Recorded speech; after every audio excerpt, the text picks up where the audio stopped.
gonna do a check-in?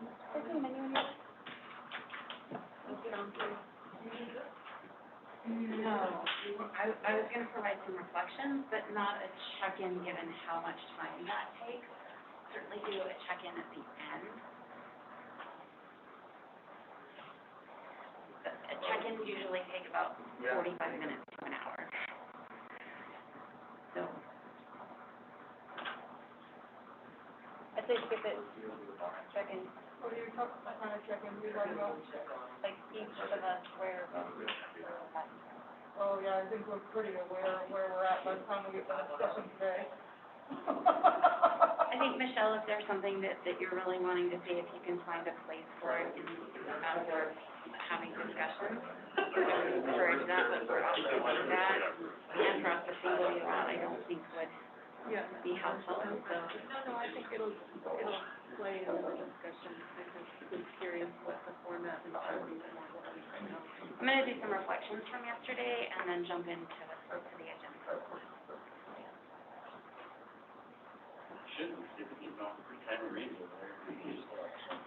Who are we missing from the room? Because we have gone live, so we'll need to get started. Let's check on Lauren. And I think he's going to. Good morning, Lauren. Great. And then, do we have, got Robin and Greg and Aaron, it's hard to see who. We're missing Heath online. Are we missing Heath online? He was trying to log into Zoom. There's a place over here, Lauren. I don't know. I'm on here, Heather. Oh, great. Morning, Heath. Hi, Heath. Morning, Greg. Morning. Morning, Robin. Morning, Aaron. Do we have anyone else that's joining via Zoom, council members, this morning? I know Cameron had to drive back this morning, so he's not able to join us today. And Kristen's not able to join us today, but we've got everyone else in the room. So, good morning, everyone. Good morning, Heather. Well, thanks, Annie. I think you're at school. We're in school. Welcome to day 2 of Grizzly Bear Advisory Council meeting. Has somebody got an extra audio on?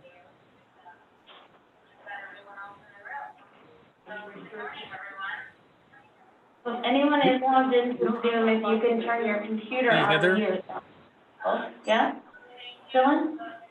Heather, we're having some audio issues. Okay, it sounds like there might be someone logged on Zoom that's not in the room that we're hearing. Are you having a hard time hearing us in the room? Oh, there we go. We had some echo going on, so it sounds like it's better now. So you're good. Okay. Great. Well, good morning, everyone. Again, welcome to day 2 of the Grizzly Bear Advisory Council. Thank you for joining us this morning. Council members, support team, the public.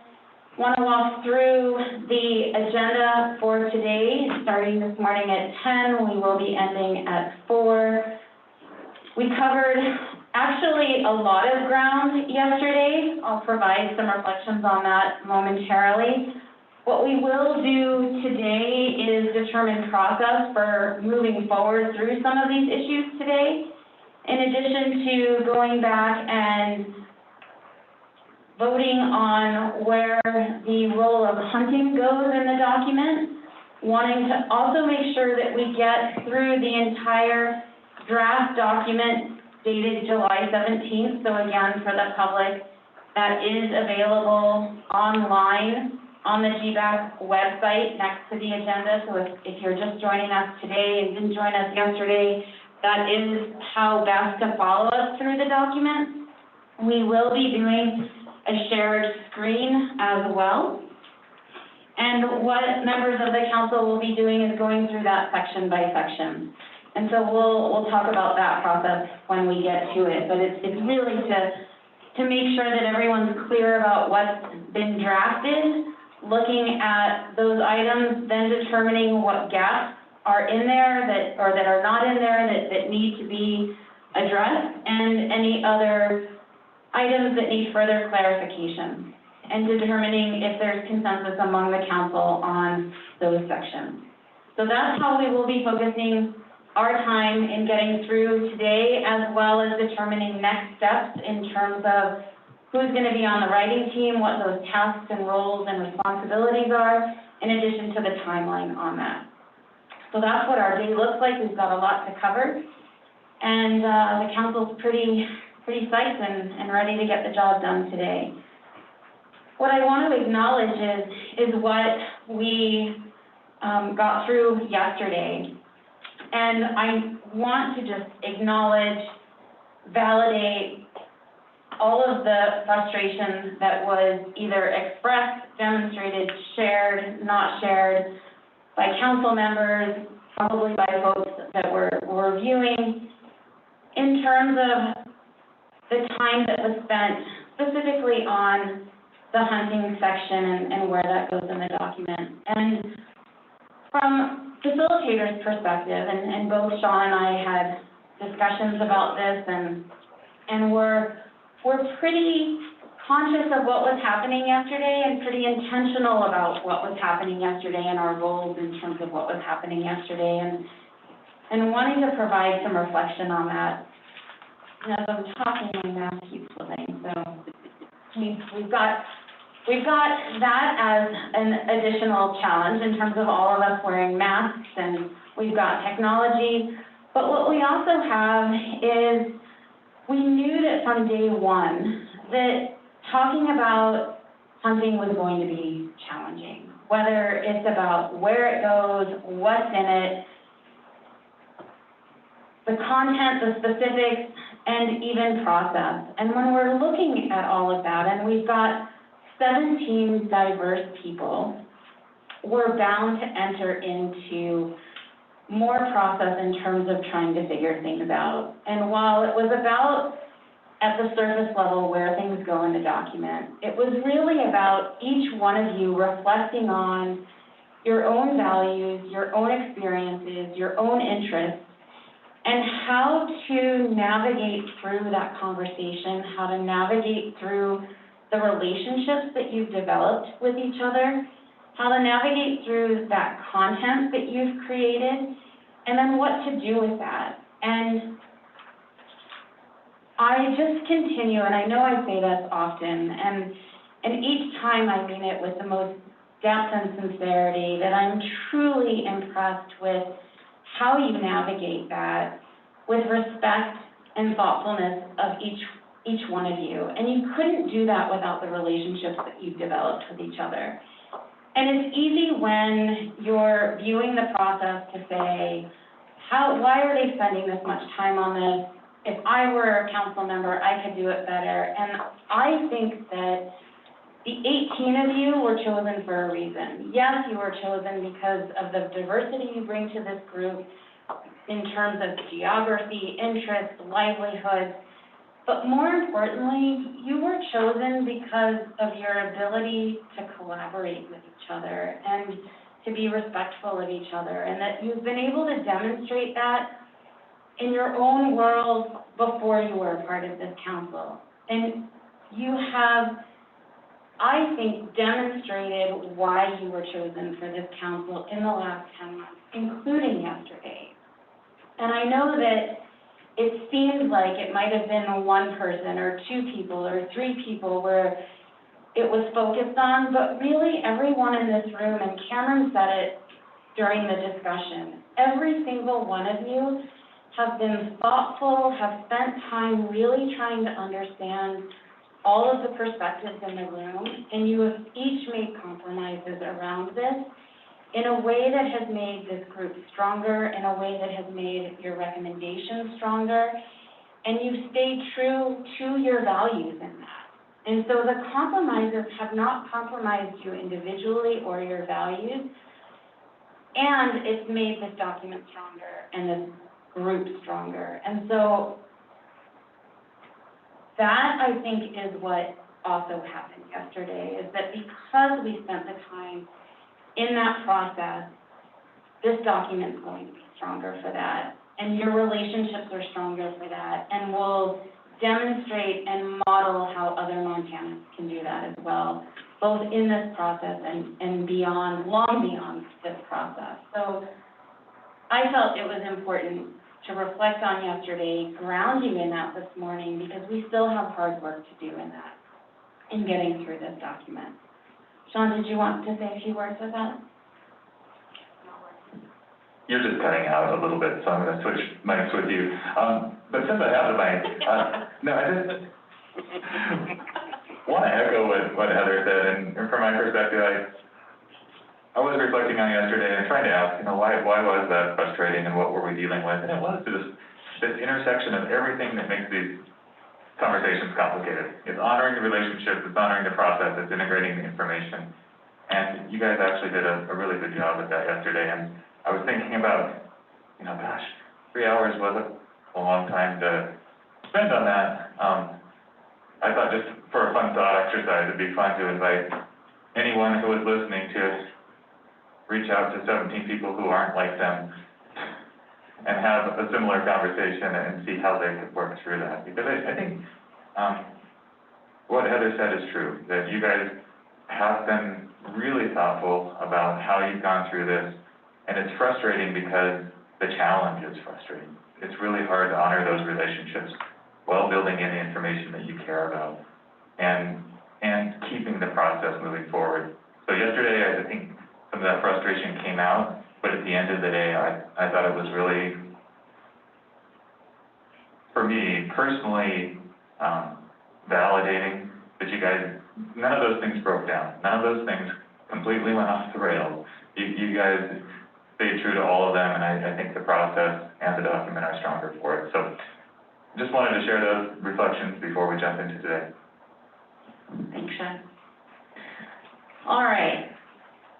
So, in getting started for today, one of the requests from council members after yesterday, there was some discussion about, okay, so we got through yesterday, and we really need to determine a process in moving forward for today in some of the decision-making around getting through the document, identifying areas where there's not consensus and further clarification needing to be made.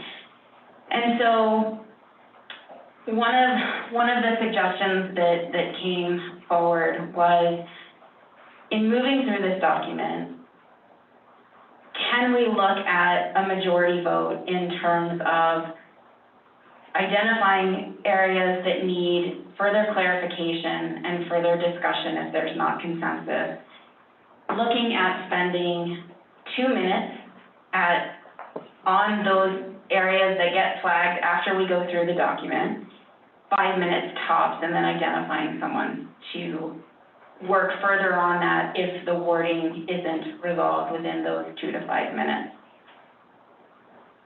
Did I capture that, Jonathan? And I know not everyone was involved in that small discussion and proposal, but do you want to say anything more about that? Sure. Use your own microphone. Use your own microphone. That's a loud one. Yeah, I think there's two different points. One is specific to today, and the other is a general council decision-making process for items that are not recommendations requiring consensus, but to give us the ability to move forward from a belabored subject or to determine anything, anything at all, as a majority vote, to be able to settle on a decision and agree as a council that we've made that decision to be able to move forward. So that's a general process thing that I would like to put out there. And then there's the specific for today as to how to avoid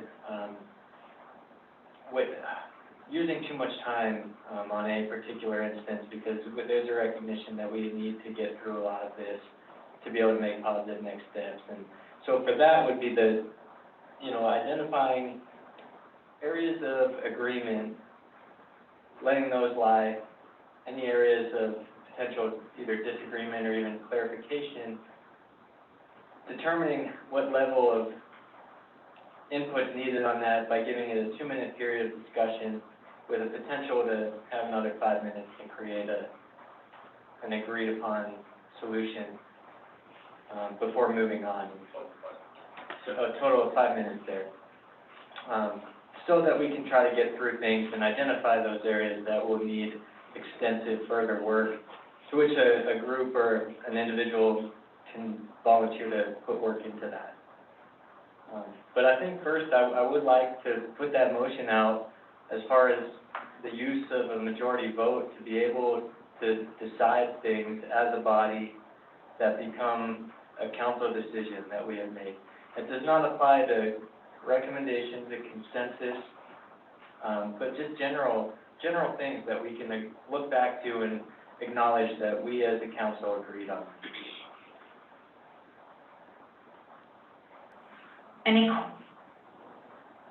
Okay, we've got some thumbs up. I want to check to make sure that that description was clear, and Yeah. Can I just get some clarifying? We're talking about the stuff that's gonna go potentially into input. These would not be around the recommendation. I'm just trying to clarify it from the way you guys two described it. And then also the process if like we need to move on to a different subject or something like that. So I'm just trying to be clear on what we're voting on.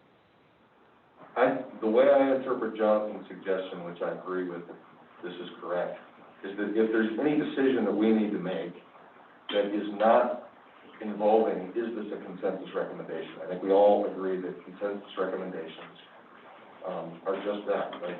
They're consensus. But if there's any decision we need to make that's not that, we need a different process than a thumbs process, and we're suggesting the majority vote. An example would be the question of whether or not to share how many council members are open to, how many council members were behind the non-consensus hunting recommendations. So here's input.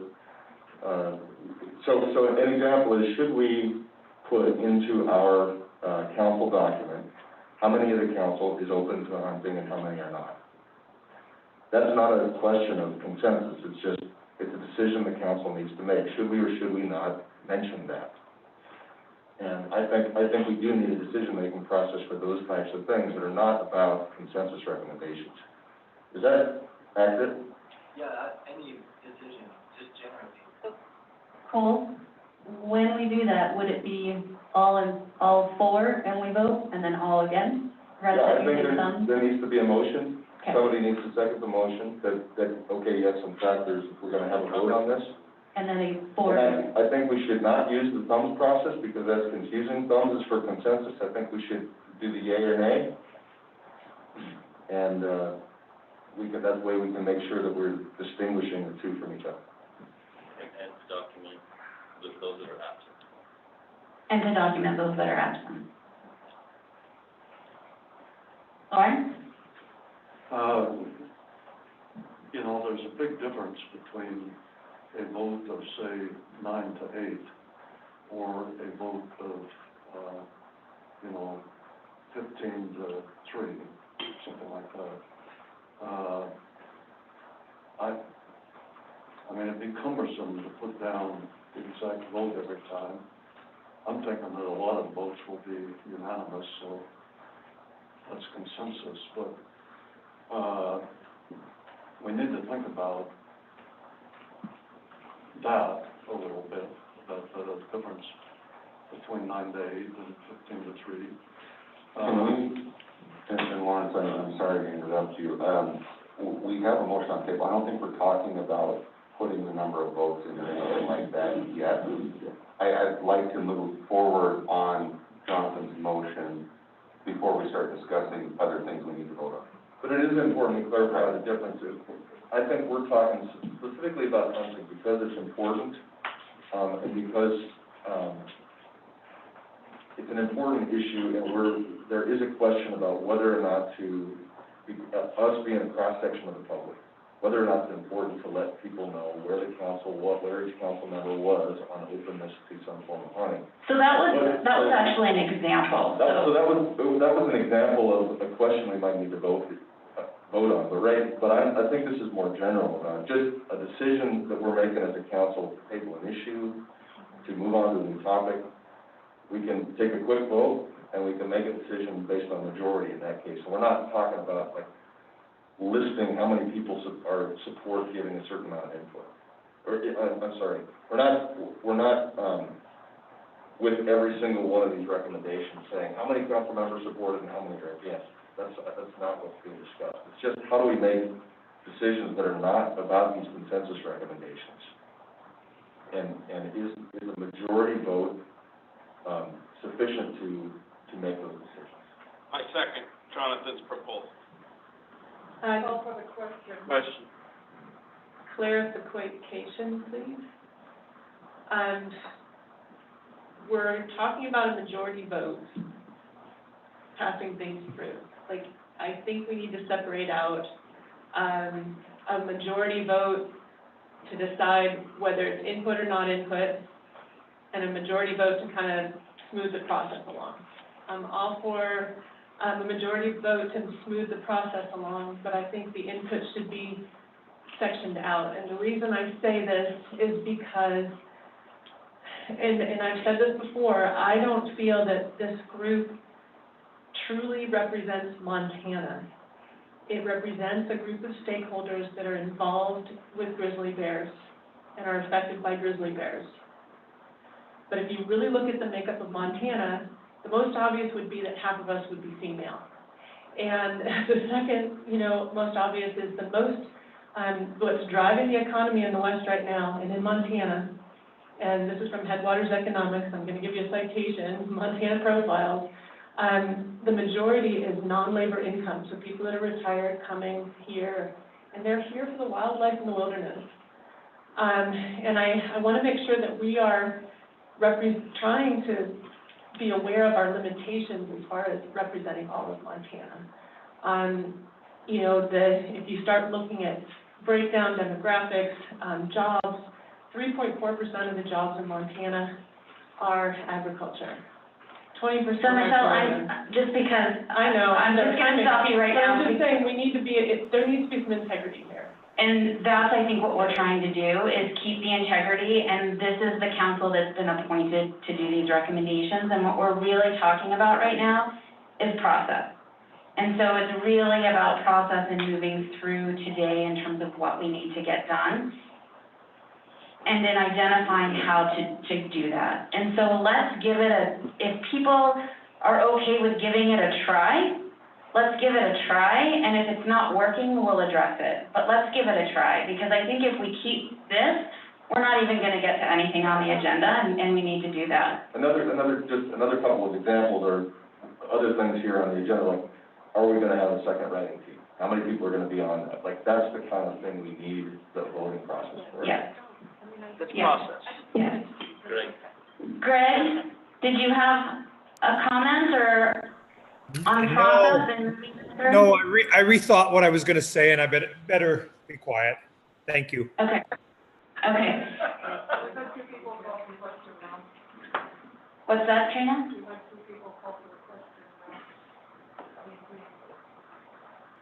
All right, so let's try this. Can we vote on the majority in terms of process and moving things through? Folks online, anyone against that? I'm in I can't favor. see. Thanks, Greg.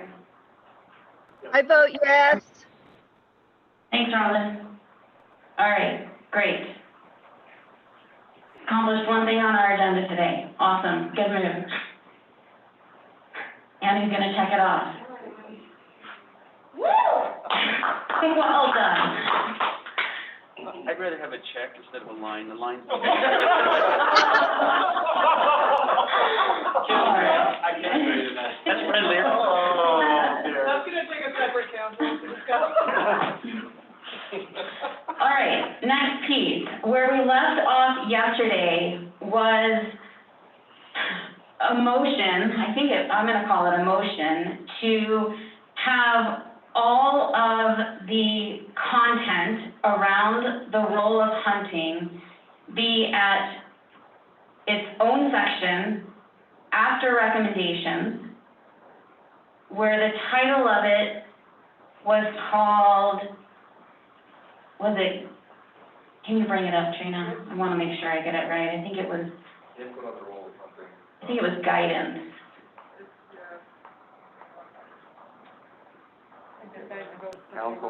I think we asked to have that guidance replaced with consideration, so we would be consistent with our paragraph.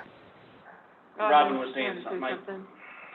So we've got one whole section that would be titled council guidance around, would it be around the role of hunting or around the role of hunting?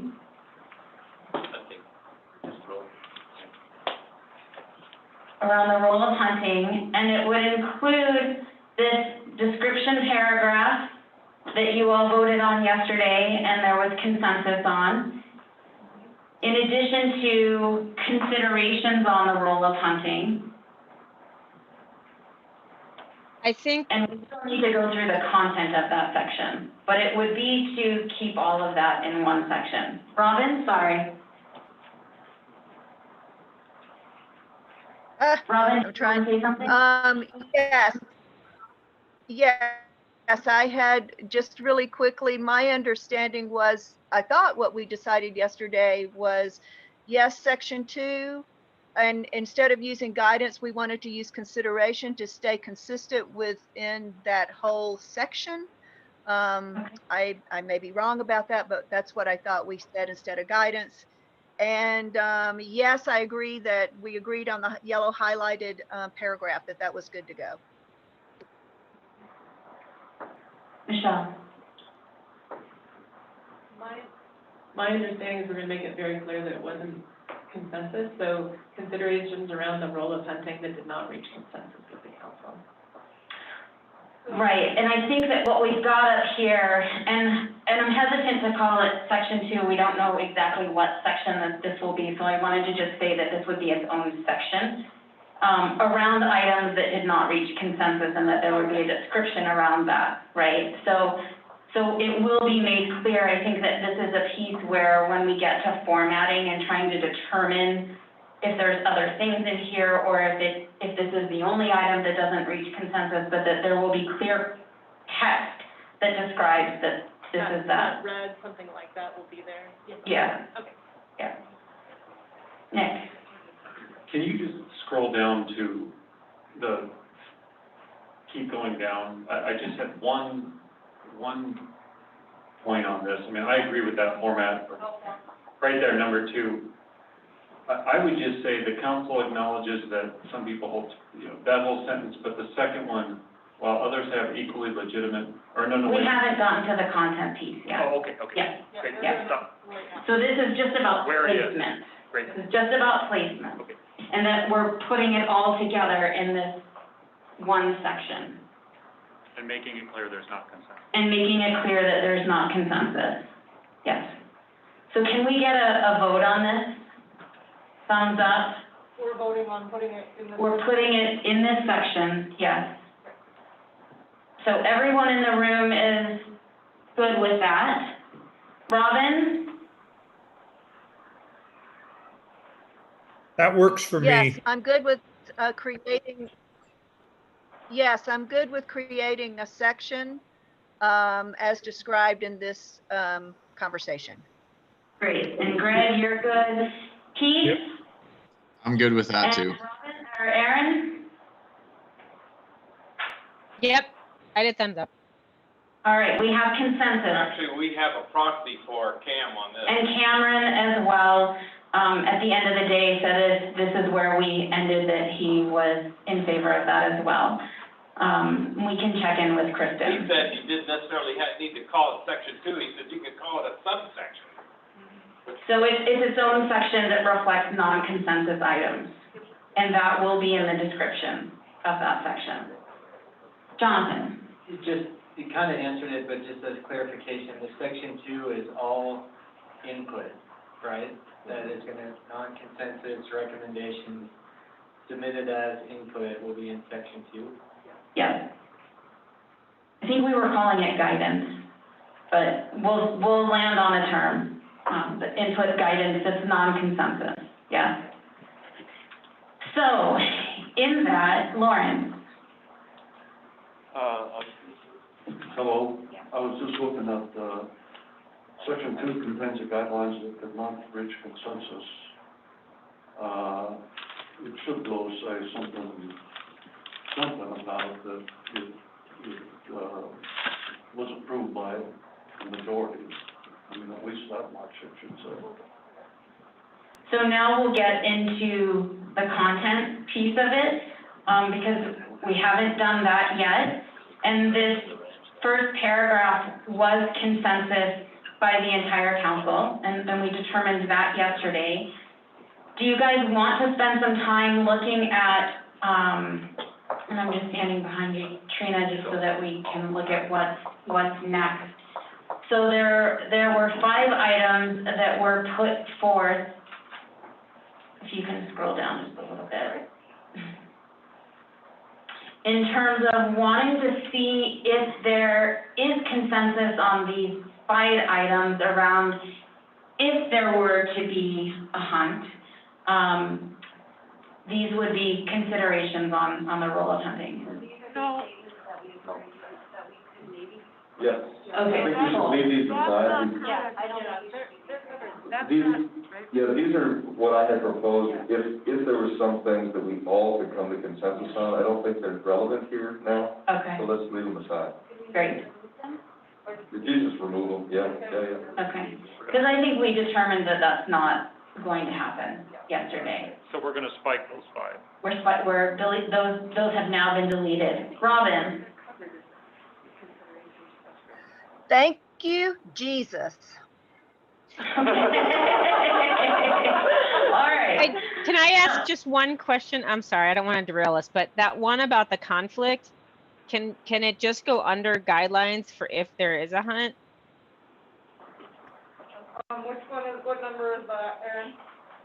You just struck it. Still at the end. For whoever ends up working on this section, I would appreciate if that stayed in there. It's the first one, hunting will most likely not replace conflict prevention.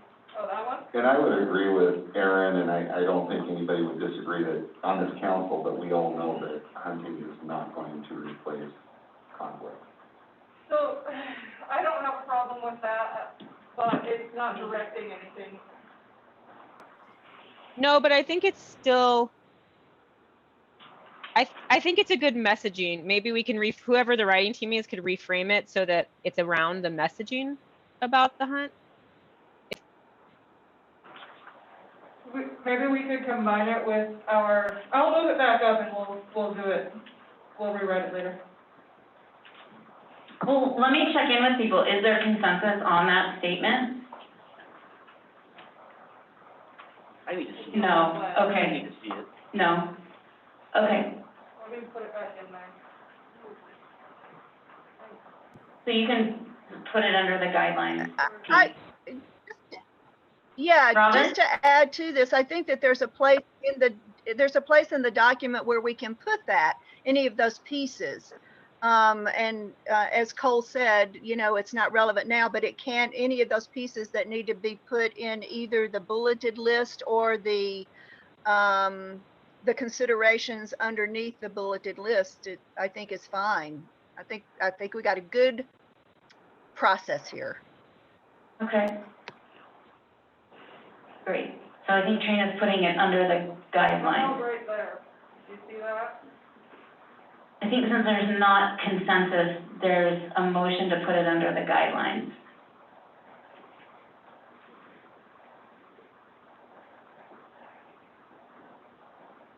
And so for those that want to engage in a discussion around the guidelines, can we look at those just overall and perhaps, can't see how many there are, but to look at those and to see if, That's the first 5 bullets, right? Yeah. Okay. And I agree with all of those. and now they're. I guess they're I'm on- confused. I thought we just said that they're not relevant anymore. So why are we I thought we just voted that those weren't relevant. They were going to be embedded in other places in the document? I'm very confused now. So what was just deleted were Cole's suggestions in terms of thinking that there were 5 statements where the council might arrive at consensus. And so those were just taken out. These 5 bullets that you see on the screen now are the guidelines that the majority of the council are providing some guidance on if the state were to have a hunt. And so this is not a consensus, this would be a more of a majority in terms of providing guidance on the role of hunting if there were to be a hunt. Does that make sense, Robin? And that's why it's in this separate section where it's non-consensus, but still really important to provide some guidance on. I call, What, Brett? I make a motion to. So have people had a chance to look at these? And does it capture I have not. conceptually? Well, and this is for where there's not consensus. And so for those that wanted to engage in this conversation and provide guidance on the role of hunting, to take a look at this and to see if it captures conceptually what you want it to, and are there any gaps? And so I want to leave opportunity to see if there's anything that wants to be added. And for those that are wanting to provide guidance on the role of hunting, do you have any concerns about this? So for those that were not wanting to provide guidance on the role of hunting, you can abstain from this conversation. Just for clarification, Yeah. I believe the discussion also was to move considerations around the role of hunting, Appendix B at one point in time, up into this portion of the document, which is not currently, it's in between. We already did that. Yeah, so there is agreement that it will be moved. It's all going to be in one I just section. want to make sure that we Yeah. have that Yeah. in place. Yes. Michelle? And I promise I'm quick. I just also think that it would describe more from that first paragraph, which actually says 1 and 2, that we put the considerations, both sides first, and then the guidelines after that. It says, you know, in the paragraph, it actually says, 1, we're doing this, and 2, we're doing that. So I feel like it should follow that format, and I think it explains there.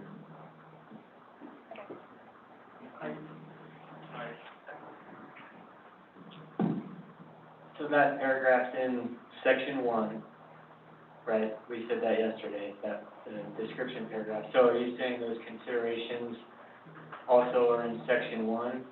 Or in section 2? No. The whole role of hunting section is its own section. So that paragraph is now within its own, In the paragraph, it says, the conversation on the role of hunting focuses on 2 threads. 1, the consideration of the role in hunting, and 2, beyond the question.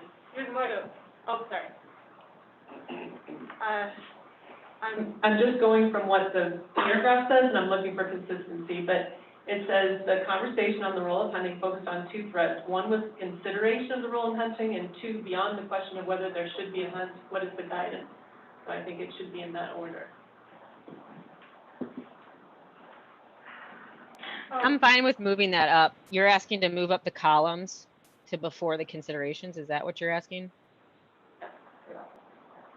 So, to clarify, what we did yesterday is we approved the wording of that paragraph, and this morning, we just voted to put everything into section 2. The other thing I wanted to point out to all the council members is these, guidelines for a hunting season, have not changed since May, I bet. So, I mean, do read through them and make sure you like them all and whatever, but there's nothing new in there. We've just carried them over and maybe fixed some grammatical errors, but really, we haven't changed anything. I still call for a vote. so what are you calling for a vote on, Brett? That we approve. Can you use the mic?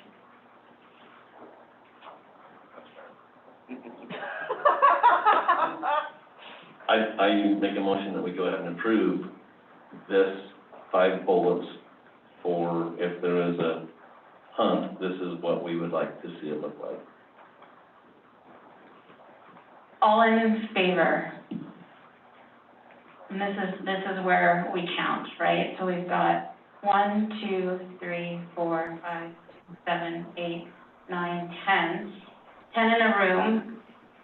Those in favor on Zoom, can you just say your name and in favor? Greg Schock in favor.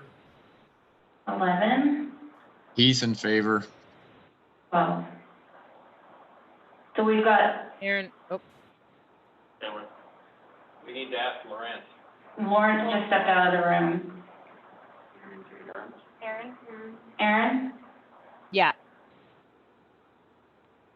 13. Robin? I thought I understood abstain because I can't, it goes against how I think about hunting. So I think I heard y'all say that I would not comment on this. Is that right? You can do that, yes. Sean, did you track that? Great, thanks. And then Kristen's absent, and so we can check in with her.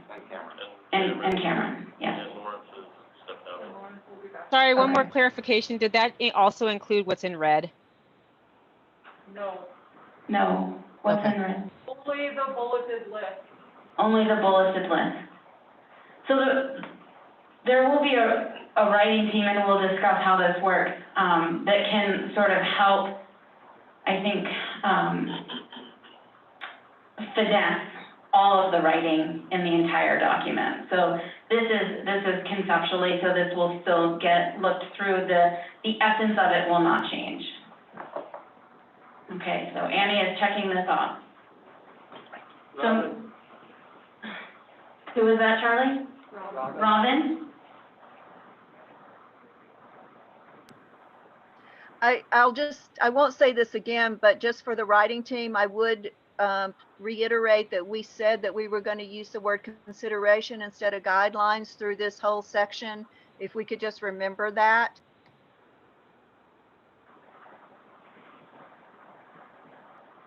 Right. Oh, Aaron got it. Okay. Great. All right. Are you guys, oh, Jonathan. It's next, I'm moving ahead. Okay, me too. Okay. All right, so are you guys ready to move ahead and start to look at the entire document section by section, starting with the preamble? I think we need to look at the bullets. Yes. What bullet? Oh, still the content under the considerations on both sides? Is that what you're wanting to look at? Okay. Oh, yeah, okay, yep, right here. I would like to ask Trina right now, while we're here, to move these bullets from the appendix to where we voted they should go. Thank you. Wait, Aaron, are you already doing that, or is that me? Thank you. We should ask Lawrence. Can we ask Lawrence Yeah. about, Lauren, so we just had a vote around the considerations for the role of hunting, the 5 bullet points.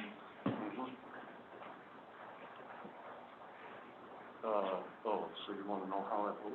I want to know how you vote. Yeah, that would be, oh. Yes, he votes yes. Okay. So we Thanks, Lauren. only have Cameron and Kristen that we don't know. Cameron and Kristen that we need to check in They're with. unknown. Yes. I'd like to just request before we continue to, reference this yet undefined writing team, that before too long we identify that so that individuals can be taking note of all the recommendations that are being made for them. okay, and I say that we do that right after we do the bullet thing here, so. I'd like to second that we talk about writing team right after we finish up the hunting bullets. Is that all right with the council? Sure. Robin? Yes, ma'am. So what I. Wait, hold on one second. Oh. Robin? Yeah, thank you.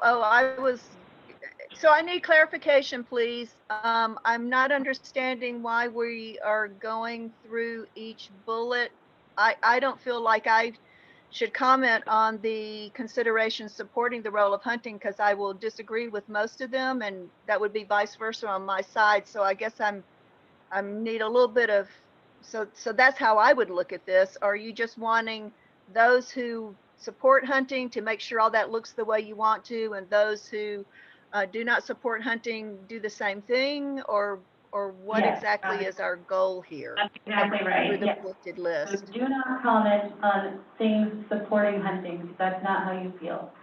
You will clarify anything that is dire need. So we're not editing, we're not wordsmithing, we're just, if you agree with the bullet under your viewpoint, that is what we're doing right now. No wordsmithing and editing. I don't agree with that. Hey,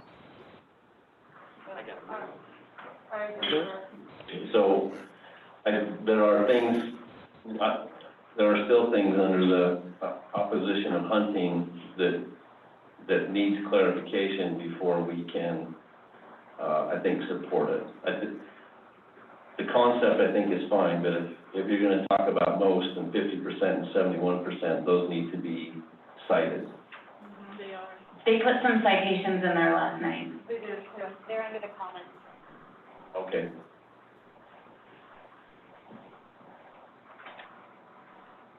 Heather?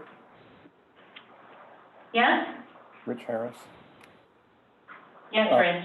Before you move on, the previous 5 bullet points, should there be a hunt, suggestions or recommendations or whatever they're being called, the one that talks about static population levels, that seems unclear to me. I don't think it needs to be discussed necessarily now, but for those who wrote that, you might want to take a look at clarifying the meaning of that. I don't think that everybody would understand that the same way.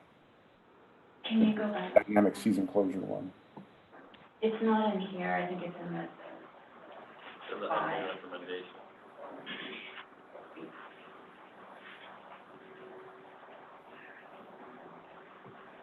Number. The fourth one down, I think. Yeah. So maybe a comment to provide some clarification, and then maybe Rich, you can help with that, with whoever the writing team is. Well, I'd be glad to if there are questions. If the writing team can clarify what they meant by that without my input, all the better. But Great, okay. Thanks for noting that. Chuck? I too have a real problem with that, citing 71% of the U.S. against the idea of hunting. The Elk Foundation has spent a lot of money, and that is absolutely contrary to what we found nationwide. Wait, say that again? And I'm gonna chime in on that as well, because I thoroughly disagree with that number, and as I'm reading through this poll, there's only 1,500 respondents to this poll. So 71% of 1,500 people does not represent the United States average. Unless it was a random survey. You need to use a mic, Michelle. Oftentimes surveys are done in a random way, you know, and they use that. I'm not sure what you're asking here. And I'm also saying, I'm not asking you guys to cite yours, but that is a survey on u.gov. And if it's a random sample, it can be a smaller number. You're welcome to put in the comments that it was a sample of 1,500 people, random sample of 1,500 people in the U.S. So. But I have, and this is where, and this is where I will disagree with you on that, because we could fill this document with data that disputes that, and this says 71% of the U.S. are against the idea of hunting, which is not a correct number. 71% of 1,500 people, even though this is a random survey, are against it. If you took 1,500 people in Montana and did this same survey, you're probably going to get 85% of the people that are in favor of hunting. So I disagree with putting those numbers in here, because I do not agree with that survey. Agreed. I looked up the survey, it's on the screen. The the first page, it's at page 90 and 91. Page 90 says moral acceptability of various behaviors, killing animals for their furs. 76% of the people think it's morally wrong. Well, that's a pretty one-sided Right, but that's not survey. the one I'm quoting, that 71% is a different. And page 91 says moral acceptability, hunting animals for sport. 71% of these people think it's morally wrong. That's not an objective survey. So that's what we're saying. There's lots of different, you can always find some survey or some paper that will support whatever you're saying, even if it's not right. Greg has his hand up and then Nick. Yeah, and the problem with those surveys is they can be so swayed by a group of one way or another that they encourage a lot of people to respond to it from their point of view. And a survey is only as good as who's taking it and what you're trying to prove. And I think those surveys are just swayed however they look at them. We can turn around and do a survey today and have one that says 90% of the people support hunting if we get on the phone and have enough people respond. And that's what I don't like about surveys like that. So one question, just before Nick goes, that I want to ask is, under this section, what is the main message that you all are trying to convey? What's the purpose of this section, this subsection, right? These two lists. What are you trying to convey to the governor's office? What are you trying to convey to the readers with providing this portion? Probably that there's an incredibly diverse set of viewpoints on hunting of grizzly bears with I don't know if other people agree with me, but I want to, well, yeah, you want to stick with this question before I want to make sure that we're clear about what you're wanting to convey in here, because then we can go through and have this next conversation, but I don't know that it's helpful to pull one out without making sure that we're really clear about what message you're wanting to convey in here. I think we had a robust conversation about the role of hunting or not hunting. But I would like to see the consideration of the role of not hunting to be, if you're going to use information, make sure that it's accurate in order for us to vote on it, to approve it, to go to the governor and to FWP. Well, and the thing about this bullet is that it is accurate. It's a study, right? So it's and that's why I'm asking the question,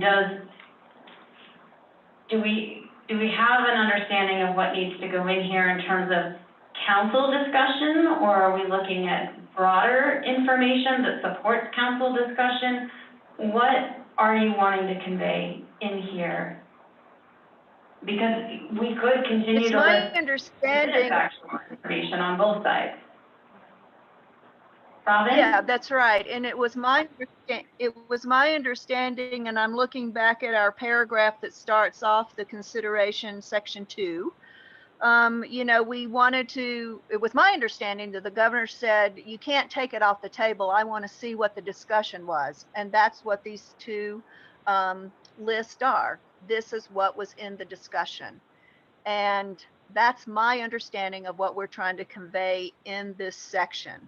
And that's why I'm a little uncomfortable with us going back and forth on each other's lists, because we already know that we don't agree. I mean, that's why we don't have consensus. I think y'all bring up a great point about if you're going to bring up a statistic, where's the citation? We have included those citations. Heather, you brought up a good point. That is a study that says that. So I'm not quite sure how we can, I just don't want to see us get bogged down on each of us going back and forth on each side of this, trying to make, you know, prove. I know y'all want clarity. I get it. I hear you. You want us to be accurate. You want us to be clear. You know, we're all part of this process. But at the same time, let's just make sure we don't end up in this conversation which is why we can't put this as a recommendation. Well, and part of my question around clarifying the purpose of this section and what should be conveyed is that if you have that statistic in there, the other side can have a statistic. And so what value does this bring? And I'm not questioning whether it does or not. I'm asking what does, if there is value to having that in there, so that we can just be really clear. I mean, it seems the purpose of this section, right, is to say, we didn't have consensus, but Martha asked for sort of reasons behind your concerns around hunting or why you think it's a good tool.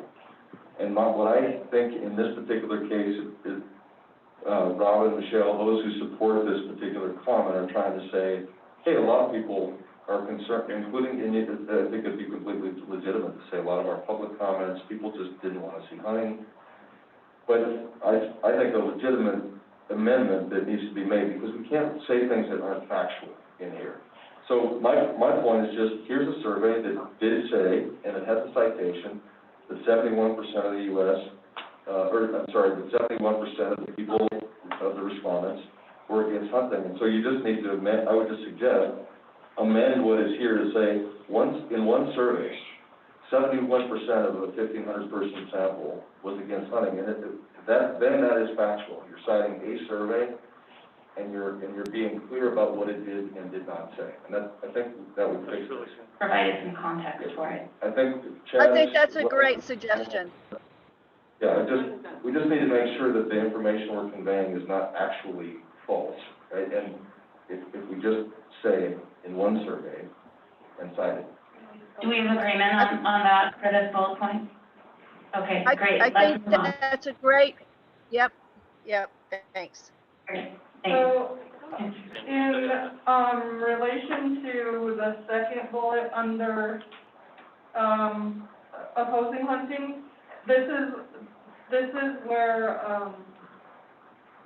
I don't know if we just need to eliminate the ones that both sides could say, or if both sides could say it, but this one says, in consideration of the spiritual and cultural significance of grizzly bears shared by many in Montana, including some Montana tribes, hunting does not have a role in grizzly bear management. On the other side, it could say the same thing, but that it does have a role. So, do we both need to say that, or do we just need to take that one out because we cancel each other out and it'll make our document shorter? But there's lots of things. I think we should both say it. Do you think we should both say it? Is that what you said, Robin? Yeah, that's what she said. Yes, and simply because, Trina, I think that's a great point. Thank you for bringing that up. The reason is I had conversations with folks who said that.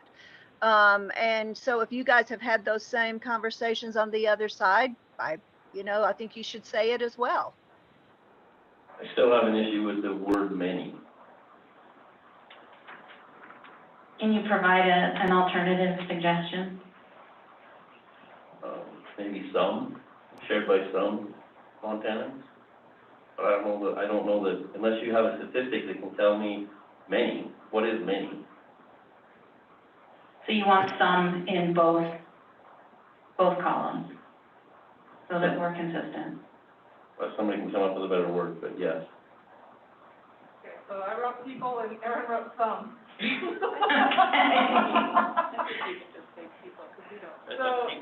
I'm fine with people. Let's say people. I'm fine with the word people. Yeah, well, that's fine. That's fine. Okay. Any other bullets that need conversation?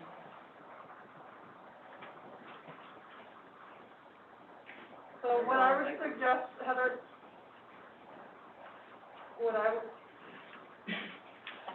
what I would suggest is, before we start approving these two columns,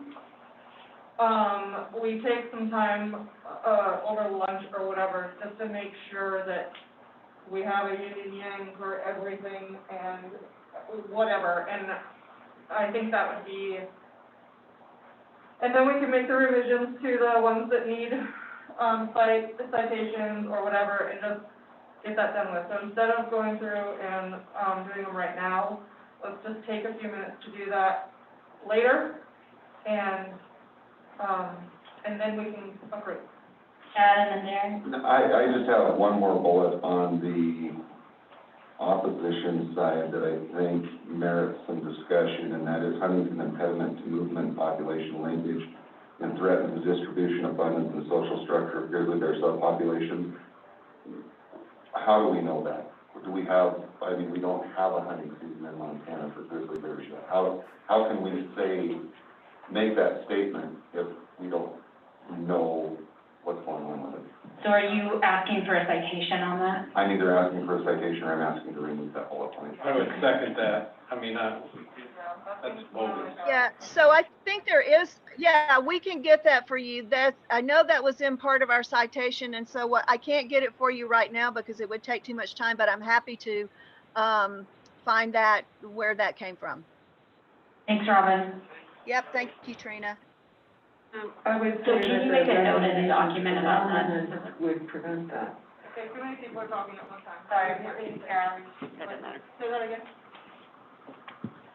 I would add that, the recommendations around what we have proposed for a potential hunt could preclude that from happening. Yeah, good point. Exactly. Robin, this is Jonathan. I just wanted to say, I know what you're saying there, and the idea, just like Caroline said, that could be maybe adjusted just with a can be an impediment or something like that, but if the hunt that Montana were to prescribe said it was only way out in eastern Montana, for example, that would not be an impediment to movement or those things that it says. So I think that one's pretty easy with just a word change. To add can be. Yeah, it has a potential depending on the design of the hunt. Chad, and for those of you that brought this one up, would you be okay with that word being added in there? I will compromise. Okay, so what word? Chad? Can. Did you want to say something? Yes. Yes, I'm fine with that. I think that's a great compromise. Thank you, Jonathan. John? That's bogus, I gotta tell you. There's a couple of studies, like in BC, they move between different areas, but to say that in general, that statement is not correct. Well, Robin would provide a citation. Okay, but we need to say, in this I will instance, provide the this area- citation. I will provide the citation. Robin, I added at the very end of it without the proper precautions.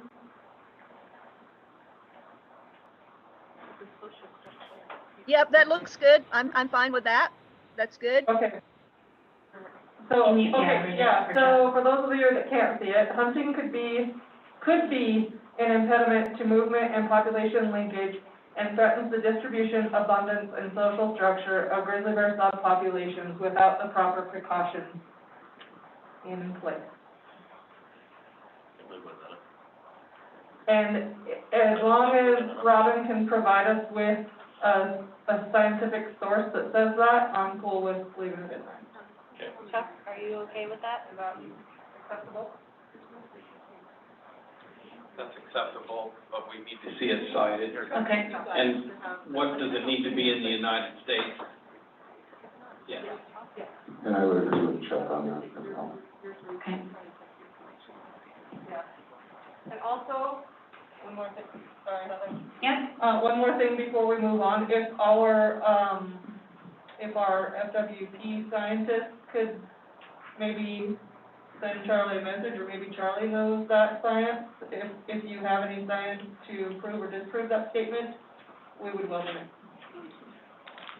Okay, so the call was, I'm gonna call the call on the vote, and that was that we're gonna review this until, during the lunch hour, and then come back to it after lunch to vote it up or down. Okay, so, Meantime, we'll get all the citations. okay, all in favor? All right. So for those of you on Zoom, are you good with taking another look at both of these columns over lunch? We'll come back and revisit to see if there are any other additions, and the request was also that the citations, could be clarified over lunch, and then we'll come back, review it after lunch, and take a vote on whether or not it's resolved to keep in the document. Those on Zoom? Sounds good to me. Sounds good here. Okay. Michelle? No, I'm. Okay. All right, what time is it? 11.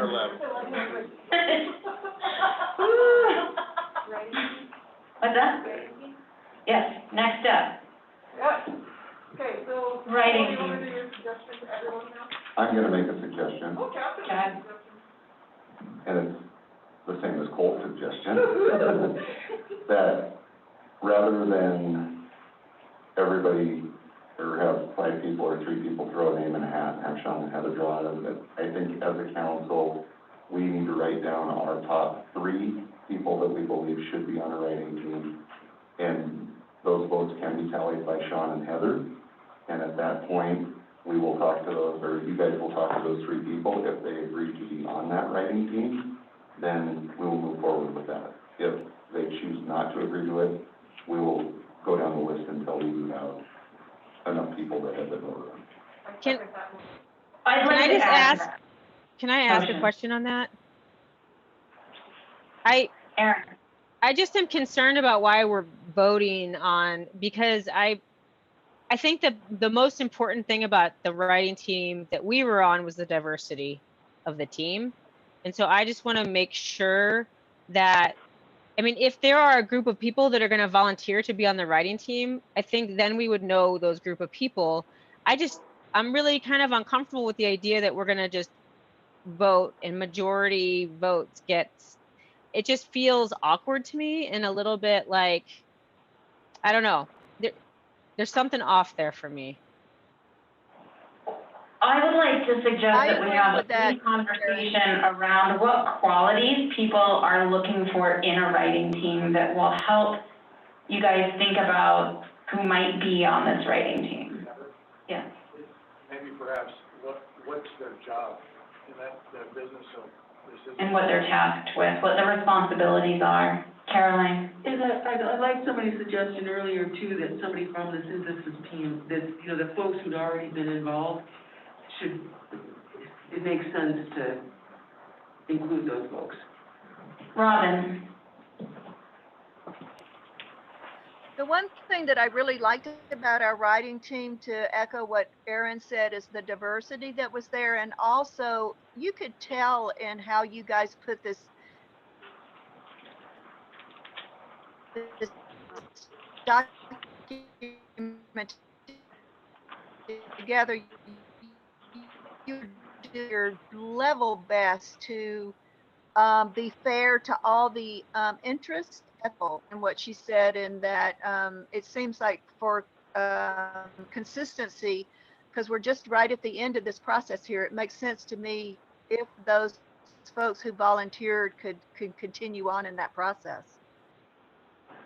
So I'm hearing a couple of things. One is that whoever is on this next phase of the writing team, that there be some diversity on there and there be some accountability to represent the voices amongst the council. And that there be someone from this previous synthesis team to help provide that context of how it got to where it is.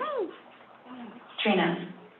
I'm going to just reiterate something that I said last night before we left, and that is, if we can't all trust each other by now, we're, oh shit, creek without a paddle. So whomever is on this synthesis team, I would hope that we could trust to keep the integrity of the entire council apparent in our documents. So with that, I think we've got some clarity on what we're looking for in a writing team, in addition to keeping in mind what we've heard from people in terms of scheduling and availability and being, it's gonna we're in crunch time, so this is going to take, like I said, from the synthesis team between June 8th to now, they've spent over 30 hours, just to give you an idea of the time that it takes to be on such a team. So if you guys want to share some names, I'll walk around. Could I, Heather, also make a friendly amendment to my motion? Yes. That the 4 or 5 council members that are joining us send you an email of their top 3. They can't really write it on the board or write it in or send it to Charlie. Can I say something here? I agree with Aaron that we should first see who's willing to be on the writing team, because if you vote for someone, it's a lost vote if they say, I don't want to be on the team. Like, I think that we should go from a smaller group where people say, yes, I can make the commitment to be on the writing team. I actually like that. That'll make Sean and I's job a little bit easier. So who's willing to be on the writing team? I think thanks, Michelle. So we've got Michelle and Jonathan, Trina, Annie, Caroline, Darren. Those of you online, I'm just, Robin, are you willing to be on the writing team? I'm just gonna call each of you out because I can't see you. It's just a yes or a no. All right. It's an abstention. Yes, sure, happy Yeah. to. Okay, so yes from Robin. Aaron? You guys, just in case surgery does happen, I am gonna have to step back from this, so no, I can't do it. Okay. I like Michelle's suggestion about finding out who's willing, but before you can answer who's willing, we might need to talk about a little bit more about what is the role of this team, like what is their job, is there going to be any surgery, that's this in a different sense than Aaron's talking about, that they do to the document? Is there any scalpel here, or is this all simply wordsmithing? What are we tasking this writing team with? Do they have they all know that this has to pass back through everyone, right? So I agree with what Trina said about trusting each other. We know that there's going to be no malintention here, but still, I think, the key part of a writing process is that really you need one author. You really need one writer, and they can work with the team as a sounding board to challenge things, to make sure things are clear, to take suggestions. But that at some point, to really have a coherent document, you need a writer with helpers. So it's a good point. There's going to be a few things. So, anyways, my point is, before we identify who's all willing, can we discuss what this writing team's role is?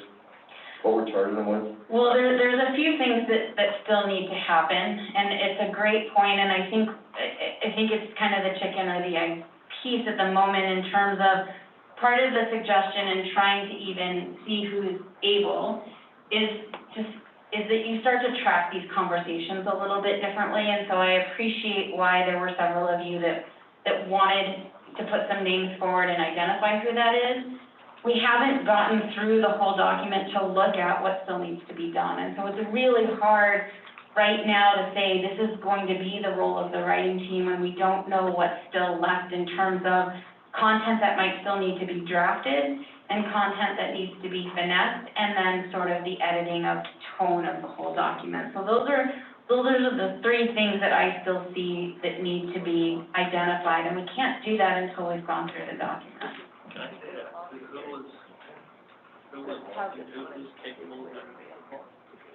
Well, we didn't get to everyone online, so I don't have a complete answer for you at this point. Cole, depending on those provisions that you just described, would you raise your hand and be interested? Yeah, I mean, I'm potentially willing to be a candidate to be on the writing team, but only if I think that the writing team has been given a clear task and clear sidebars for what are its authorities. So I think it's a little bit difficult to,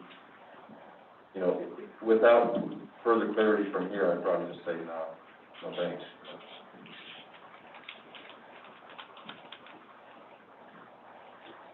how do I know who's unwilling or incapable of doing it?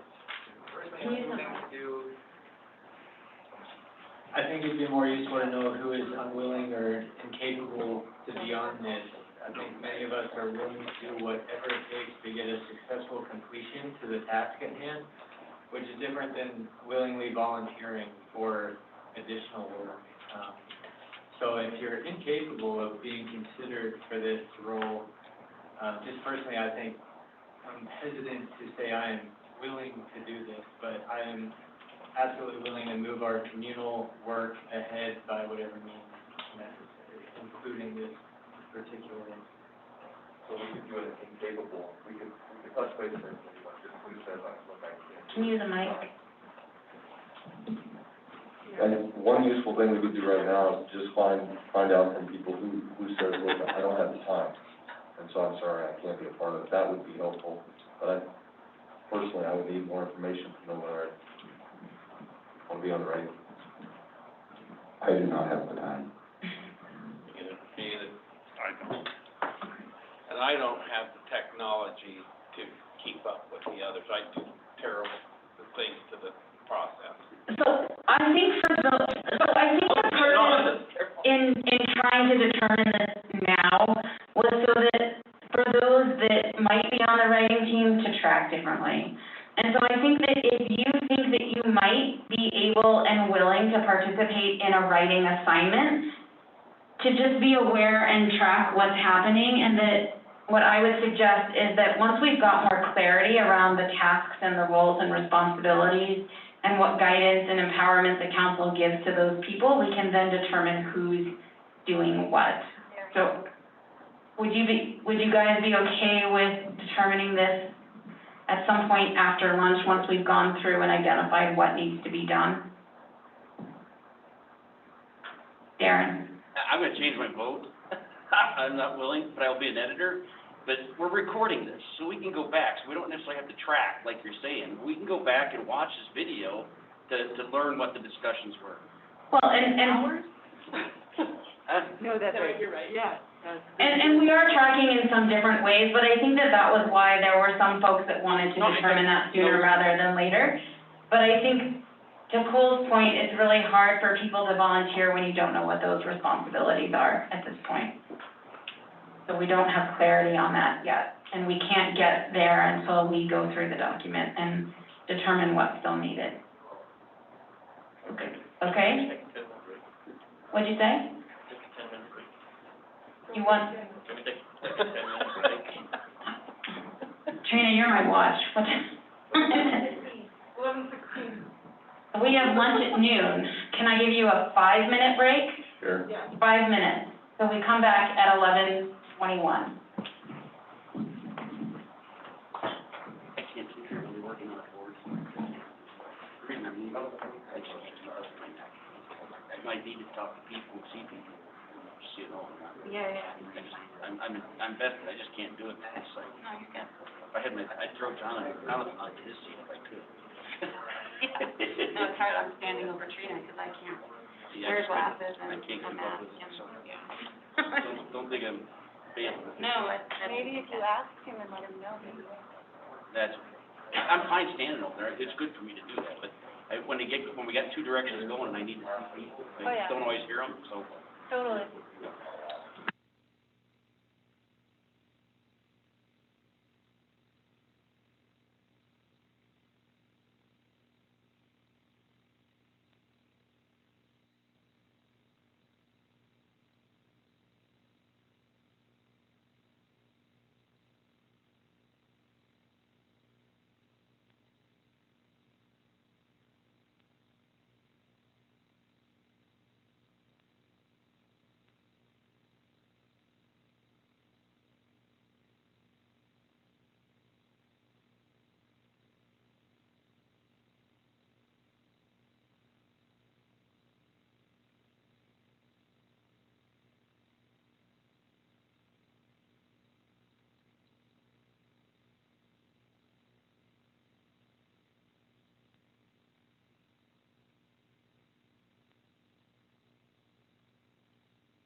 And what I'm gonna suggest is that we start with this document and that we revisit the writing team discussion when we've got more clarity about what the roles and responsibilities are.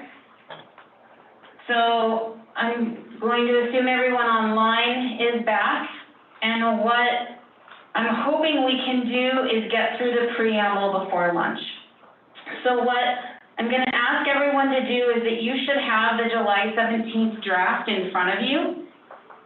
Again, you can find it online on the GBAC website. And for those of you in the room, does everyone have a copy of it in front of you where you can take 3 minutes to read it?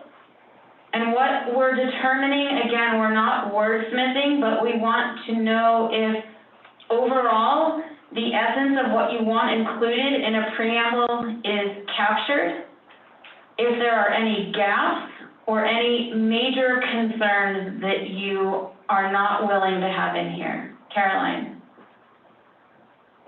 Shouldn't people have already done that? Yes. Okay, so why are we, okay. Because not everyone has inserted comments, and this is the one last opportunity to identify if there is anything that people cannot move forward with in this preamble. Robin?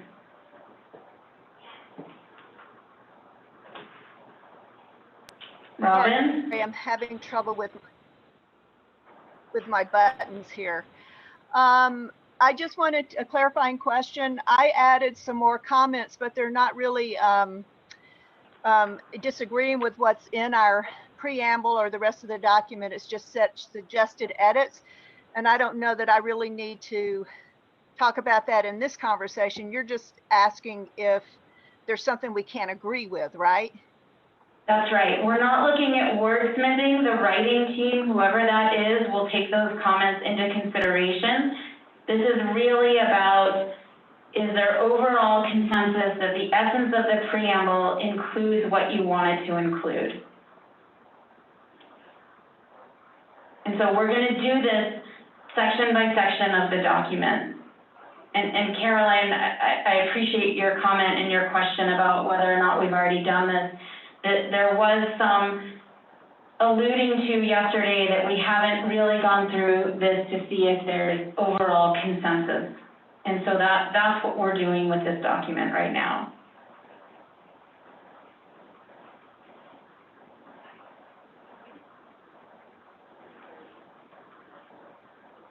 I'm giving people 2 more minutes to read through it.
Perfect.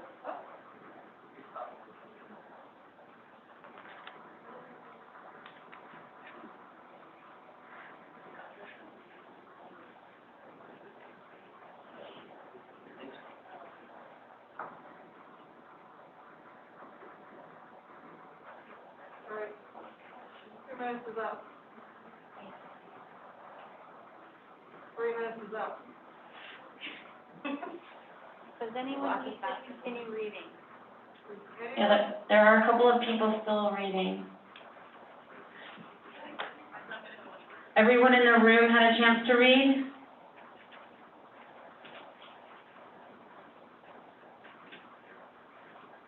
All right.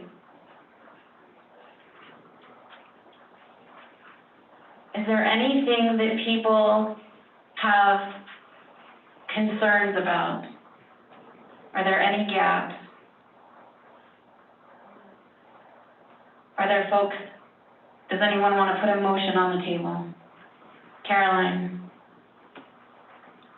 I move we put the preamble to a vote for acceptance. I second that motion. Trina seconds it. I'm sorry, y'all didn't see my hand raised. I just have one clarifying question. In the first paragraph, is there a reason why we only mentioned 2 of the Montana tribes instead of all of them? I was just curious about that. Yes, Darren Kelly. I can only surmise, but those tribes were called out in the governor's order and mandate. I looked that up the other night, so I had the same question, why it wasn't totally inclusive. And that's why those were Darren's from an outside group and synthesis team, and it made sense to hold that to. We also, Robin, tried to acknowledge all Indigenous people in the first sentence who have lived with grizzly bears since time immemorial. But as a synthesis team, we looked at the governor's document, and these are the 2 tribes who are currently managing grizzly bears. And so that is why we went with that. Okay, great. That makes sense. Thank you. So to go back to the motion that was on the table, all of those in favor of the preamble as it stands? We have Chad. One more clarifying question, because there was a word added this morning Oh, that Michelle has made the recommendation on, which I am good with. If we're voting on the entire document as written with that word in there, or are we talking about? No, I think this is important to clarify. And that's why I'm asking the question before I vote. I mean, the writing team, the next writing team is going to make this look significantly different. This is my understanding. Without changing substance, right? That's what editing What? is. That's what. Wait, why would we do that? So that's the point I'm bringing up. Are we, if we're voting on final language here, that's one thing. But if we're voting on, is everybody's concerns taken care of? Is what's basically in there? Is there anything missing? That's different. And that's why I say I think it's really important the writing teams have a clear mandate. But it's very different to be voting on final language than to be saying, look, does anybody have big objections to the substance? Is there substance missing? That's why I want to clarify. And I think it's a great point, Chad. Thank you. What's that word? What was I the missed it. Could. It used to say It's offer. in red on the screen. My assumption, and again, and thanks for asking for this clarity on this, is for the preamble and the vision, that we're voting on final language. Agree. That's what I thought too. For the rest, I think it's open to a lot more, but I'm voting yes on this language for the That's your preamble. motion, is to vote no changes to this. Yes, correct, that's the vote that's on the table. that's an important clarification. So that, yeah, so that's not what I understood, because I had put in some suggested rewrites, and I'm just to make it flow better. And does that mean the writing team will not consider any of those now going forward? Not if we approve Caroline's motion. Right, so I guess, so I heard 2 things. I heard Heather, I think it was, Let's vote on Caroline's motion and then move on. Or are we asking for an amendment that there might be some slight tweaking of language for clarification, but not any change in substance? Would that amendment work? Strictly wordsmithing.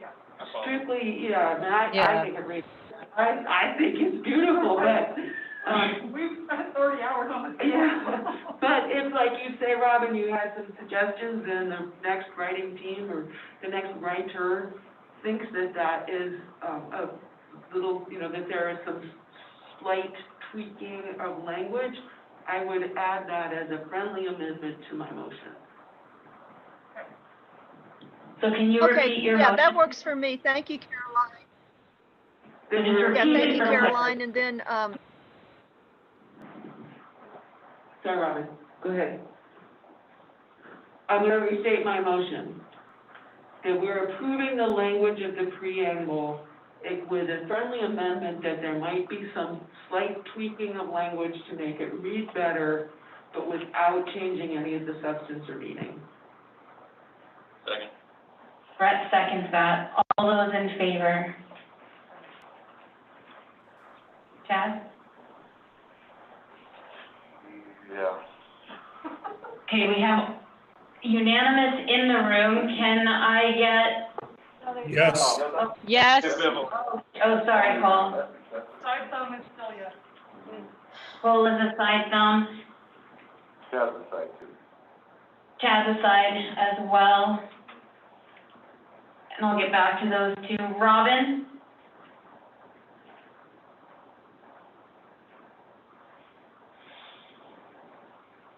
We need to figure out a less cumbersome way of getting votes from folks online here. Yeah, Robin? yes. Greg? Yes. Keith? Yes. Aaron? Thumbs up. Yes. Okay. So Cole and Chad, do you want to provide any clarification why it's a thumbs side? I think it's important, I think it's important to just take the temperature of the council, that's why I'm okay with moving forward. I think it needs a lot of work, frankly, but I don't, there's nothing that I have huge problems with, and I do think we need to move on, so I'm okay with this, what you're going to do. Chad? Ditto. Okay. Ditto. Okay. All right.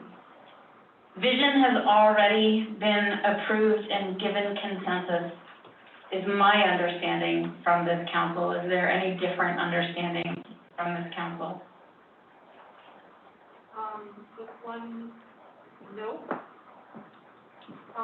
About the vision. Oh, sorry, I'm just, Hillary added after, recovery zones located, she added in Montana, to clarify. So that's the only thing that has changed about the vision. So it didn't change substance, it just provided some further clarification. Okay. Guiding principles. What had been shared in terms of going through this section was really about looking at the guiding principles that were there in the June 17th draft, not the ones that were added yesterday. And so, Annie, since you have a mic, do you want to just provide clarification on which ones those are so that people, can you read them out and people can have them in front of them, and that is what we're just deciding on now? Just the ones from the past, not the new ones? Right, not the new one, okay. Guiding principle 1, all those living in or visiting Montana should expect the potential presence of grizzly bears and should be able to access adequate education, assistance, and resources. 2, proactive conflict prevention measures are a necessary, effective, and efficient use of resources. 3, cooperation with and consideration of working landscapes is essential to the successful expansion and connectivity of grizzly bears. These communities are an important part of the decision-making process. We have scrapped moving forward. Maybe. Okay, moving forward. 4, addressing the challenges to working landscapes, recreationists, and local communities on both public and private lands will require an inclusive and proactive effort. 5, voluntary incentive-based conservation efforts, easements, etc., on private lands should be encouraged and supported. There is a new one that was added, so it should be the old number 6. In order to implement our recommendations, it will take new funding from diverse entities and sources. Resources are key to the success of all our recommendations. As resources are developed, we need to be aware that both public and private lands needs must be considered. There was an addition to that. Prioritization of these resources is imperative to the success of grizzly bear conservation and management. It should be number 7. The council recognizes the cumulative impacts of climate change. The effects of climate change should be considered when making decisions about grizzly bears.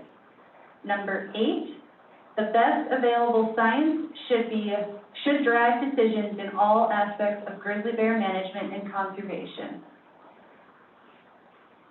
I think we're number 10.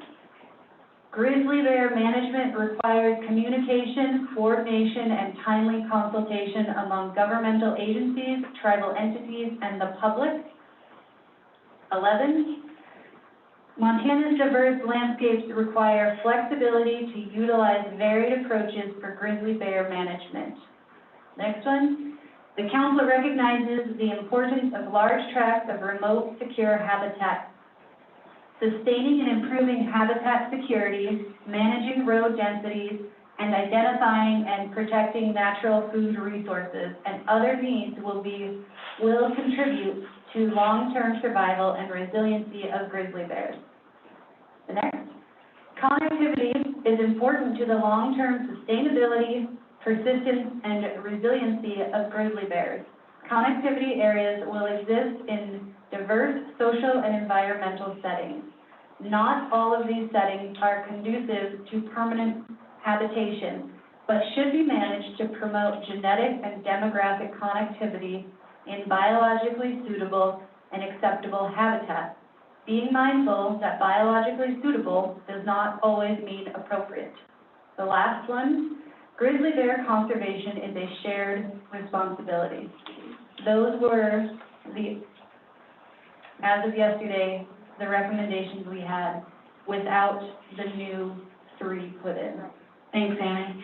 So just a reminder of our process for this. What we're doing here with these principles is identifying if there are any where there needs further clarification or there's not consensus. So if you disagree with one of these or it needs further clarification, we're not engaging in discussion around that.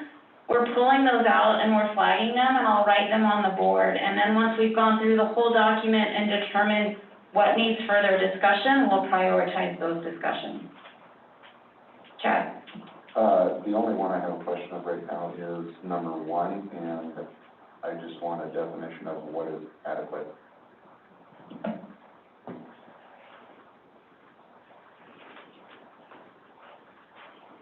Anyone else? I think go ahead, Chuck. I didn't think we were gonna go into them, but the old number 8 and the new number 9. Oh, can we just stick with the old numbers? That's what you have. Okay, so number 8. It reads the best available science. Everybody with me? I would suggest that the best available science should be the driver in decisions in all aspects of grizzly bear management in consideration of social and economic factors while considering, I can really see it in a. So you're just providing an edit right now. I really want to pull these out, just for the sake of knowing which ones we need to come back to. Right, at this point, I want to come back to it. Yeah, thanks. Aaron? 1 and 7.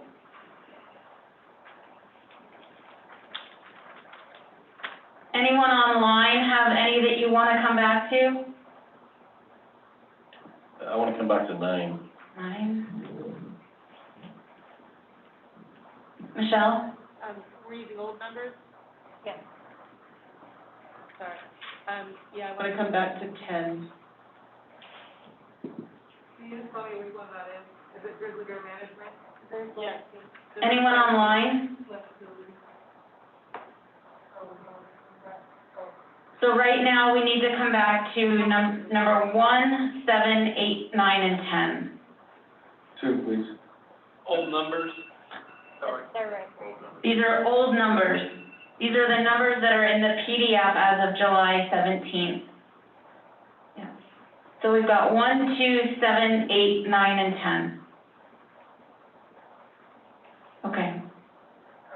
So then, are we going to approve the ones we don't have? Also 5. And 5.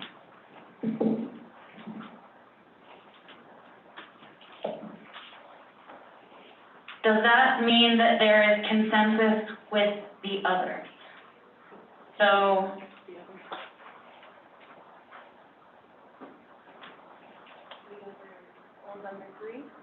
So, yeah, number 3, is everybody cool with taking out moving forward?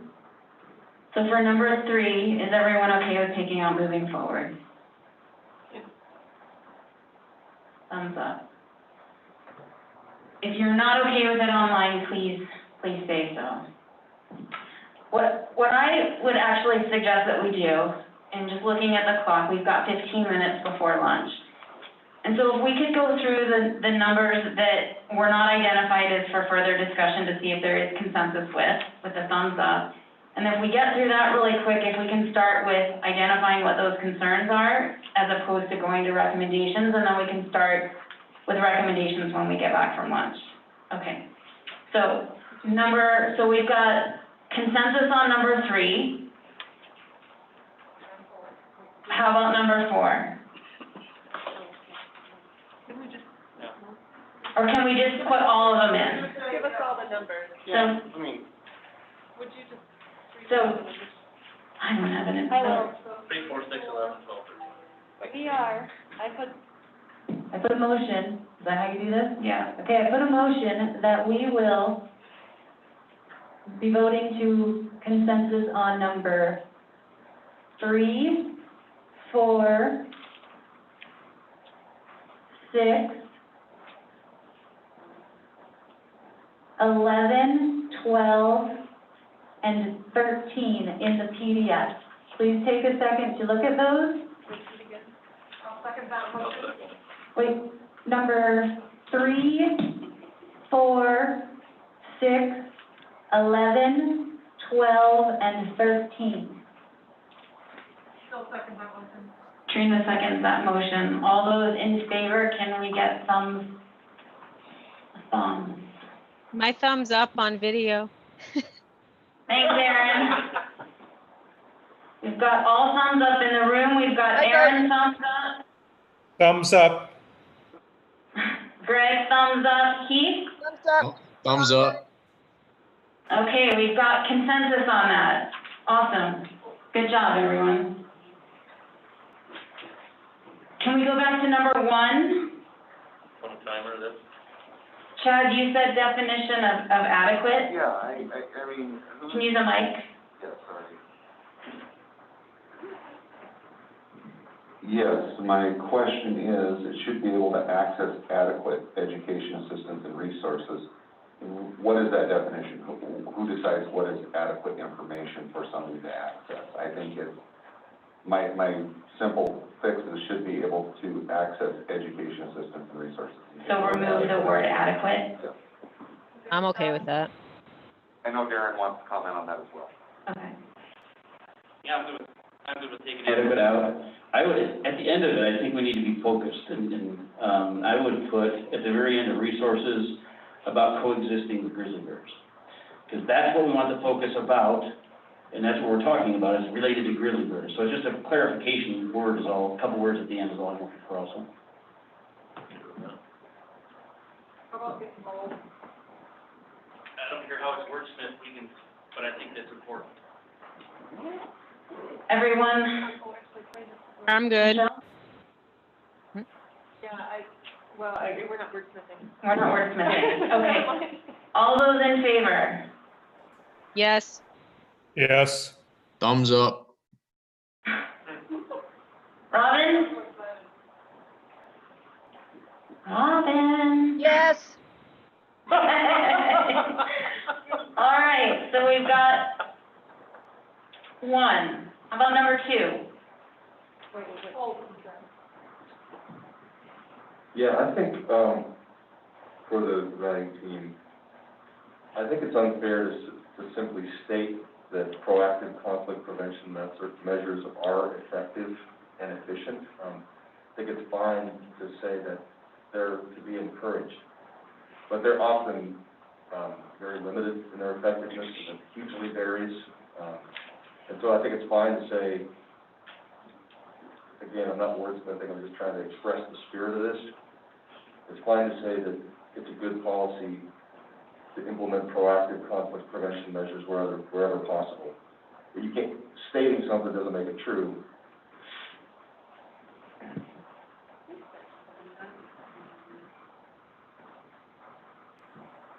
Can you draft something? Both effective and efficient are words that I think are, should be changed. They very well may not be efficient. It's fine to say that they're critical, important. Erin, did you have something that you wanted to comment on around this? I'm just trying to figure out what that looks like. So if it's something like proactive conflict prevention measures should be encouraged, are you looking for it to just stop there? Or I'm just looking for an edit. Sure.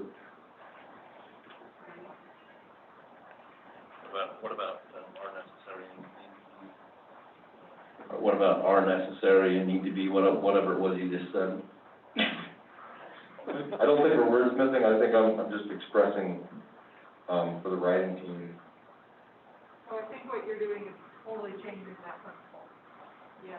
So perhaps what I might recommend, based on some of what we had talked about earlier, is that if the intention of this principle is to be changed, that perhaps, Cole, you could come up with some suggested language around a revision, and then that gets voted on the next time that we revisit any of the changes that are made today.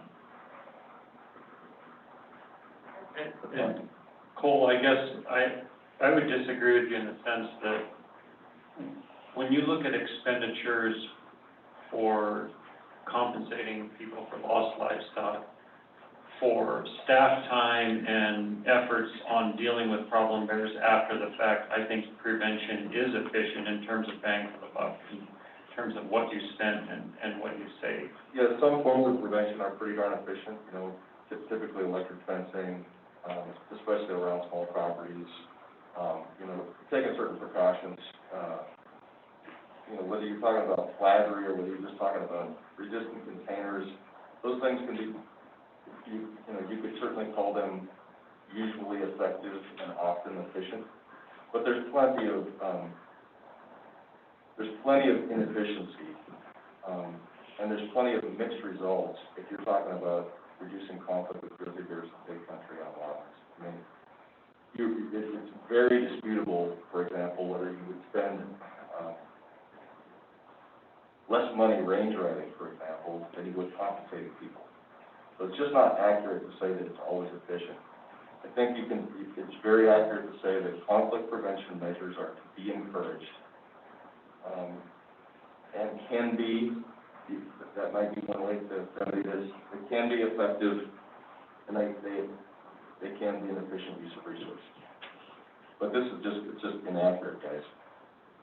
I think, if I can speak for the writing team real quick, the way that we worded this was because it really isn't inaccurate. It just depends on the situation. So I think the point behind this principle was just to say resources need to be allocated for prevention, is the point that we were trying to make. Not that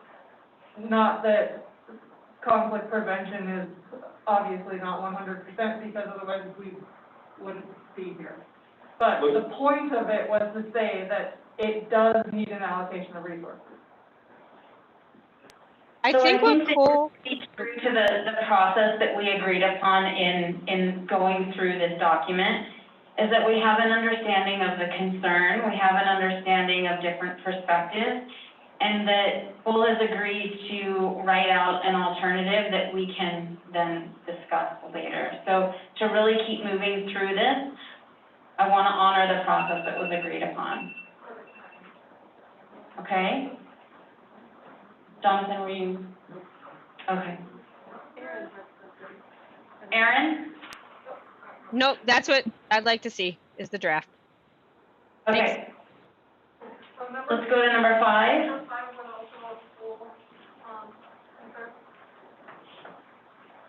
Paul? I would suggest striking easements, et cetera. You know, that's a comment from Glenn Marks, who, with the Montana Association of Land Trusts. I think we don't have to call out that specifically, it's cleaner to leave it out. I had the same edit. Sure. No, I'm fine with that. All of those in favor of that edit? Yep. Sounds good to me. Yes. Yes. Robin? Okay, awesome. Okay. Number 7. I have to have this called out just to maybe have a quick dialogue on what's the meaning of this comment or this driving principle.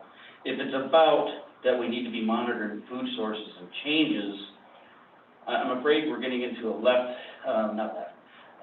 one or two of a very difficult dialogue about climate change. And so I guess I'm more worried about the action items of it. The effects of climate change, should we consider when making decisions about grizzly bears? Is this about food sources, distribution, range? What exactly is and I just need some clarification on why that was explicitly pulled out. I agree with you, Darren. That was, something that the writing team has carried over from a long ago recommendation, but I absolutely don't think it's valuable to have it. I'll try to answer the question posed. It's certainly a complex issue, and from my stance, I think that climate change presents uncertainty in trends that we have seen in historic data. And so to me, as simply as that, the trends that we have known should not be given full confidence in decisions moving forward. So perhaps with a little bit of that description, would that be helpful to those of you that were questioning? If that's not an agreed upon thing, I'm fine with that too. That's my attempt to give a simple explanation of the importance of that in my mind. I just wanted to say something in support of what Jonathan said. I think it's a very consistent, our state has a task force on this. It's a real long-term uncertainty. This statement is not making a claim about the cause of it. It's simply saying that uncertainty ought to be considered. Basically in every factor of grizzly bear management. That seems pretty uncontroversial to me. The sentence before, the council recognizes the cumulative impacts. I don't see the value of that sentence. I think you could strike it and you'd have the essence.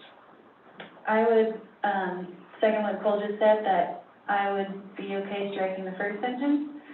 Regardless of belief in climate change or not, there is a trend that is positive with the warming, and I think it's just something to keep in mind, and echoing Jonathan and Cole. And so if we strike the first sentence, I'd like to re-vote on that second sentence. Would that be okay, Darren? I mean, if we're going to talk about resident available science, guys, it'll ring pretty hollow. Not to say we think the effects of climate change have to be considered. Michelle? Yeah, I think most agencies are asked to consider the cumulative effects of climate change. That's kind of like to get the cumulative effects of climate change should be considered. I don't know if that, I think that's been asked of most agencies. Darren, Trina? Hello? So I just edited it, so now it says the cumulative effects of climate change should be considered when making decisions about grizzly bears. And I'm okay with that. Aaron? I live with it. A vote on this suggested revision that's on the screen? All those in favor? Yep. Yes. Sorry, I raised my hand. Yes. Yes for me. I wasn't sure if it was a thumbs or a hand. Did you get all those guys? Yeah, all online are okay. Cole? Trina, you were sideways, or? I was sideways. I just think we ought to hold ourselves accountable for these words a little bit better, guys. How would we possibly know what the cumulative effects of climate change are?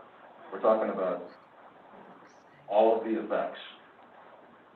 It's just, there's no way to know the cumulative effects of climate change in order to consider them. We simply know that there are many effects, and that that those should be considered, the ones we know about. So should we take out cumulative? Yeah. Just say effects? So Cole's recommendation here is to take out cumulative.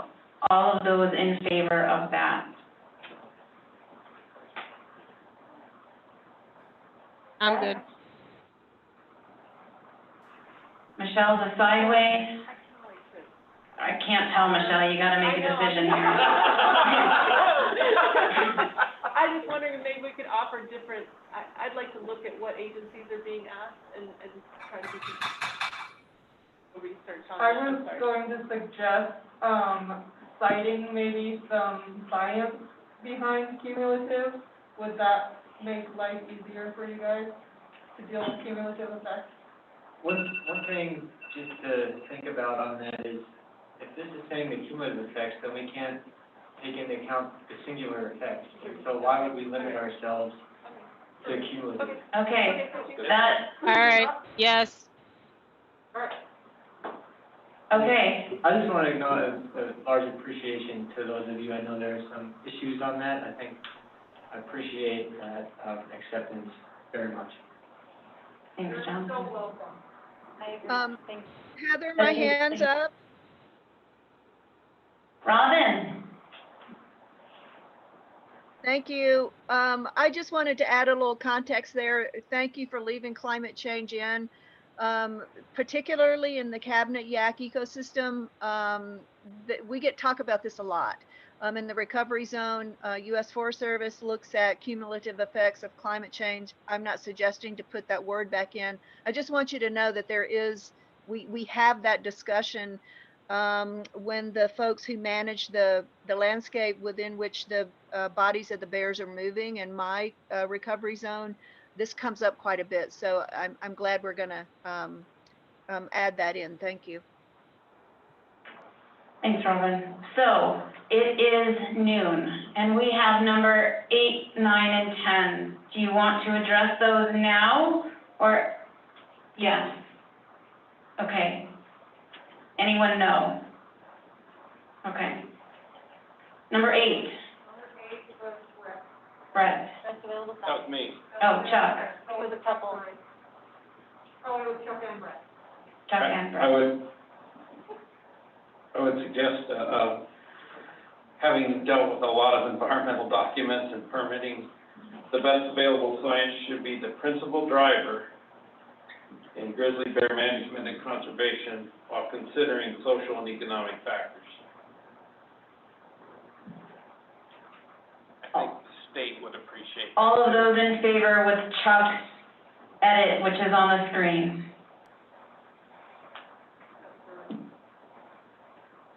Can you read it again one more time? Chuck, can I make a suggestion? What do you think about also changing the word drive to inform?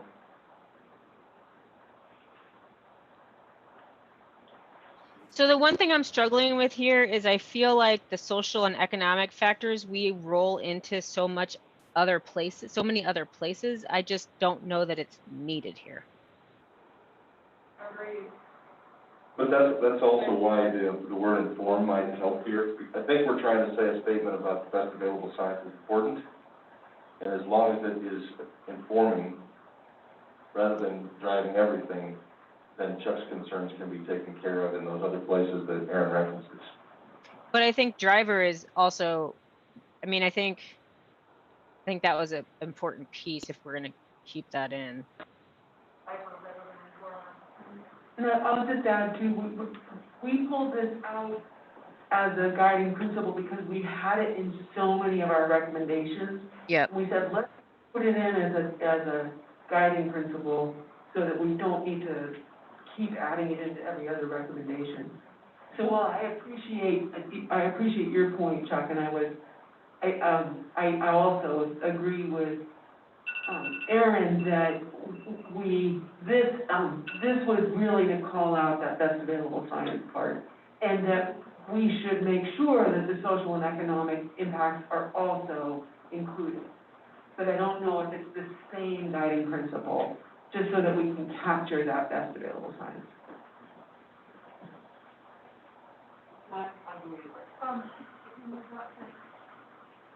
Chuck, did you follow that? I think so. I just want to reread it now that it's been rewritten 29 times.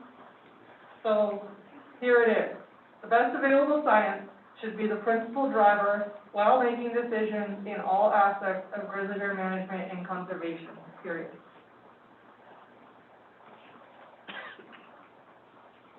Wait, I was talking about going back to the original one. I'm trying to find the original one. You know, I think I can live with that. I think not saying principal, like, is there a why can't we just go back to the, if Chuck's okay with it, of course, and others in the room, but if we say the best available science should drive decisions rather than principal driver? No, I think we should leave principal in there. He wants to leave principal in there. Okay. Because if we take that out, then we're back to exactly where we started. Where now, that would lead us to believe that we need to consider the other things, as Caroline alluded to. Yeah. Trina, can you read this one more time? Yeah. So it reads, the best available science should be the principal driver while making decisions in all aspects of grizzly bear management and conservation. I think while should be when, but that doesn't matter. So, can we vote on the way it's worded now? Are you happy with that? Chuck?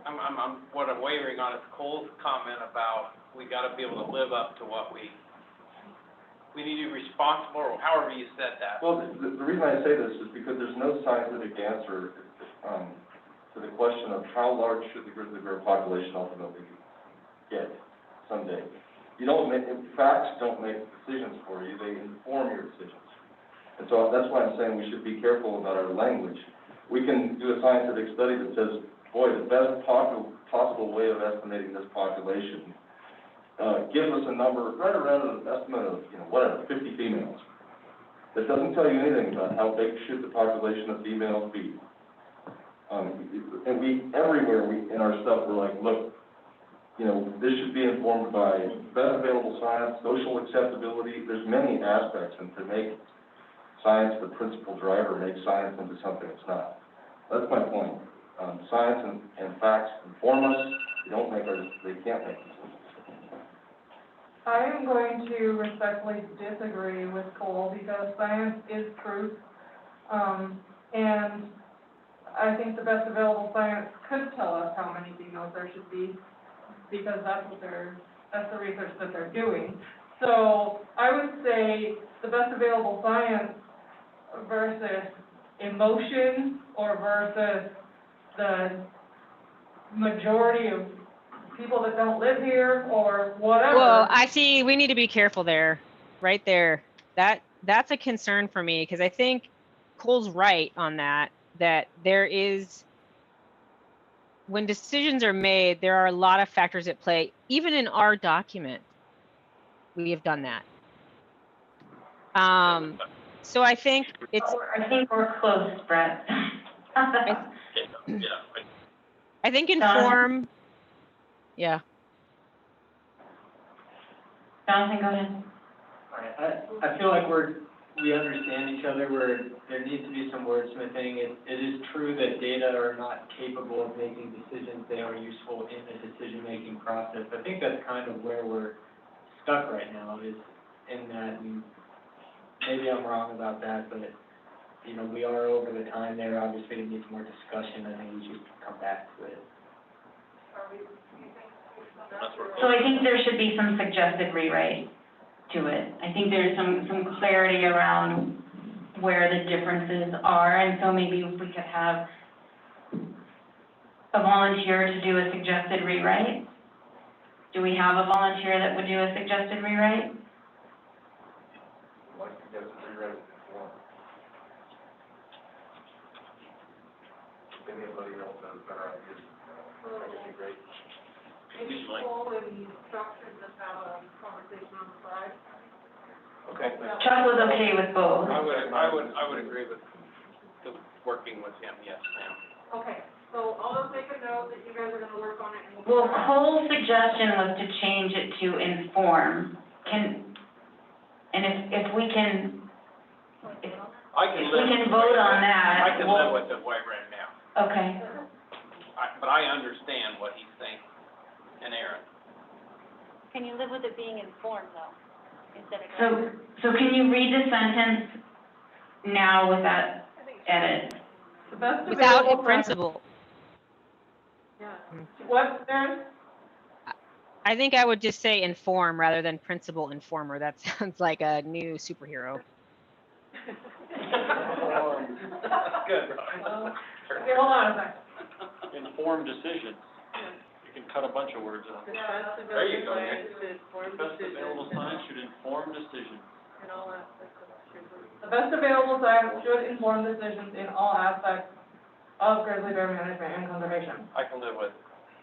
Jonathan, are you wanting a little more time with this? Is that what I just heard? I mean, since our buzzer went off, I would make the motion that we tabled it allowed. I mean, it's obvious we're getting there, but if we just throw it together or something. I think we just have to Well, say, yeah, I can live with that. Let's So just is there a vote vote? and see. Is there a vote for this? That reads simple and clean.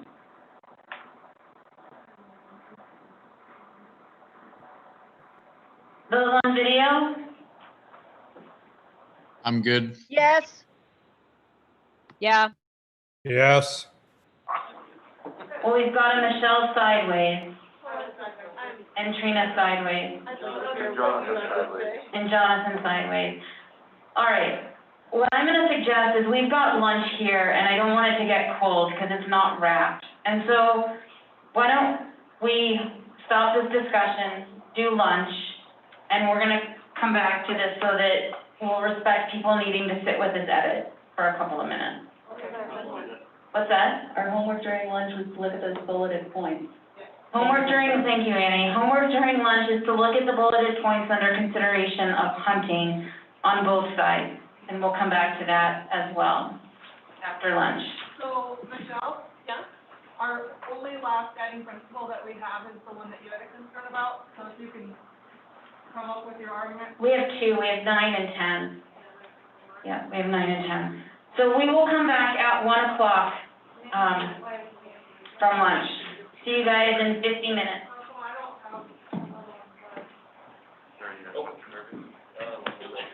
Thank you. Wow. I had a whistle. You had the old. I had a regular burger, yeah. Oh, you had regular? I did the regular. All right. I had a whistle. That was Brad, this is Chuck. All right.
All right, so just a couple of housekeeping things, for members of the council here who had your lunch in the room, should have a ticket in front of your seat.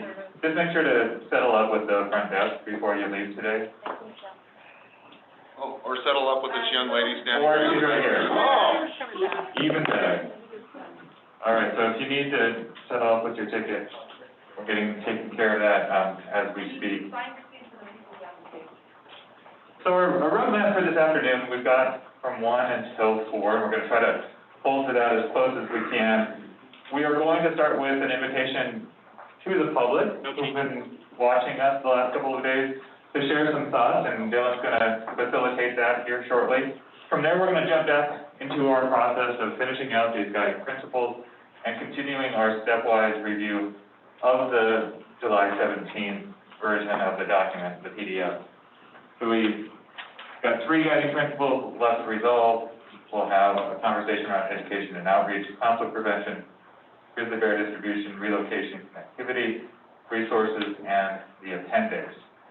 And from my understanding of that conversation, we're going to go through first and flag anything that is a concern from members of the council, things that need additional conversation. After we have a list of what those issues and concerns are, we'll start working through them, similar to what we did this morning. Before we start working through them, if there are ones that really stand out as priorities for the council to address, we'll make sure to capture that too, so that we're making good use of our time. We'll need to work through that really quickly and decide kind of when we've done as much as we can on the issues, because we'll need to make the decisions around the writing team, the roles and tasks. For that, what are we expecting them to do? And then who's going to do it? Selection of those folks. A review of our timeline moving forward, our next steps. And then any other things that the council would like to discuss. So we've got 3 quick hours to get all that done. I'll do my best to keep us on time, and I know I've got Brett Stone helping me out along the way. So any questions before we jump in? Sounds good. Dylan, if you're ready to invite the public to share a few words with us, I'll turn it over to you. All right, thank you, Sean. I'm sharing my screen for the public to see where they can call in to provide input to the council. So this is an opportunity for anybody out there who would like to address the council on anything they've talked on today or yesterday. To introduce yourself, please state your name and where you're from. And also, if you have, more comments beyond just a couple minutes that you'd like to submit to the council, we really encourage you to do that via the online portal that is on the website. And so that is the best place to make sure that your comments are getting organized and kept for the council to see. So please now, if you'd like to comment, start calling in with that phone number, and I will call on you and unmute you and just state your name, where you're from. I'm just kind of biding a couple seconds here extra for any folks to call in. And all right, so we've got one person. I'm going to unmute you. You are ending in phone number 210, so I'm going to unmute you here in a sec. So please state your name and where you're from. Hello. Yeah, and ending in 210. You have an opportunity to comment. Hi, thank you. My name is Jennifer Hickman, and I am a full-time Bozeman resident, property owner, and active community member. I wanted to first thank the council members for your important work and for the opportunity to comment today. So thank you. I wanted to call in to say a couple of things. First of all, I support the council's many positive recommendations to promote the grizzly bear recovery, specifically with regard to education and outreach and the prevention of conflicts between bears and people or livestock. I think that adequate funding for conflict prevention is the best way to reduce preventable bear mortality and to improve the social tolerance of bears in our communities. I would encourage the council to recommend against a grizzly bear hunt And I'd like to provide a few simple reasons for that. First, it does not work. There's simply no scientific evidence that trophy hunting increases social tolerance of bears or that it reduces human-grizzly conflicts. In fact, many studies have shown that trophy hunting increases human-bear conflict by raising the rate of sexually selected infanticide, driving females with cubs into suboptimal habitat closer to human populations. Second, it's unpopular. The majority of American voters oppose trophy hunting of grizzly bears and want to see the bears protected. And third, it's bad for the economy. Millions of visitors flock to the greater Yellowstone region every year, hoping to see these treasured animals, and they're worth far more in that respect to us Montanans, alive than dead. Our wild animals are a public resource, which is meant that they're meant for the greater good of all of us, not only a select few who see them as their own personal trophies. For these reasons, I would encourage the council to recommend against Fish, Wildlife, and Parks opening a trophy hunt. Thank you very much for your time. Thank you very much for the comment. All right. Next, we have a phone number calling in with the last 3 digits of 462. So I'm going to mute you or unmute you, and please state your name and where you're from, ending in 462. Yes, good afternoon. My name is Keith Kabista from Stevensville, Montana. I've been following the process of the council for some time now, and I've given you some comments, and I think that some of them have actually been helpful and meaningful, because I think as the progression of the council's work goes on, I see some things in there that were part of what I commented on, or potentially what others did as well. So to be brief, I wanted to comment on the role of hunting considerations that I believe you're going to be deliberating very shortly with regard to the support and opposition. And I wanted to refresh the council's memory on one of the very important and compelling duties that the governor's executive order specified. And that is that the council should recognize grizzly bear management objectives and any existing intra-agency as well as interagency commitments that are already in place. So therefore, I'd like you to consider one addition to the hunting position for supporting the role of hunting. And that is that the IGBC statement, which supports hunting of grizzly bears, should be included in those considerations supporting the role of hunting. The IGBC is referenced many times throughout your current draft document, as well as the other components of the past work that you've done.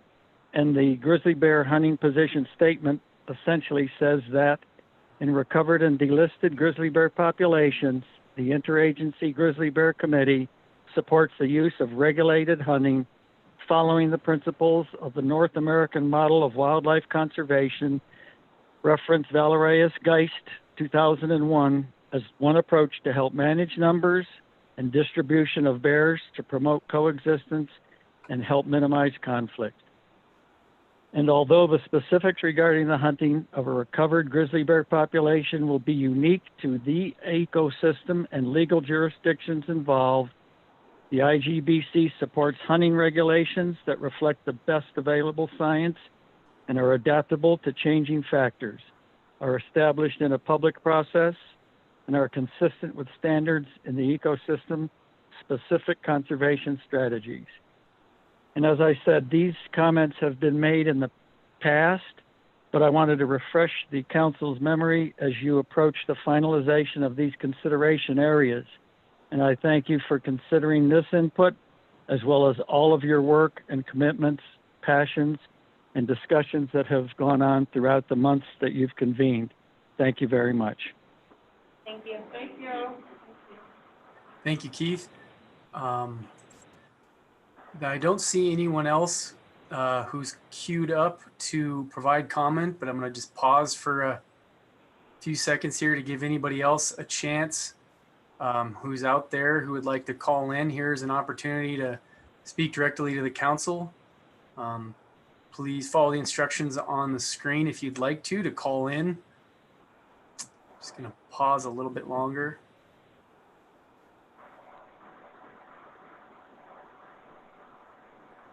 Dylan, this is Yeah. Trina. I have a public comment in my text. Okay. It says,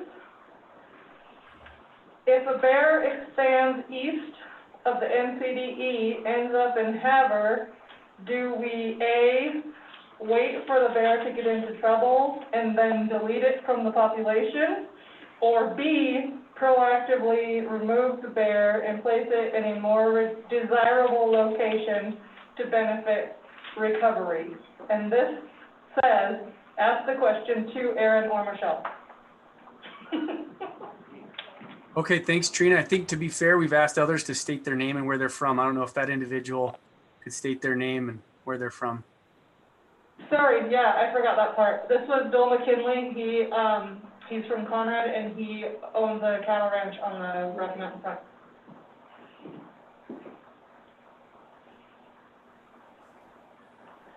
Well, I don't see any other comments calling in right now. We can pause a little bit longer or move on. Dylan and Brett, how many people we got following us today?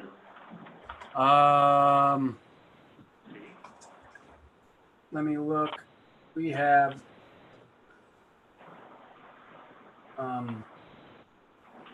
18 that are watching right now live. And we had 32 yesterday, Dylan? The high at one point, I did see 32 at one point, yes. And then overall views, it showed about 117. I don't know how YouTube's analytics work, if that's, yeah.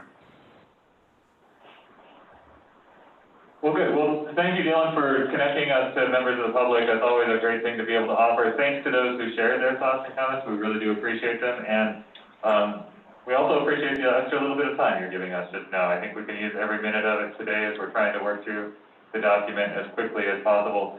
One other comment that came through to me over the lunch hour that I wanted to share with council was just around audio, that it is hard for some people to hear everyone. So if you are talking, please speak up, please speak into the microphone consistently so that everyone can follow along. Jumping back into the content, where we left things off. So we left things off on guiding principle 8, which was around the role of science. We were getting really close, it seemed like, to some sort of resolution there, with some conversation around, are we there, are we close enough? Do we want to assign someone to, or do we want to assign someone to continue working on this? So, Trina, do you mind continuing to steer for us and share your screen so that we can follow along?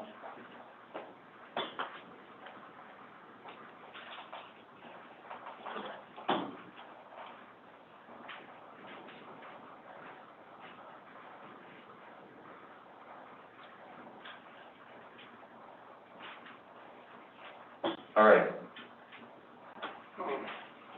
So it currently says the best available science should inform decisions in all aspects of grizzly bear management and conservation. Pardon? I have new numbers. Those are new numbers instead of old numbers. Yeah, we are on We have to do it the most confusing way possible, Tom. number 9. I thought we didn't quite make a decision on best available science. I thought we were gonna sit on that over lunch and return to it, or are we okay? Didn't we? What we said is we could live with it. Yeah, we voted on it. I mean, 'Cause we had Nick to made decide that on- suggestion, and Okay. Yeah, right? Are we all in agreement on that? We agreed to this number? but that must be new numbers. This is- It wasn't at 8 before lunch? It was 8 before lunch, Okay. yeah. Let's make sure. Yeah, the numbers on the screen, Chuck, are not the numbers that we put on the sheet. Yeah, Oh. what I really should have done is,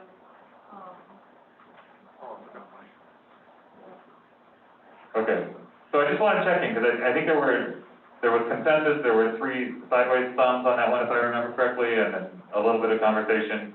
As we were breaking for lunch, just to address those three sideways thumbs to see if there was anything else that we wanted to add. Is there anything else? Are people okay moving on? Charlie added some context of how the state regards it during Right. lunchtime, which kind of put it over the hump. Okay. So now we are on,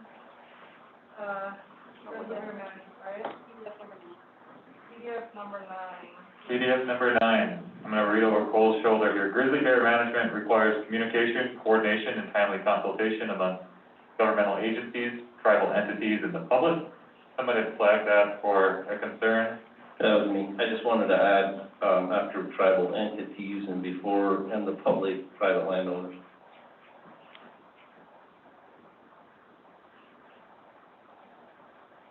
Thank you, Brett. Any conversation, considerations around that? I agree. I put that in one of my comments one time. Just for clarification from the writing team on this one, we tried to encompass all of that in the public. We felt like if we started listing people out, you know, it's hard to get inclusive there. And so that's why it went to the public.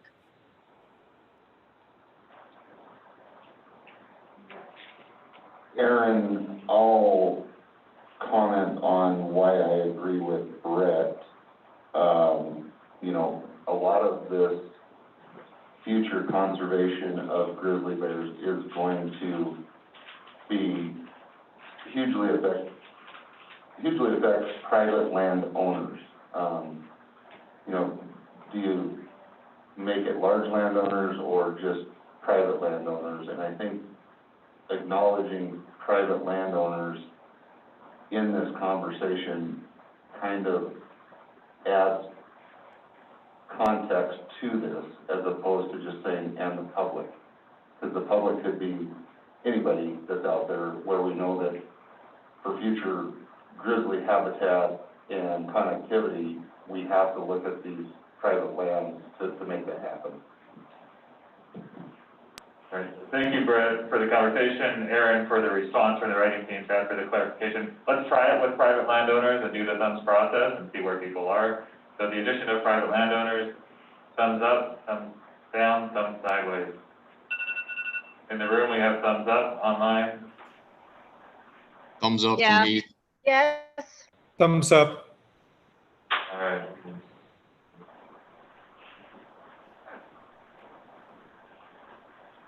So we have consensus on number 9. So number 10. Number 10. PDF is, Michelle's, Yeah, I had written a possible one for this. I still would very much like to have a bear management specialist more involved in deciding about approaching grizzly bear conflict resolution or management.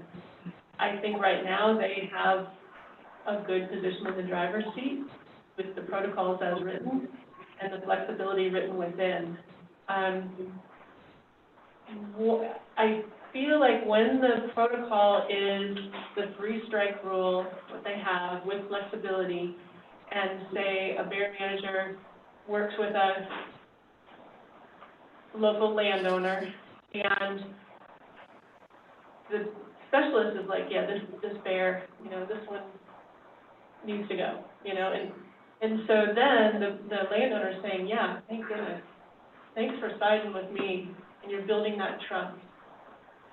If you have a varied approach or a blanket approach that it's going to be remove or you know, lethally remove, then when the bear specialist feels like, no, I don't think this is the one, or, boy, all that dog food was out there right by the riparian area, and, you know, gosh, I feel bad about putting down this bear, and he says, you know, we're going to give this bear another chance, then it puts him in a difficult position if he wants to make that decision. So I guess I feel like I would like to see flexibility for sure be in there, and maybe look at a recommendation that speaks to this, where you say the bear management specialist should review and discuss protocols and look at that flexibility. and make decisions based on that. So the guys on the ground are deciding. So, I'm confused because it sounds like you're arguing for this guiding principle. Thank you. Let me clarify. Arguing for flexibility, but not for blanket varied approaches. That's my concern is the blanket varied approaches. Like this area, we're gonna do it this way, this area, we're gonna do it that way. That's what I read into this. And I do think there should be flexibility on the ground. So is there a way to write it, or is there, what's behind it, I guess? What do you recommend? Because when I read diverse landscapes require flexibility to utilize varied approaches, that to me is the most open wording to let, the intent with the synthesis team was just what you said. It was exactly what you said and so utilize varied approaches is not like a blanket, it's just like whatever that bear manager with that landowner or that forest manager, whatever they figure out. It wasn't like, here's all what bear managers have to do. It was exactly what you wanted, or what you just said, and that's what we came up with. And so if you can recommend something else besides utilize varied, but the idea was, we have the same idea. Oh, good, okay, because if that's the idea behind it, then I guess I would want to be more clear, because to me, I read varied approaches as blanket approaches, and I don't want to tie anybody's hands. So I would recommend Montana's diverse landscapes, and I had added and conflict circumstances, being that every conflict is different as well, require flexibility in grizzly bear management. Remove the varied approaches in grizzly bear management. Or in grizzly bear management decisions, if you want to get more specific. So,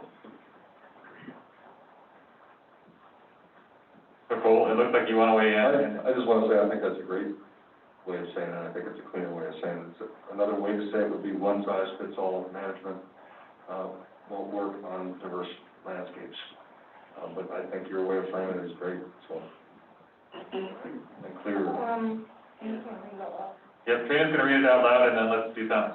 Montana's diverse landscapes and complex circumstances require flexibility for grizzly bear management decisions. Yeah. What works better? To me, it makes more sense for 4, but. Or with flexibility with grizzly, or in, no in. In, I think. Okay.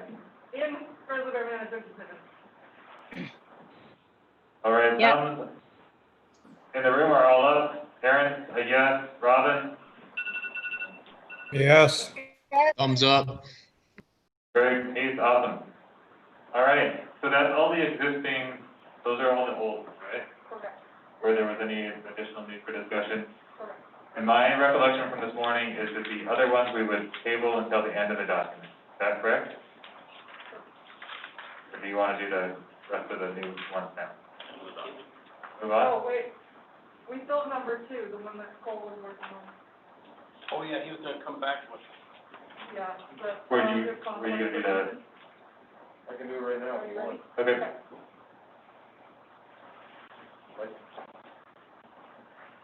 My suggestion would be basically to just, be a little more nuanced with this sentence by saying, proactive measures are often an effective and efficient means of reducing or preventing conflicts. I think that's, proactive measures are often an effective and efficient means of reducing or preventing conflicts. Good. It Can stops I- short of saying, very, and so you, if people feel strongly about sort of the council's urging, then you may need an additional sentence to say, for this reason, the council urges that people practice prevention in grizzly country to the extent possible. Yeah, I like the addition. I wonder if it could even just be simpler and just say proactive measures are often effective and efficient means reducing conflicts and should be encouraged. That's fine. Okay, say that again, Aaron?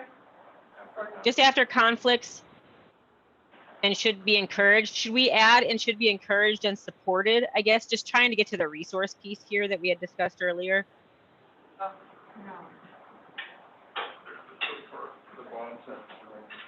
Okay, so the, Darren, Okay, so then take out the last one. microphone, please. This was and should be encouraged. Got that, but then take out the other three. Yeah. I'm good with where we're going on this. It almost seems like we took a guiding principle and added a recommendation at the very end. And so Okay. I'm not so sure that we don't have a guiding principle, proactive measures, and then a recommendation. You know, the sentence you just deleted, I think it was. Okay. Was, you know, does that make sense where I'm going on? I'm good with that. I'm good with that. That's a good point. I think we do have, a recommendation that says something about supporting and encouraging conflict prevention. I'm fairly sure, but when you had both of those up to the encourage part. Right, so I think we could just end at conflicts with this one. Proactive measures are often an effective and efficient means of preventing or reducing conflict, period. Number 5, I'm not sure where it is. the last few words of number 5.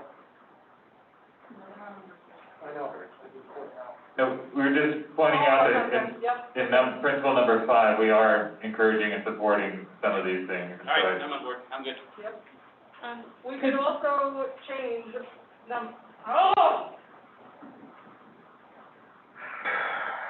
Take a deep breath. Where'd the mic go? We could also change number 5 to say voluntary incentive-based conservation efforts on private lands are effective, or whatever, instead of saying we encourage them, and then we're consistent in not putting recommendations in our guiding principles. Yeah, my suggestion is I think to include the directional language in there. It's not specific enough in my mind to be a recommendation. You're just saying that this should be supported and encouraged. So we are voting on proactive measures are often an effective and efficient means of preventing or reducing conflicts and should be encouraged and supported. Correct. Can we see thumbs on that? Michelle's still reading. All right, let me keep moving. Moving target. Yeah, it is. There you go. All right, so proactive measures are often an effective and efficient means of preventing or reducing conflict and should be encouraged and supported. And again, there might be some more stepping down, but are we good on what's here? I'm good, I would say Yeah. and instead. Yep, Aaron, you're good, Robin, Greg, Keith? Thumbs up. Yes. Cool. All right. Nice work, guys. Okay, now we got it. So moving on, the next section, I believe, is the first of the section 1 sections. So these are the formal recommendations by consensus. And let's do what we did this morning, which was take a minute to read through the entirety of the education and outreach recommendations, and let me know if you have a concern or want to make a comment on any of those, and I'll capture the numbers over here on the board, and then we'll work through them. Or, sorry, we won't work through them, we'll work through the next section until we capture all of them.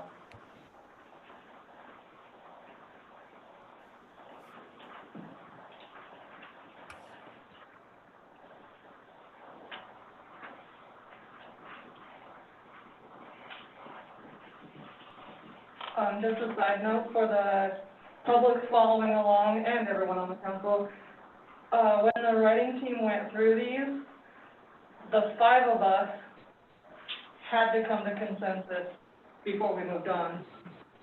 So they should represent everyone's views, I hope.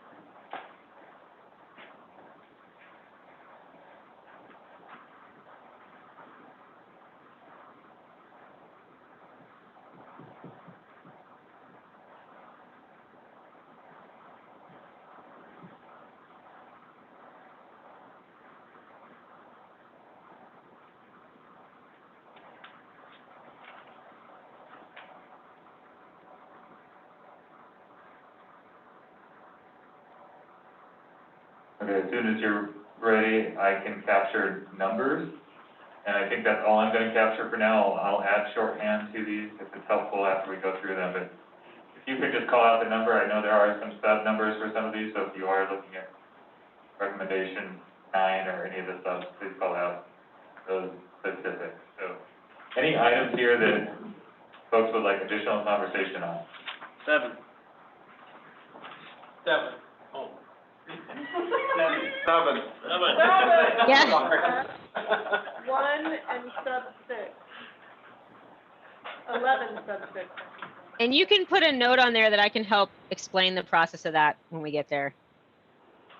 Which one did you say, Michelle? 1 and 11 sub 6.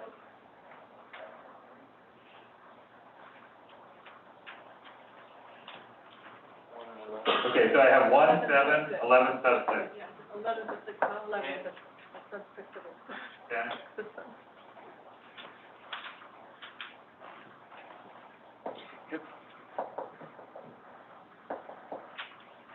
We should reach out to people online too. Yeah. Aaron, Robin, Greg, Heath? Who's at 10? The whole thing? I guess 10 too, I got hung up for a minute. You guys can keep going though. I'll catch up. Thank you. Anyone else online? Greg, Robin, Aaron, any of these? 12. I'm still reading, hang on. Yeah, no worries.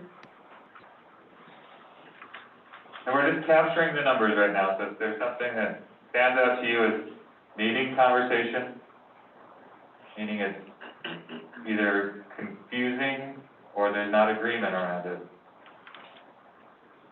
we want to have those conversations.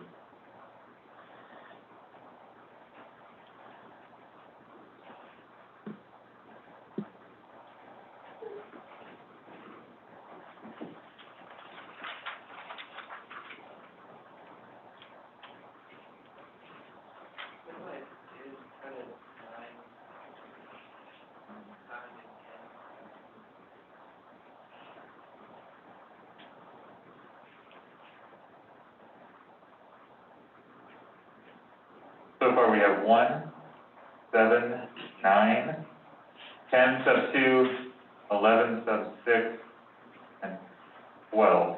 Anything else to add to that? Were you 9, huh? Yeah. Yeah, kind of. At number 10, just the whole thing, which could be just, yeah. Okay, is anyone still reading? Why don't you put down 13? Which one? 13.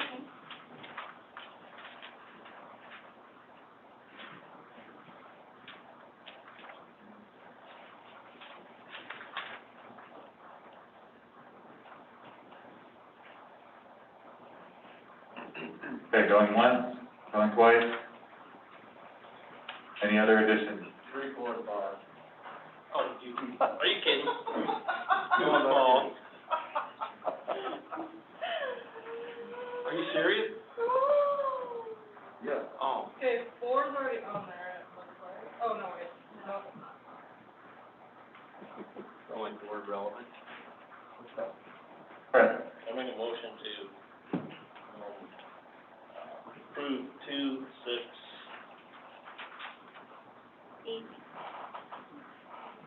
8.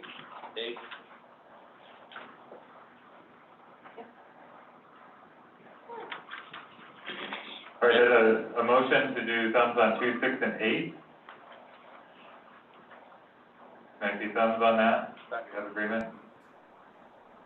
Yep. Yes. In the room, all the way around, thank you. Robin, yes. Aaron, yes. Greg? Yes. Thank Yes. you. Oh, Heath, you're still there, great. Okay, so we've reached consensus on those, the rest are flagged for conversation. Heather just let me know that 2 additional people called in and want to share some quick comments with us. So before we go to the next section, I'm going to hand it back over to Dylan and just thank those folks for calling in with your comments, and just a request to keep those brief, maybe a couple of quick highlights that you want to share with the council, and if you've got longer comments, we'd love to see those, but please submit those via the online portal. Thank you. Dylan. All right, yeah, thank you, Sean. We had a few folks come in here a little bit late, but we want to give them an opportunity if we can. So the first number I'm going to call on is ending in 857. Number ending in 857. I'm going to unmute you if you could please state your name and where you're from. Hi, everyone, and thank you for the opportunity to comment. This is Bonnie Rice, and I'm with the Sierra Club based in Bozeman. And I'm speaking today on behalf of over 2,600 of our active members in Montana and over 3 million supporters across the country. So I first want to thank all the council members and the facilitators in FWP for all the time and hard work and emotional energy that you put into this process over the past year. It's been a really significant effort, and we appreciate all your time and investment in that. And thanks for the opportunity to comment today, and also for the opportunity for the public to comment on the final draft recommendations after this meeting. So as the council is well aware, Montana plays a pivotal role in the conservation recovery of grizzly bears throughout the lower 48 states. And in many ways, it's really up to Montana to ensure the long-term future of grizzly bears and that isolated populations are connected, and that also we're able to restore grizzly bears to the Bitterroot. Overall, there's many excellent recommendations, we feel, in the draft to date, in the July 17th draft, that we believe, if implemented, will really significantly contribute to grizzly bear recovery in Montana, particularly in the areas of conflict prevention, outreach and education, and resources. We do have some concerns and suggestions for additional recommendations that we outlined in detail in the comments that we submitted to the council earlier this week. We'll likely submit some additional comments if there's changes based on your discussions this week at the meeting. But I just wanted to highlight a few of the points from the comments that we have sent in today in our limited time. So first, we'd like to stress how important it is that the council's vision and recommendations more fully address the need for both demographic and genetic connectivity. We urge the council to strengthen the document in this regard. In order to reach real long-term recovery, and if bears are ever to be delisted, establishing both genetic and demographic connectivity between populations is critical. Genetic connectivity alone is not enough to ensure a viable grizzly bear metapopulation over the long term, or to bolster small populations or bring bears back to the Bitterroot.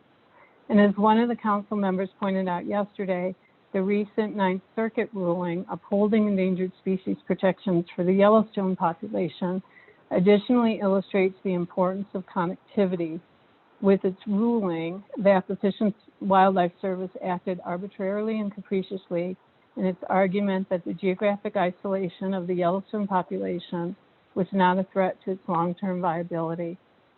So we urge the council to also include a recommendation to allow the grizzly bear population to grow and expand in range in order to aid grizzly bears in connecting with other populations and to recolonize historic habitat in the Bitterroot recovery area.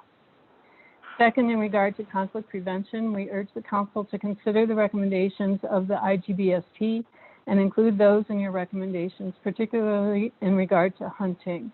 The draft to date is very light on prevention of hunting-related conflicts, which are a significant source of grizzly bear and human injuries every year. Third, in regard to hunting, we understand the difficult deliberations and the lack of consensus within the council on this topic, but we urge the council to reject hunting of grizzly bears. In its preamble, the council has stated the importance of indigenous expertise, knowledge, and perspective. And to honor that, the council should give significant weight to the opposition of many tribal nations to any hunting of grizzly bears. And the council should consider the widespread national opposition by the general public. And as many have stated, hunting does not reduce conflicts or build public tolerance, and it can actually work against achieving connectivity. Last, we believe it's critical that the public comments that have been submitted to date be analyzed and synthesized. Without such analysis, it is difficult to see how the council could have a clear understanding of public input and desires on major themes of grizzly bear recovery and management. It's unreasonable to expect members of the council to distill this voluminous information on their own. In closing, as the council knows by now, grizzly bears today occupy only about 3% of their historic range in the lower 48. We have eradicated them from everywhere else. We are still responsible for more than 85% of their deaths. By and large, places still wild enough and large enough to support grizzly bears do not exist anymore. We have a choice and a significant responsibility to grizzly bears, the natural world, and to future generations to make room for them, to manage with compassion, and to find more ways to coexist. What we save and what we make room for, especially as more and more species are driven to extinction and more habitat is lost every day, says much about who we are as people, so fortunate to live in this special place. Thank you. Thank you. Thank you for your comment, Bonnie. So we have one other caller, and I'll give them an opportunity to talk, and then we'll be done with comments. Phone number ending in 829. I'm going to unmute you. Please state your name and where you're from, and please try to keep your comments brief if you can. Thank you. Hello there. My name is Nikos Pastos. I'm in the middle of the Flathead Indian Reservation, Cabo, Montana. And I guess I don't have any great prepared comments. I've been trying to keep up with you guys through the virus, and I don't envy the work you're doing, but I do appreciate all the different perspectives and the sincerity of which everybody's, you know, I mean, I've learned so much just, you know, since December about grizzly bears, and I wanted to compliment everybody who can hear me or that's involved. I think the governor did a great thing by pulling this council together, and you know, I still think I don't really. I guess again I didn't have the prepared comments. So I'm a Salish Kootenai and Pend Oreille Indian, and I'm an environmental sociologist, and I'm really happy that, you know, Class 1 grizzly bear habitat's in my backyard. It adds to the, you know, the spiritual essence of how we see ourselves as Indians, as well as being Montanans. I guess, in calling today, I am 1,000% opposed to hunting of grizzly bears in any way, shape, or form. And I'm also concerned about, when they have to be euthanized when they're relocated. And I know that that's still being worked out, but I'm very happy to see that the Ninth Circuit Court affirmed, you know, the necessity for, I guess, greater Yellowstone bears to be protected, and I did you'd speak to that. And I think, I guess I want to say, as far as like tourism goes, we have a corridor, a wildlife corridor there at Everett, Montana, and I just see so many people coming just to see that from all over the world. And so I don't know if tourism is part of it. I mean, for me, I just live here, and I think we should keep it wild. I really appreciated Ms. Rice's comments from the Sierra Club, pretty much in concurrence with. I keep learning things from the Sierra Club and the professionals working there. I appreciate that they stay on it. It's hard for me during the virus to, you know, I'd like to look into all these things a whole lot more, but I'm glad that there's, you know, professional conservation groups and their professionals bringing these things up. As far as, you know, the International Grizzly Bear Treaty, over 100 different tribes signed onto it, including my tribe. I think, because you get to talk about grizzly bears all day long or all year long, it's still pretty special to have bears in as many wild places as we do in Montana. And so, yeah, I'm really interested to hear more about the genetic continuity of the grizzly bears, as well as keeping the wildlife corridors open. I don't really think that I don't see. I understand people have property and animals and concerns, about their property, but I don't really think that there's a bear conflict. I think it's just so many people, and the bears are just trying to live, and they live because we put the Endangered Species Act together, and 3 generations of people, at least in western Montana, tried really hard to, create, keep a vibrant, healthy landscape. So in conclusion, I think we ought to. I'm not sure if I've read everything you folks have put together, but historically, there were lots of farmers, ranchers, conservationists, environmentalists, business people that I'm aware of in my lifetime that worked together, to make these wildlife refuges for, migratory birds, grizzly bears, bull trout, and I'd like to see more of a kind of like a historical perspective in the work you're doing. Anyway, like I said, I didn't have all my thoughts prepared, but I will be sending in some comments, and I hope that they are easy to access as far as your synthesis or abstract. And I thank you very much for the effort you're putting in. This is the best place to be, and grizzly bears are a huge, great part of Montana. Thank you for your time. Thank you for the comment. All right, with that, I'll hand it back to you guys. Thank you. Thanks, Dylan. Yeah, thank you, Dylan, and thanks to those members of the public for weighing in. It was really helpful feedback to the council and just a reflection of the overall process and time that's gone into this. So thank you for following along and for those contributions and your additional contributions that are coming through online. So we did take a break as we were transitioning from education and outreach into the next section, which is going to be the conflict prevention section. Just before flipping through that, Brett did make a motion for consensus on the 3 items where there was not a request for additional conversation. We ready to jump in? Into the education, into number 1? I guess my assumption was that we would go through all of the sections first and flag where we want conversation, and then go back to the top of the document. Does that work for everyone? Yeah. So we're at conflict prevention. So now we're in the conflict prevention section. So same thing, take 5 minutes to read through this. And as soon as you see one that you'd like to flag, I'll grab the number and we'll tally both. Can you grab a 14, sorry, these numbers, 14I1, just because that's something we do need to still clarify. Got it. Thank you, Erin.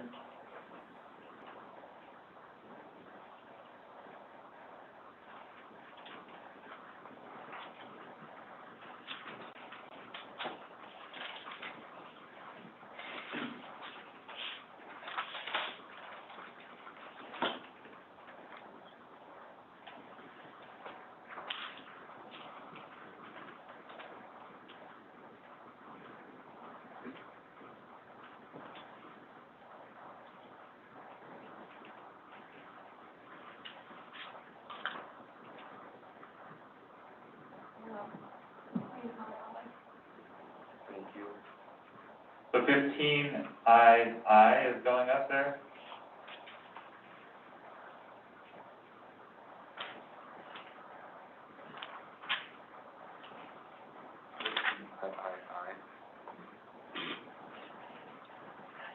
Formatting that you dropped in front. 15II is going up there too. That's kind of fun to say.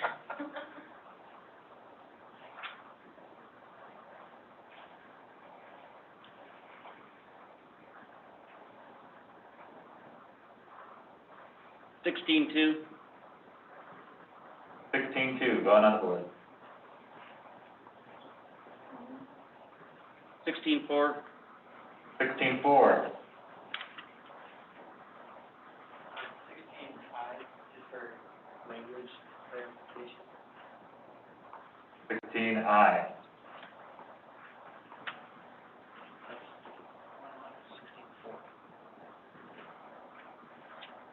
have the 16. So there's a 16I for. So it's I4 and I6, is that correct? Yep. Still, Or I2? I have a 1 and 2, but I don't Or have 4. under public and state land. Yeah. I go from 16.2 to 17. Um, In 15.2. 15 II or 15? Sorry. 15I, yep, that's already. That's up there. Brett? I talked about that, actually, someone here to do it for him at the end. So, whoever had a problem with 16, which is it in letters instead of numbers? I don't have any numbers on it. D, D. no, dog, Oh, D is in dog. that's okay. Oh, when did they change the numbers? Yeah, when did they change? I don't have any numbers. I go from 16. Yay. I have a clarifying question. Robin, go ahead, we can hear you. Oh, I'm looking at the document online now. Thank you. I wanted to make sure that I did hear that someone flagged 16-4. Is that correct? Yes, in the PDF, it is 16IB. On the current document online, it is 16I4. Again, the formatting is real wonky. Just, we'll go slow through it and Oh, the writing team will work with it, but. yeah, Please. All of 17. How about 50 V 3? Okay, 15 B3. Brian? V is in Victor. B is in Victor, yep, 5. Roman 5, I don't know how we want to say it. And 18I wording.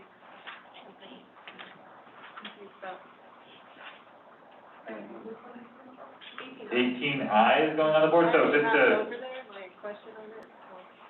Go I through- just noted that there's some grammar weirdness there, but I didn't, that's also a writing team thing. I'd like to talk a little bit about it too. Oh, yeah. yeah, so I think we can flag things for edits, but I think what we want to make sure is that we're focusing on where we need conversation. Yeah. So So this is conversation. it is conversation, okay, so that's 18I. Yes. So I've got 14I1, 15II, and III, 15B as in Victor, sub 3, 16I, 16I sub 2, and sub 4, or sub B and D, depending on the lettering. 17, all of 17, and 18I. Is there anything else we want to add? And 18. Yeah. 18BI has now gone up.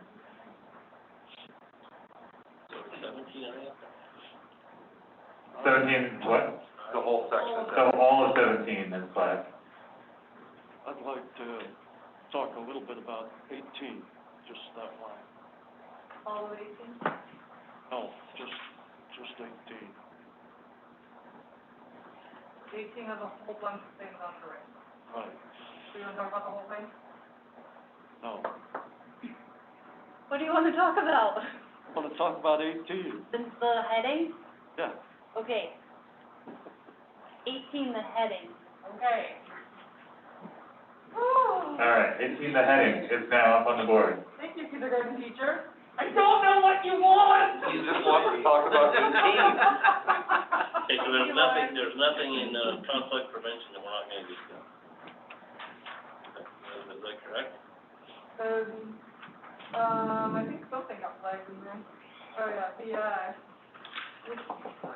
you want to discuss all of,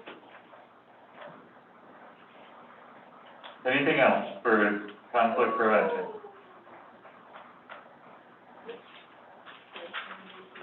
Pretty good list here. So there's nothing to approve to move forward because we're talking about everything. Okay. That was my question. Well, it's like 14I, sub 2 and 3 are not up there. I mean, do we want to approve things? 14I sub 2 and 3 could change once we discuss 14I 1. Yeah, why don't we just do all of them and then, approve all of them at once? Yeah. I agree. Okay, Start at the beginning. so conflict prevention, we're just gonna flag them for now and not move forward on consensus because there could be some interdependency among the different elements. Okay. So, Aaron, do you want to talk about number 1? We're just, Oh, sorry. we're gonna continue through the whole document first, sorry. Never mind, Aaron. I'll be on the same page here. Hey. You know what? We're doing good though, guys, we're moving through these quickly, we're identifying them, and then Exactly. as soon as we have these all identified, Brett's gonna get his phone out, we're gonna move through them 2 minutes at a time. Grizzly bear distribution, array location, and The next section, grizzly bear distribution, relocation, and connectivity.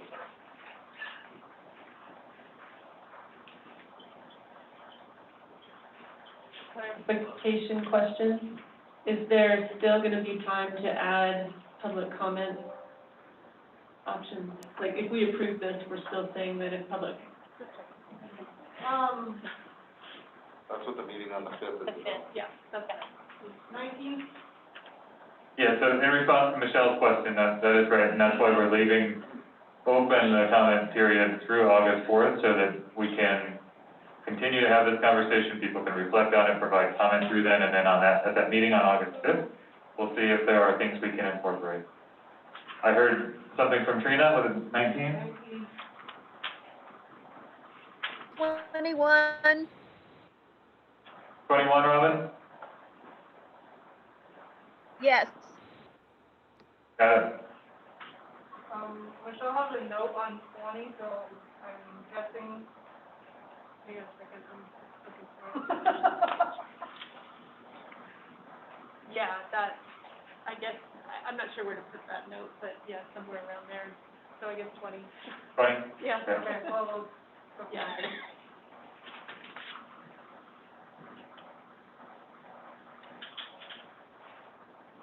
So similar to the public comment, I actually got a 14 comment on this section too. And the questions they wanted to have you guys at least consider were around 2 things. One was around relocation and the other was around augmentation. And you have existing language in there to some extent. But the question was, in looking at your vision, which you talked about fully recovered populations in the 4 recovery areas, and then looking at those landscapes and the areas in between, they just said as much guidance as you could provide in terms of how you want to achieve that vision through these recommendations would be helpful. And just as an example for the kind of thing that might be helpful would be some guidance about if you envision fully recovered population areas, not just in the NCDE and the GYE, but in the others as well, do you have guidance on how you want those other areas to move towards recovery? Is that natural migration? Could that include augmentation? Or is that process guidance that you'd like the agencies to make the best decisions based on science? But they just said, you know, any additional guidance could be really helpful as you move towards that vision.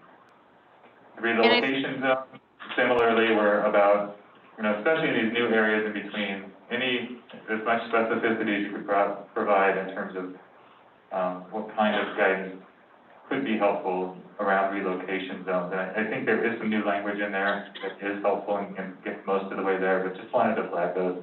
Erin? I was just gonna say, I think we considered that as a writing team when we went through these with the comments, and that's why I think you see some of that in like 19, 21, 22. So just considering what's here already will be important to that too. Yeah, thank you for that, Erin. You're right, it did come in time for consideration, and there is some new language in here to help address that. Wanted to make sure that got offered up. It doesn't have a number, it's just an addition I'd like to discuss, so I don't know what to call it. Roadless quality, maybe? Question mark. 23, please.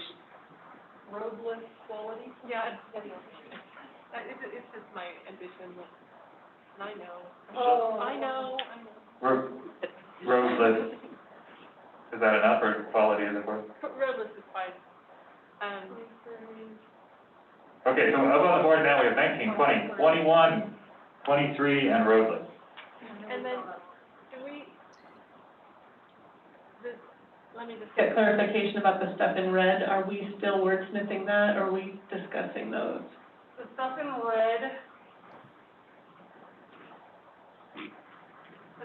red is, what got added yesterday from the stuff that was at the very bottom of the, document. I just put it in where it would live if we accepted it. So probably most people haven't read it yet, so those are the ones that we're gonna come back to after we do the ones that we've already read, that have already been in this document for longer than. So we're not voting on those right now? Right. Thanks for the clarification, Tina. I have the same question. So anything in red right now, we're gonna address at the very end of the document and not consider it. Robin, you have your hand up. I think it may already be in here somewhere, and the writing team can inform me about this, but since we had a member of the public specifically just comment about adding demographic and genetic connectivity as part of a recommendation, if we don't have it in our recommendations, I think it might be going the red of something to consider, because we just heard that public comment. It's in one of the guiding principles, I believe. It is good. So the question is, do we want to add it here?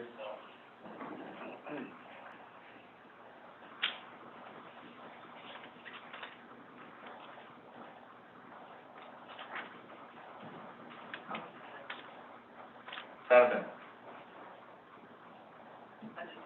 Just as a clarifying comment, a lot of the initial guiding principles were just things that were so common throughout the recommendations that it was better suited and exemplified as to be important in those guiding principles. And so, not just with this one, but with all of them, to start moving them back down would be the reversal of what we thought was a better way to highlight the importance of that.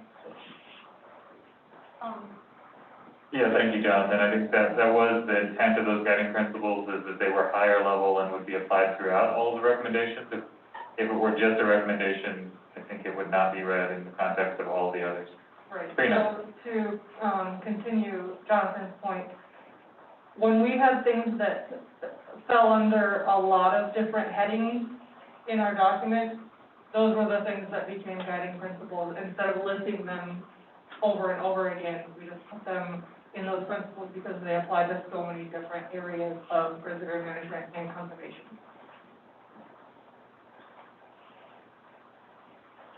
Okay. Anything else here? Yeah, so I guess I just found that piece in guiding principles about demographic and genetic connectivity, and I guess then my question would be, should we consider adding an action item or a more robust recommendation around that? I don't know the answer to that, but it might be included in red under this section for later discussion. That would be the appropriate spot for it. So we could put it at the very end of this document. It would be a new recommendation.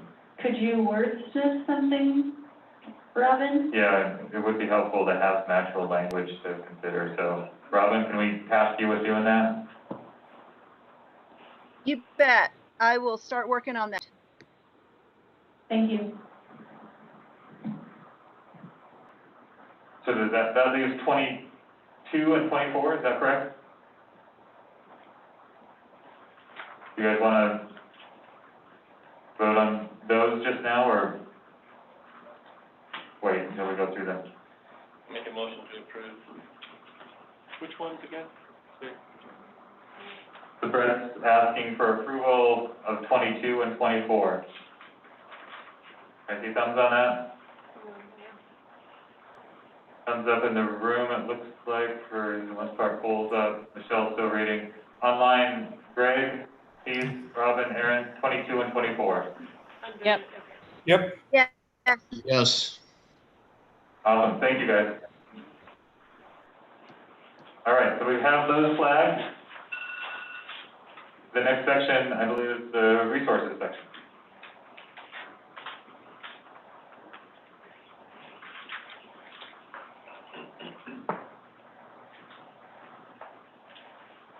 So maybe we could start with approving the 2 paragraphs that we're doing. For content, not exact wording.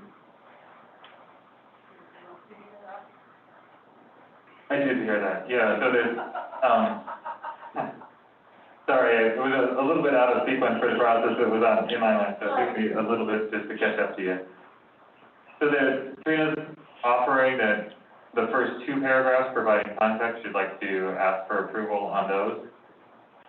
Again, wordsmithing is still in order, but is the spirit and content here correct? You're asking for thumbs, Trina?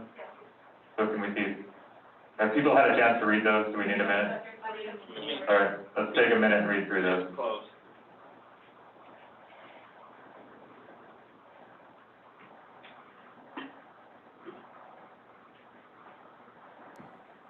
Okay, Trina, could you scroll down so I can see those? I am right there. So we're just looking at those first opening paragraphs, Robin. We're not asking about any of the specific bulleted items yet. Can you see those first 2 paragraphs? Yeah, sorry, I misunderstood. Yeah, I misunderstood the instructions. Begging forgiveness. Hey, no worries. We need to get Trina a microphone, I think. It's right there between. Oh, she has one. She's got one. Are you implying that I should use it? Yeah. You're the only person who has their own one. I'm sharing it with Carolyn. She's been busy using it. Is anyone still reading? I'll second her. That is, she don't read good. I don't read good and I don't read fast. But Brett's ready. So that's, I'll second Trina's motion. okay, so we've got a request in the room for thumbs on the first 2 paragraphs, not of the specific bulleted items. Got 1 thumbs down in the room.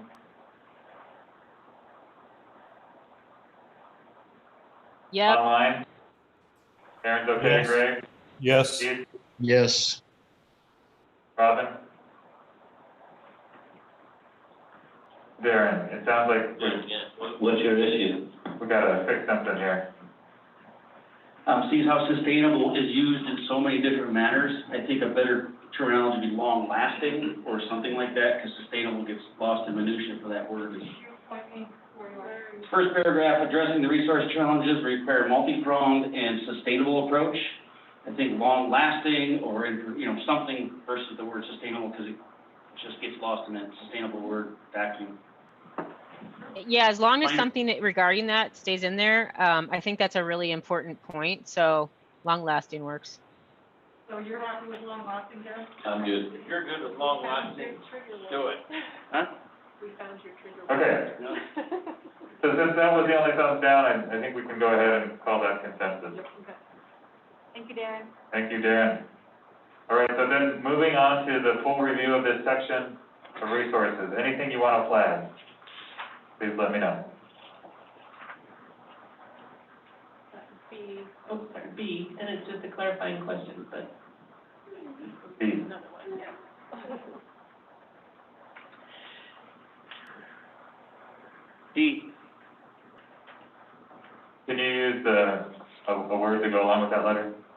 Adequate. Pardon? Dog. D dog, okay. Or Darren. Can I make another note? Another note from the writing team on this. Some of these you guys are going to see are repeated. So like D is from our recommendations. B is referring specifically to our recommendations. But because the resource need is so great, we thought it important to also repeat them here. But if we do that, I would just like to make sure that we add a reference back to a recommendation. We started doing, which we started doing, but we just Right. didn't have time in all of our hours and hours of discussion to get all that done.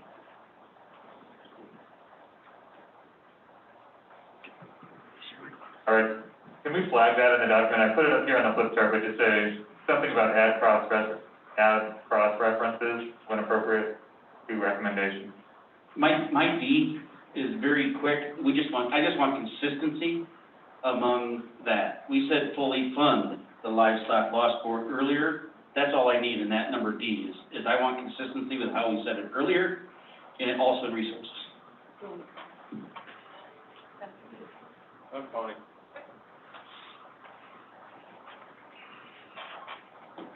Thank you.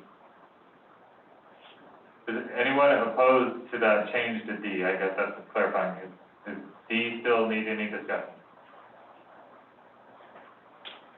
Has it been flagged for that? It was flagged for Darren. Okay. But if we're all good with things. Darren, If we're all good with saying full funding, then we're fine with D. are you referring to when we talked about full funding for the, trust fund? Yeah.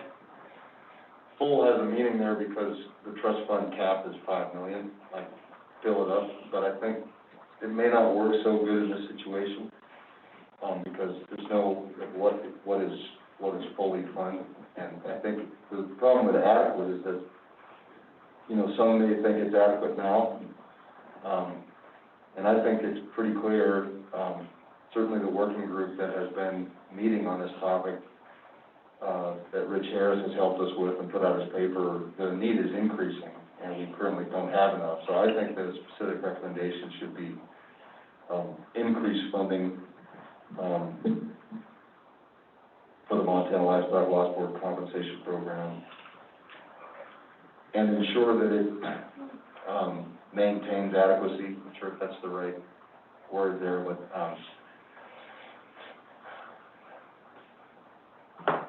So Cole, just to clarify, we just, I'm saying that just for the writing team, I think that. and we just need to make sure it's framed in the context of a need here, not a recommendation, right? So just flag that the language is around a need.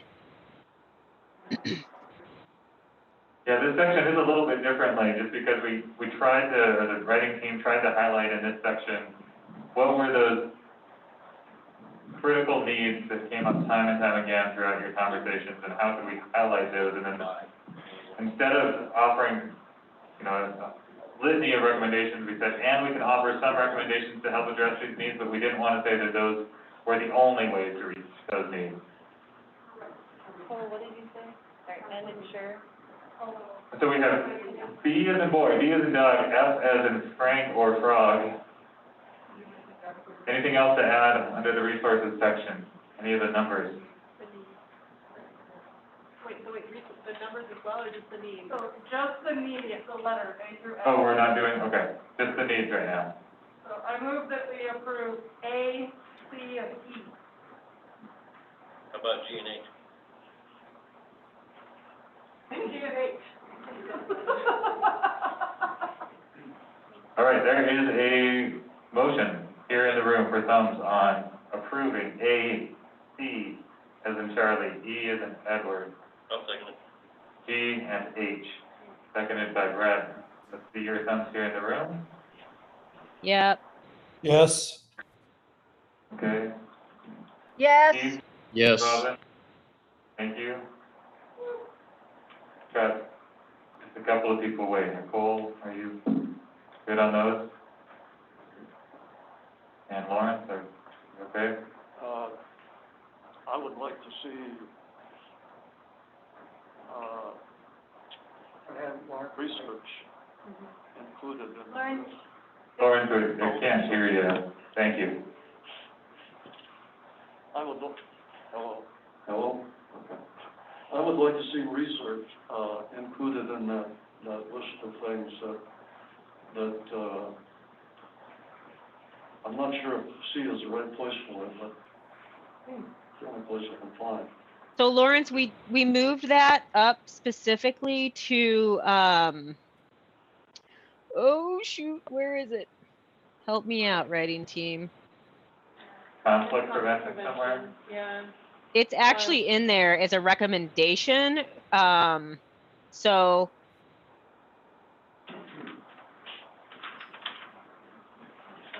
dude, I'm sorry, I can't find, I'm looking for it. Well, if it's in conflict prevention, then I'm fine with it being there, yeah. Yeah, so it's 14, I.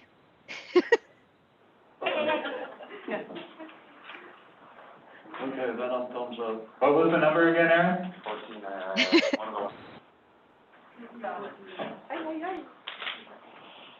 Okay. He just might say too. Okay. So Lawrence, you're okay if this is as a recommendation and not in this resources section? Yeah. Brett?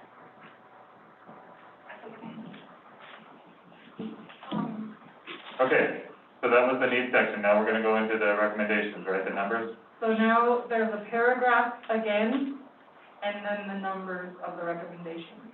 So I don't care how we do it, if you want to do the paragraph first and then, or do it all.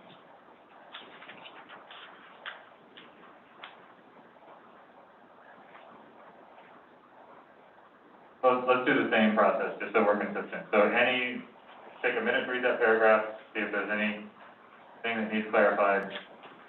Take thumbs on the paragraph, and then we'll ask for any conversation on the numbered items.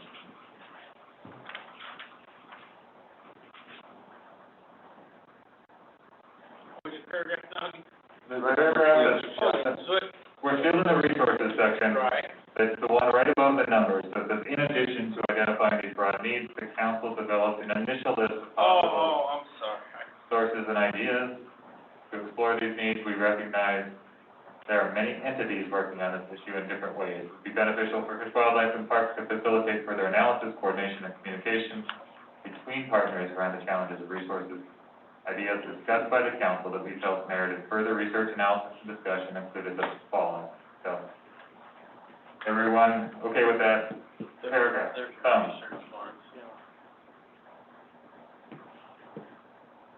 Aaron? Yes. Rob? Greg, Heath? Yep, sorry. Yes. Okay. Yes. We're good there.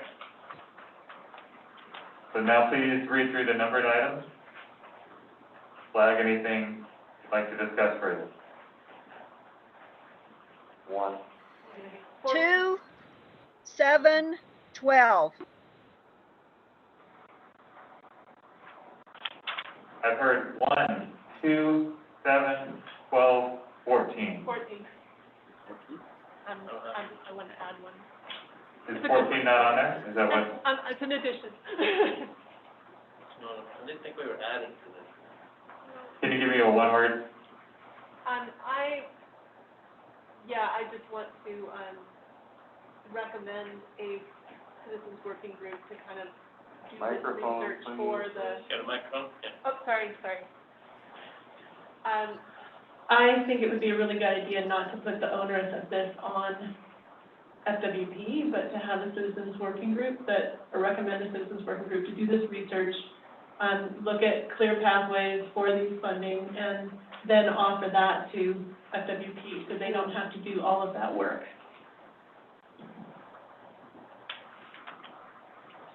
Thank you. Number 4. 4? Michelle, can you wordsmith that? Yeah. Where do you want it? At the very end? It's the new 14 in red. Okay, oh, you got it, okay. All right, again, I have 1, 2, 4, 7, 12, and a new calling 14 on the citizens working group. Anything else you want to flag?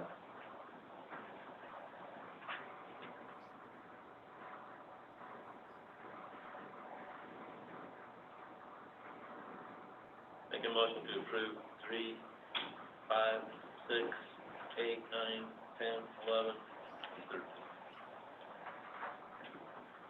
Brad made a motion to approve everything else, 3, 5, 6, 8, 9, 10, 11, 13.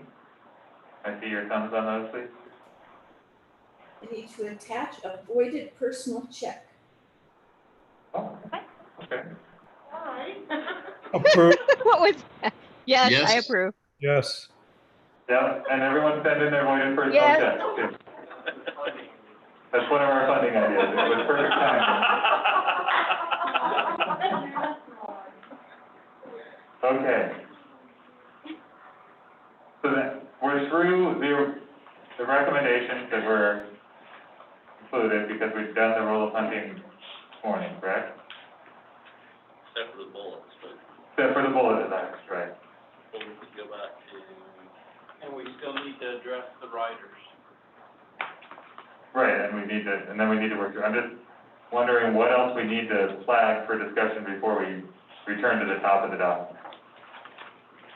Do you want to go through those new items, or do those have enough direction right now and assignment around who's working on those?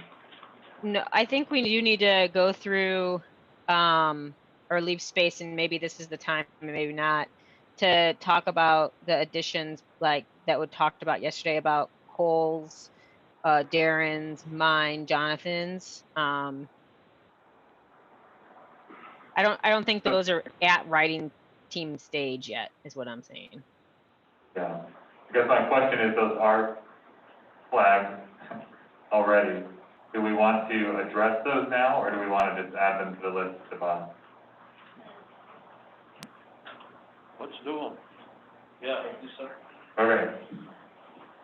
So the recommendation here in the room is that we start with those and see if we can reach some conclusions around either the language or a handoff for them.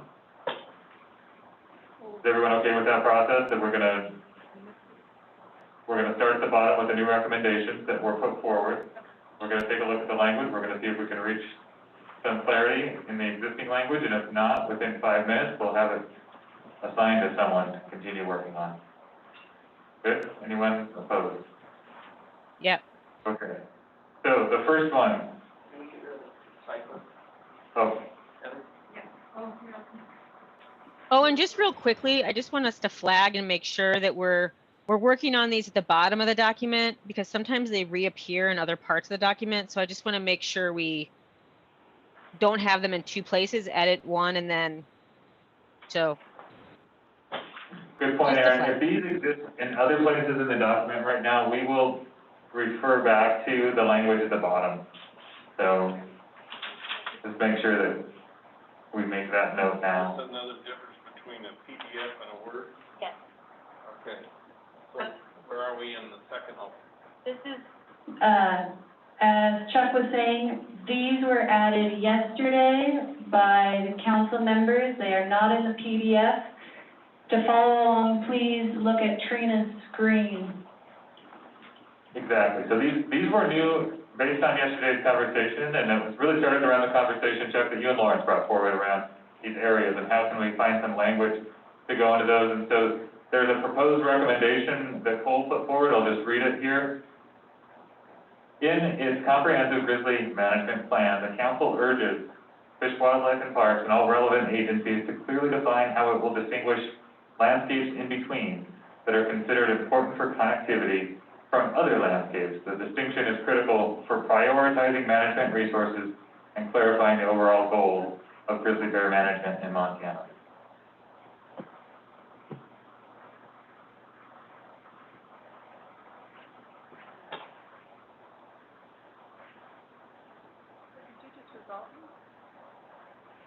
No, it's not resolved. So the question here is there anything here that is concerning for people or any clarification that can be provided? If so, we'll try to resolve it quickly. If we cannot resolve it quickly, we'll take those concerns and assign them to a writing team or working group. Michelle? I had a possible rewrite and it has disappeared, so, and I don't have any other copy of it, so.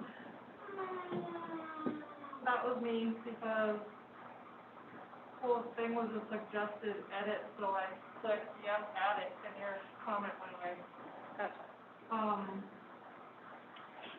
I I think I can rewrite it, hold on a second. Can you go up to edit and do an undo? I can try, but usually when I undo, the comments don't come back. Oh, it did. Look at you, Heather. Okay, I'll copy and paste it, I'll copy it right now, and then you can get rid of it again. How's that sound? Oh, good. Okay, no, I have to edit it first, so hang on a second, give me a second. Oh, I'm glad it's somebody else. Okay.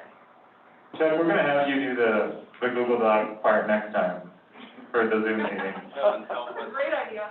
Okay, and get rid of that now. Okay, so Michelle's grabbed it, she's gonna copy and paste, are you gonna paste it into the document? I'm gonna put it as a suggestion once she gets rid of that one. Okay, gotcha. Okay. Okay, perfect, thank you. Are we talking about Cole's piece now, or? Yes. Okay, I guess one thing I would suggest is that from other landscapes seems implied. So I would just suggest putting a period at connectivity on that one. That works. So Aaron's suggesting here that at the end of the first sentence, we end at connectivity. Any opposition to that? Okay. Michelle? I was saying it was getting too specific, talking about the comprehensive Grizzly management plan. I thought it would be better to say to inform prioritization of resources and management, the council recommends that FWP and all relevant agencies identify the landscapes in between the 4 recovery zones that are important for connectivity and the long-term sustainability of the bear. And we can get rid of sustainability during. There was confusion there. Oh, let me comment it so you could. Yeah, thanks, Michelle. It would be helpful if there, the language. Yeah, I didn't realize I hadn't hit comment, so now you can see it. It just streamlines it a little bit and gets out of the. Microphone. Sorry. It just streamlines it a little bit and gets out of specifics, so all agencies are kind of involved now in kind of making that identification.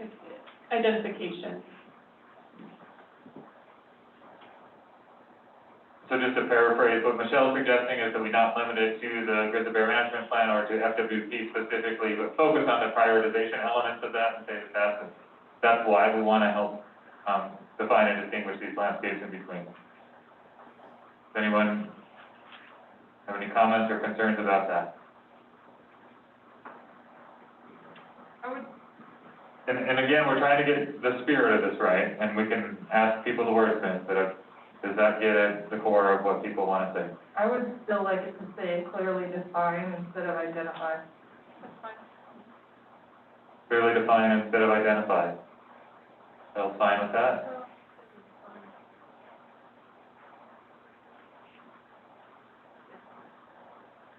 Okay. So, the new language is below now that we're working from.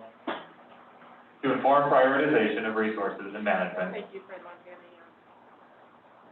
the council recommends that FWP and all relevant agencies clearly define the landscapes in between the 4 recovery zones in Montana that are important for connectivity and the long-term sustainability of the Grizzly Bear. Is that still making your point, Cole? To be honest, I think that waters down the substance of this. What we're really trying to do is be clear that there is an area where we're prioritizing grizzly bear connectivity that is critical for the full recovery in our vision statement. And then there is an area that is not critical for that vision. Doesn't mean you don't manage it. And so I recognize, Aaron, for example, your comment when you strike from other landscapes, but I think we actually need to make that explicit. It's part of the point here. We really are asking FWP et al. To define where translocation zones are going to be established and where they're not, and where resources are going to be prioritized. And so, again, this is in the spirit of communicating rather than suggesting new language just yet. I think this is an important part to be specific about. Okay, well, we're with that 5 minutes. So what I've heard is that there are really two things that you guys are trying to communicate here. One is defining these landscapes, kind of what you're wanting the agencies to share and clarify in terms of these landscapes, these connectivity areas or landscapes in between versus other landscapes. And the other is the connection to prioritization of resources and management approaches in those different areas.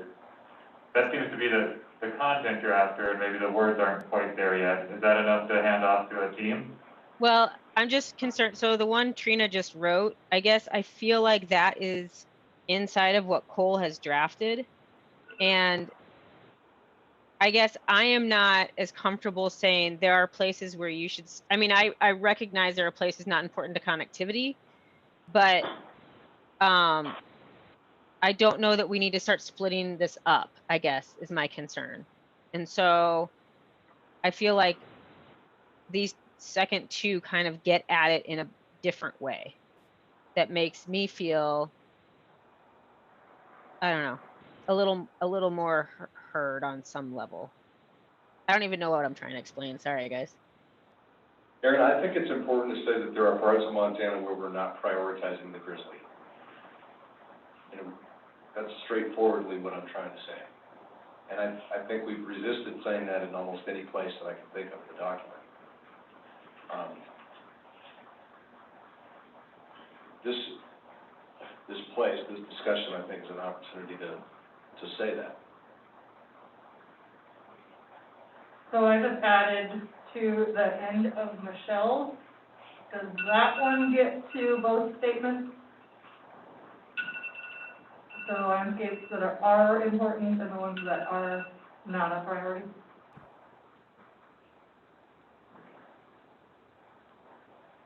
So there, Trina, are you suggesting that maybe we look at that, see if we have consensus, and if not, we see if anything's missing in terms of content? So yeah, read all of Michelle, including what I just added, and see if that gets to all our points. All right, everyone take a careful look at that. So to inform prioritization of resources and management, Council recommends that Fish, Wildlife, and Parks and all relevant agencies clearly define the landscapes in between the 4 recovery zones in Montana that are important for connectivity and the long-term sustainability of the grizzly bear, as well as those areas that are not a priority for grizzly bear connectivity. That's a big sentence that might need some wordsmithing, but are the ideas close? I think that's pretty close for me, Trina. Yeah, it's not really smoothly worded, but It needs a little work. It's a mouthful, it's a long sentence, yeah. Yeah, Michelle, I can think you get it's on board with pretty that? close. Yeah, I think we're close. I do think that you identified the ones that are a priority. You're kind of already identifying those that aren't.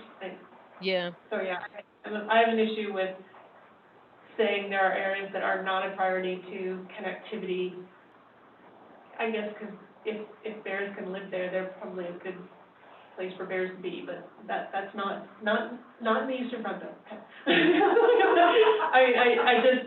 I guess I'm saying that it's much easier probably to prioritize what is necessary than to say, well, these are, or this one's not, and you know, it becomes more of a value-based, I don't know. Does that make sense? I mean, I'm not arguing with you, but I'm just wondering if that gets much. It does make sense, but I think it's important for FWP to also say which areas are not important to connectivity, because it doesn't mean the bears can't live there, it just means having bears there isn't helping them connect to anything. Yeah, I think connectivity is the critical word here. We're not saying that these couldn't be expansion zones or that they couldn't have other opportunities for management prioritization, but that they are different than the landscapes in between, and it's important to identify and define what those are, how I'm reading. But we do say at the beginning to inform prioritization of resources and management, so I guess I'm not getting what you're saying. That's 10 minutes. Yeah, no, I don't know that I was saying anything differently than what's there, so.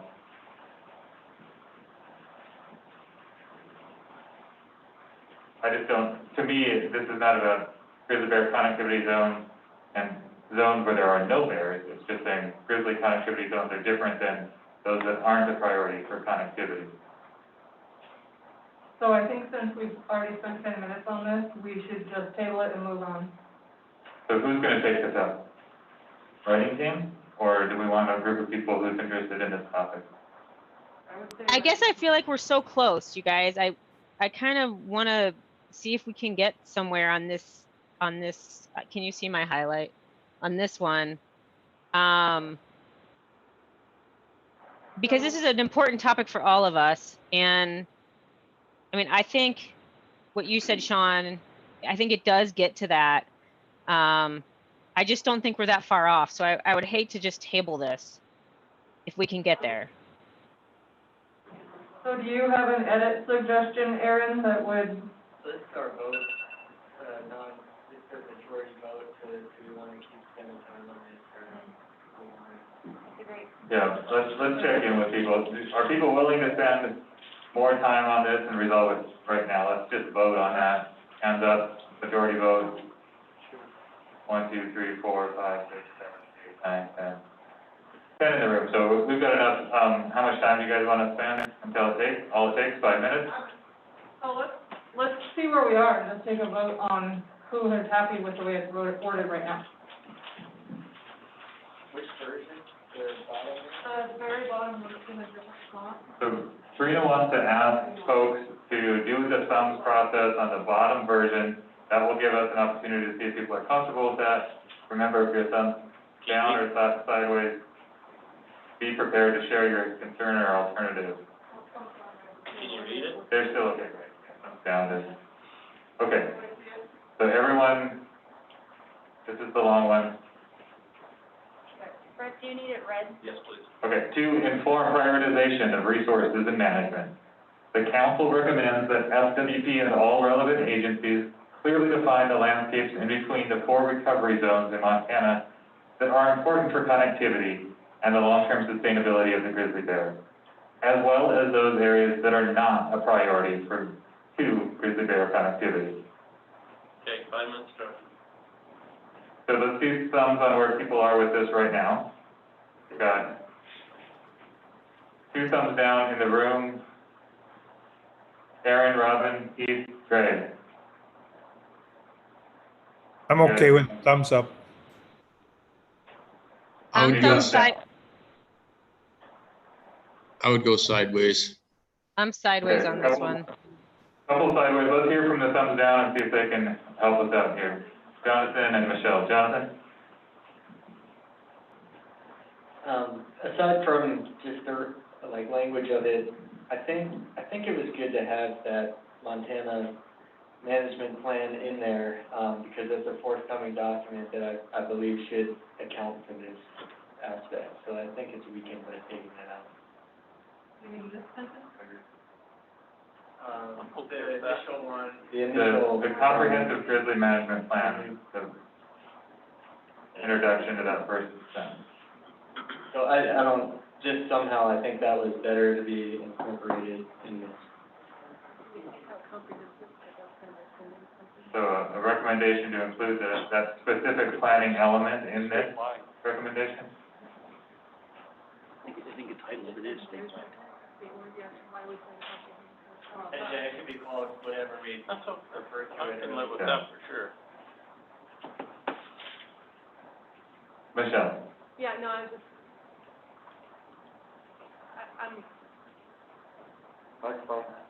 I'm a little befuddled with the comprehensive, and I'm not, I guess this is the most direct one that we put management plan in, but so it seems odd that it's all of a sudden in here with the management plan. And I'm just trying to figure out if there's other places where those would need to be happening, like in a recovery plan or, U.S. Fish and Wildlife Service, do they need to do this too? I guess I don't want to limit it, but remember, we're only making recommendations to FWP though. That's not my understanding. Yeah, I was gonna say, we've made recommendations. Michelle, Did not say all relevant. can I just respond? I mean, I agree with you, and we have made recommendations to other agencies, and I think other relevant agencies play a part here, but for a Montana management plan, and it doesn't have to say comprehensive, whatever we referred to it as earlier in the document, I think this information would be extremely valuable and be the appropriate place for that. And it should certainly be with all those other guiding principles, consultation with, you know, tribes, other agencies, the public, and everyone. But I would think if that information exists and if we recommend its existence and it doesn't go into that management plan, it seems like a missed opportunity to me. Well, now we're saying to inform prioritization of the Grizzly management plan, so. Oh. Okay. I think there's some wordsmithing that's happening in real time, and so what I understand Jonathan bringing forward is, let's not lose the Grizzly management plan as a piece of this, and how we talk about it, we can figure out the wording. Right, okay, and yes, the comprehensive, I don't really understand. So, and then I think there's a better way to word that final bit about, as well as those areas that are not a priority to grizzly bear connectivity. But I can't come up with it right now, but I do think there is a better way to say that. Okay, so maybe just flag that we can think about potentially different language for that last bit, but we don't want to lose the intent of that. But we don't want to get bogged down in wordsmithing, so. I don't either, I just. 45 seconds. Can I just, never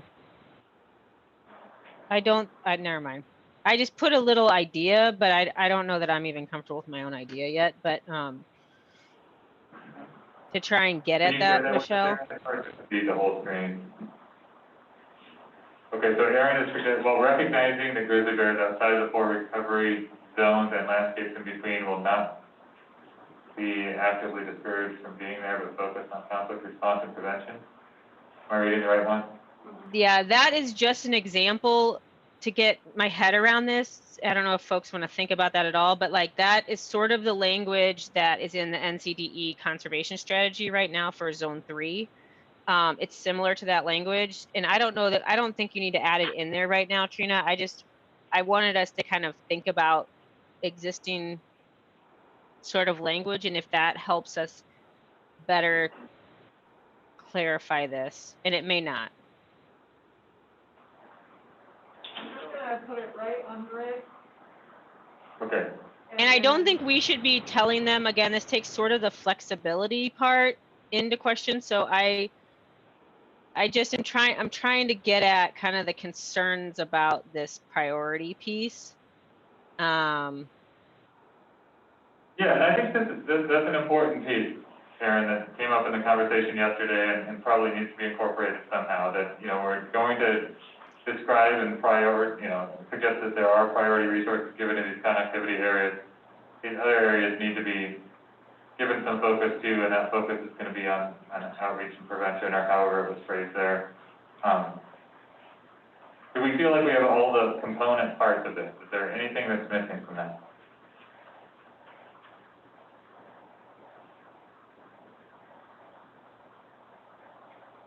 Can we have a thumbs on content, spirit of this recommendation? Anyone opposed? Let's see thumbs. Are we okay on content? I'm good. Good. I'm good. Robin, Aaron? We're just voting on the spirit of it. Yep. Yep. So Yes. just looking at the time and how many things there are in front of us, I'm going to suggest that this is a writing exercise for this writing team to take up. The ones below that, I guess, I think are similar, so maybe consider input to that writing team, but the highlighted area will be the core of that recommendation moving forward. I would like to echo what Sean just said, and though what we just did was really important, it took quite a bit of time to work through these new ideas, and I think we should table the rest for the new writing team to look at a little bit more. And I think we should go back to the list that we need to talk more about of our recommendations. I agree. So everyone seems to be in agreement with that. Annie, anyone opposed? We have got votes around the room. Okay. And all of those other new ideas were on the same topic, right? So we're asking the writing team if there's anything there that supports the core content that's been highlighted to take that into account. It was all really simultaneously addressed, and I think that's the best version of it. And Jonathan, there is a microphone to your left. Oh, that was boy. Oh, he's becoming a conflict All right. Welcome to the team. So we have a lot to look at here. It is 10 to 3. We want to be done in an hour. We need to assign a writing team. Let's get through as many as we can. Yeah, we do need to do it right. So looking to you guys for guidance. I'm happy to just start ticking through these. If you think you're at a point now where it'd be helpful to assign that writing team so they have a sense of who they are and what they're doing, Jonathan. My idea would be if we were to agree on how we want to submit our votes, we could do that now, give those to someone who's available to look at them, and we could continue on our way, and then that could be announced towards the end of the meeting, as to who that's going to be. That sounds good. And just looking at the time and thinking that we've got more to do than we do time to do it, I want to offer maybe a pathway forward now, and that for the ones that we've flagged, but we don't get to today, can we take that into an online format and have people continue the same thing? So anything that's been flagged, whoever flagged it can offer new language that we will look at and consider. If the writing team feels like they can resolve it, great. If it doesn't feel like it can be resolved, we'll pick it up at the August 5th meeting. So move. Will you give us that list? The list of all these? Yep. Yeah. We can do. Does that work for people, just so we don't lose momentum on this? Okay. So Jonathan suggested that we are at a point where we should submit our names for the writing team. We want to take a vote on that, are we good? Do we have the list? What's the list of eligible people? Right. Jonathan, do you want to restate that, or did I misquote you? No, I think that was good, but I also, I hate to take some time up for it, but what the structure or role of that team might be, I think that there's a lot of comments and ideas about that, that like Cole said, does kind of change the function and, purpose that, for that team, and there we should get a shared understanding of what that is. I think that is helpful. That team does need a clear charge from the rest of the council. I would suggest that those in the current synthesis writing team share your thoughts on what you think is needed from the council in terms of that scope.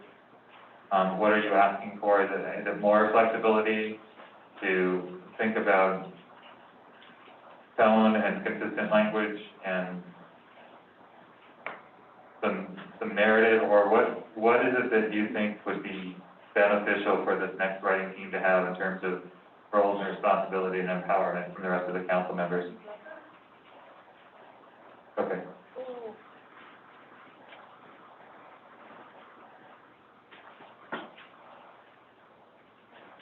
I think one thing I think would be good that we tried to do as the synthesis team was have a unanimous voice for the 18 Montanans in this room and not present today, and the state of Montana, and we tried to do that. But continuing the one voice of the council throughout this document, I think is something important. Wasn't, okay. something we talked about as a synthesis team, and I can't remember if we talked about it as a council, was potentially doing a small overview of each of these categories: education, outreach, conflict prevention, to give a little bit of voice to the dialogue that we've had. I don't know if anyone would agree that that's an important thing moving forward for the writing team to be able to do. Those are two that I have been thinking a little bit about.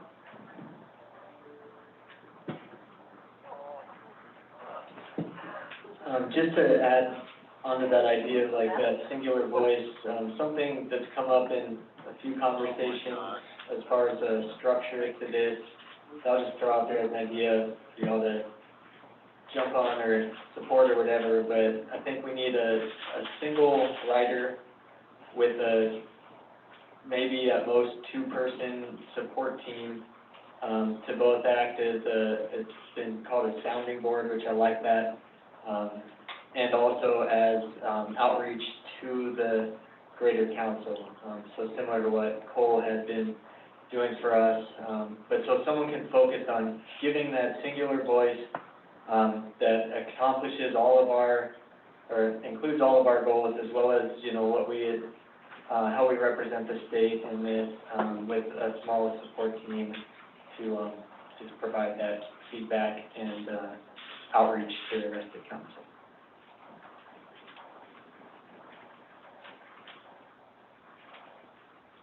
Everybody voted? Anyone else in the room have? Sorry, I've been sitting on this for 2 hours. And then for those online, if you could just email me, that would be great.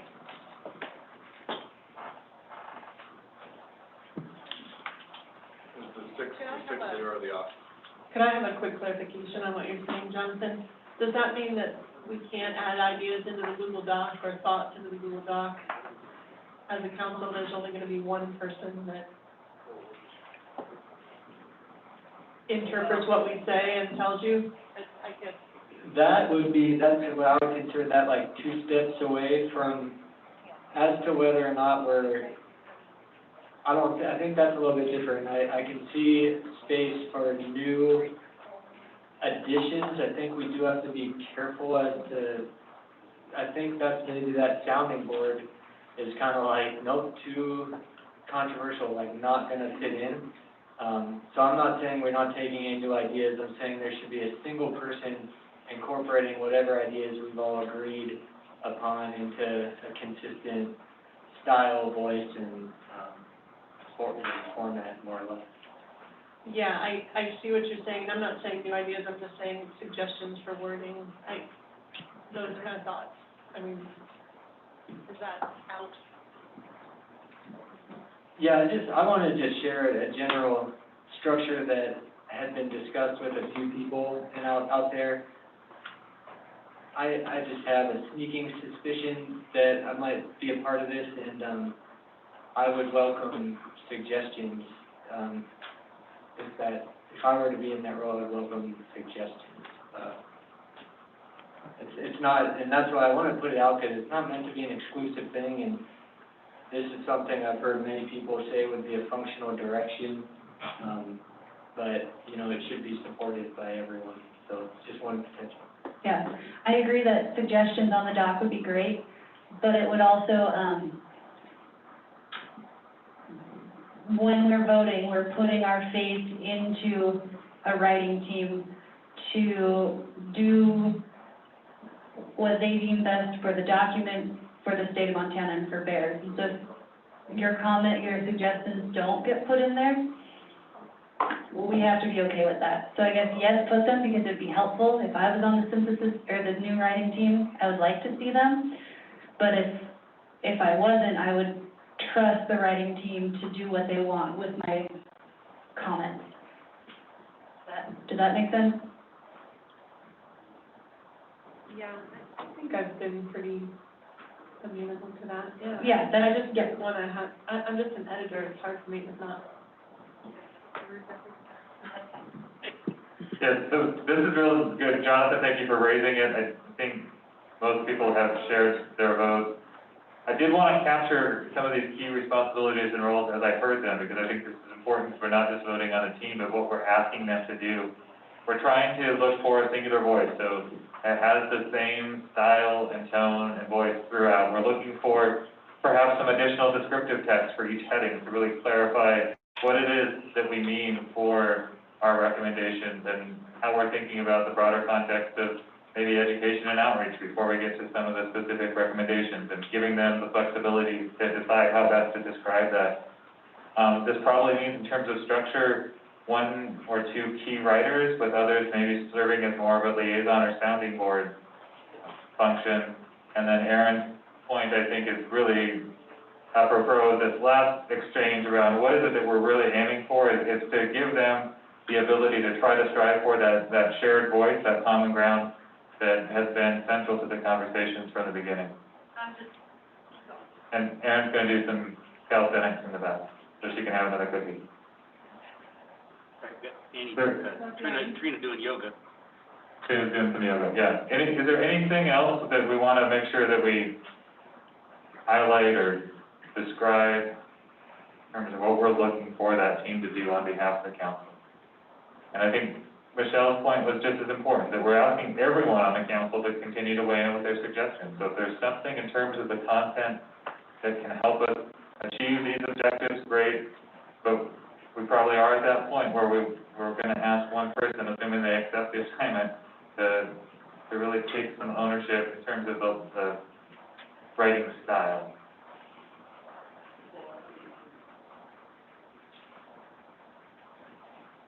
Okay.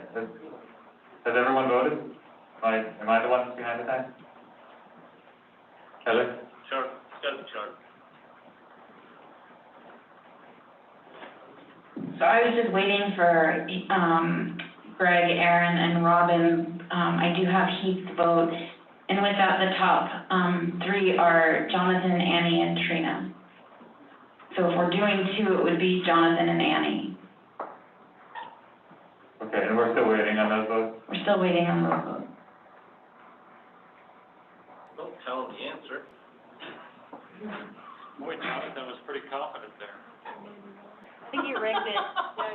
It sounds like he was counting votes over lunch. I checked it. They messed up the ballot box. Butte style voting, vote early and vote often. Ran down to the bar and got the bloody. All right, we were waiting on. Aaron, Robin, and Greg have not submitted. All right, are you guys able to send Heather a quick email with your top 3 choices for writing team?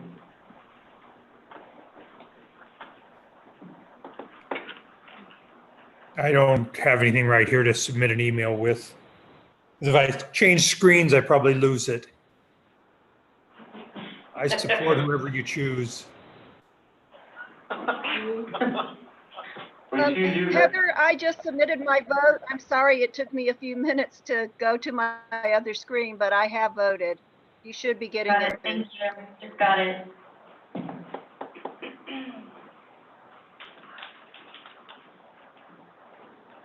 Does not change the outcome so far.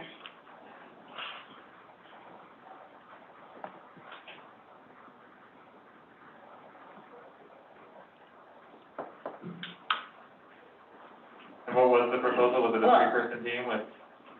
I think 3 would be good. Yep, got Aaron's now too, so we're fully there with Annie and Jonathan. Pretty clearly the top 2 with Trina being 3rd. We did 3. And all of. Never been in 3rd place before. You guys are okay? Usually in like 14th place. So all of you guys were pre-vetted in terms of making yourself available, but given this new roles and responsibility, you guys are still comfortable with that? All right, well, I think on behalf of the council as a whole, a ton of gratitude for agreeing to that responsibility. That's a huge thing to offer up, and it speaks a lot of the council to put their trust in you guys, so many thanks. One thing that might be worth clarifying is whether this writing team, I'm assuming the answer to this is no, based on the decisions that have been made today, but getting salary? Does this writing team, get paid anyway, can they appendix things? Or have we already made that decision? Everything here, our body of the document, the appendix is sort of a thing that has fallen by the wayside. Is that clear? Is that what people's understanding? What are the writing team's authorities is my question. I don't think we've included appendixes. I don't think we have either. So just to clarify what I think Cole is asking, we are going to have appendices to this document.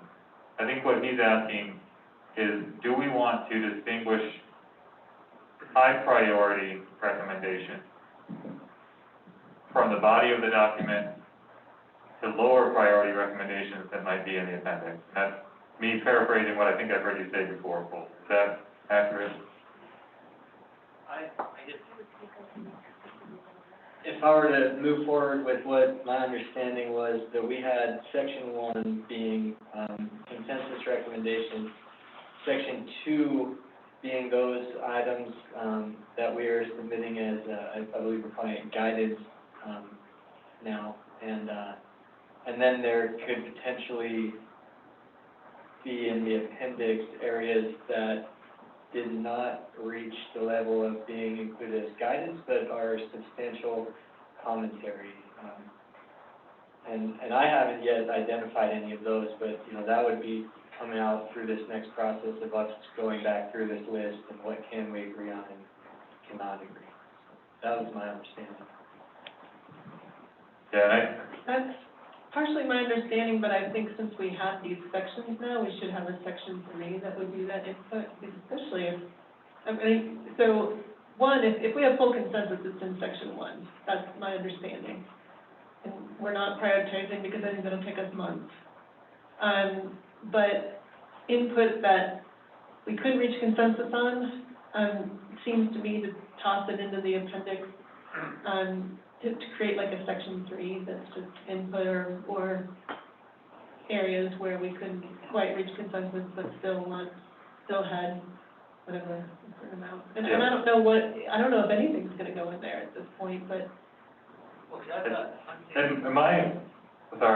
just want to make sure that we're clear on our communication. My understanding of what Cole was recommending was, even if we have consensus on some recommendations, they may not feel like high priority areas. And so now I'm hearing you say, Michelle, well, prioritization is an additional exercise that would take us more time and effort. I think everyone would agree to that.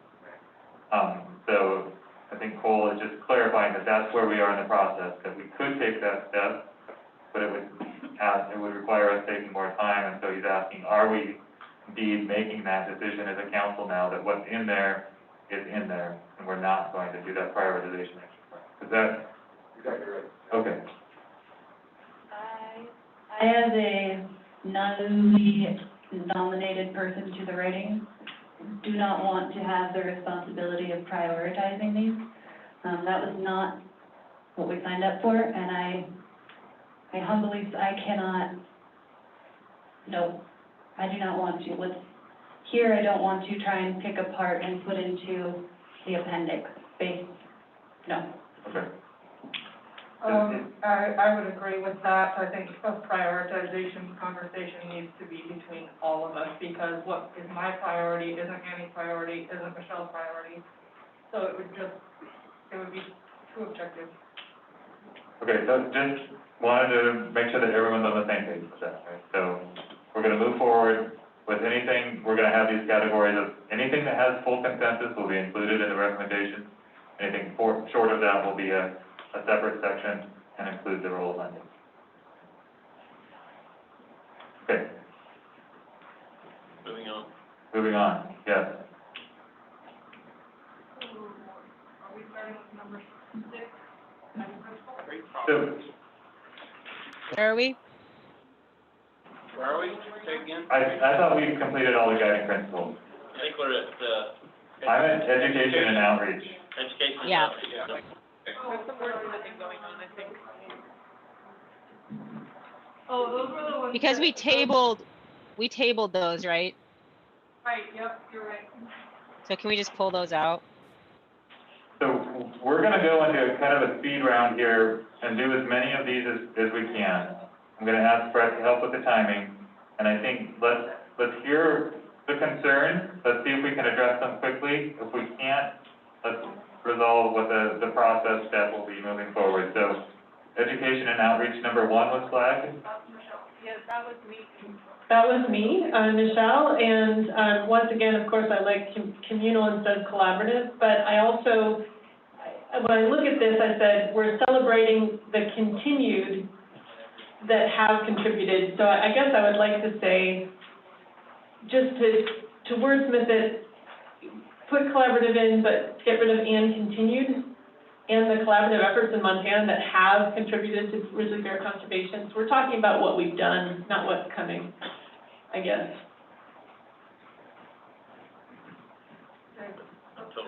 Hello? Okay.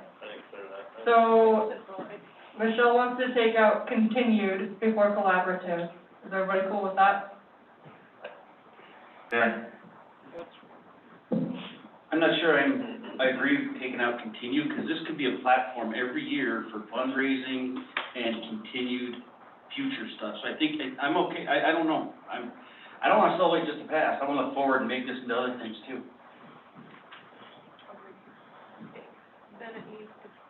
Then it needs to be, the tenses need to change. I really never understood your disdain for Collaborative, I know.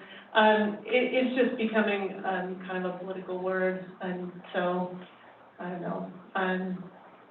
I like cooperative efforts, I like communal efforts, and I'm not big on the word collaborative.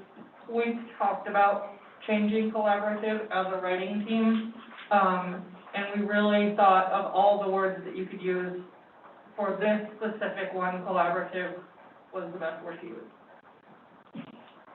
Yeah, I'm fine, as long as you change the tense. Okay, so this one, are we good changing the tenses on this and going down agreement? So continuing, what are we doing? What are we changing? They have contributed. You like, right. Yeah, we can't hear you, Michelle, sorry. Sorry, he was asking. Is it not clear? You can't say and continued and have contributed. Right. You're going future tense, past tense.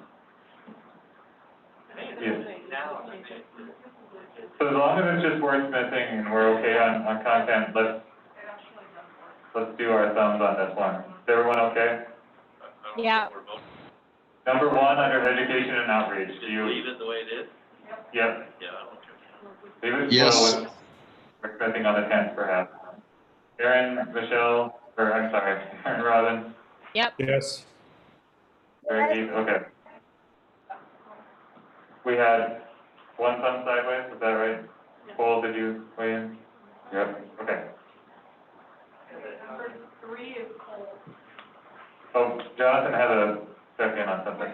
Yeah, I'm sorry, but back to our writing team, because I want to make sure that it just moves forward, whatever the best way to get this work done.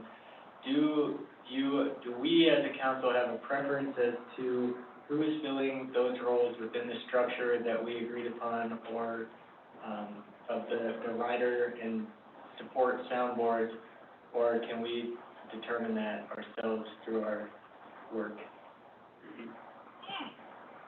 I'd say 3 of you. That's So Darren's suggesting that the writing team decide among themselves their specific roles. Is everyone in agreement? Yep. All right, so Thanks. good point of clarification. Thank you. Number 3.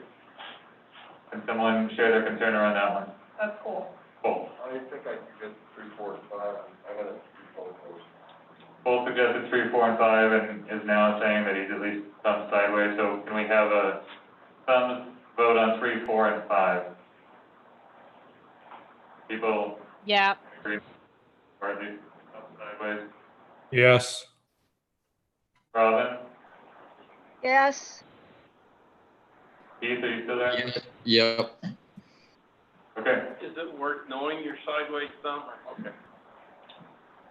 All right, so we're down to number 7. Whoever. This is the one I was going to quickly explain.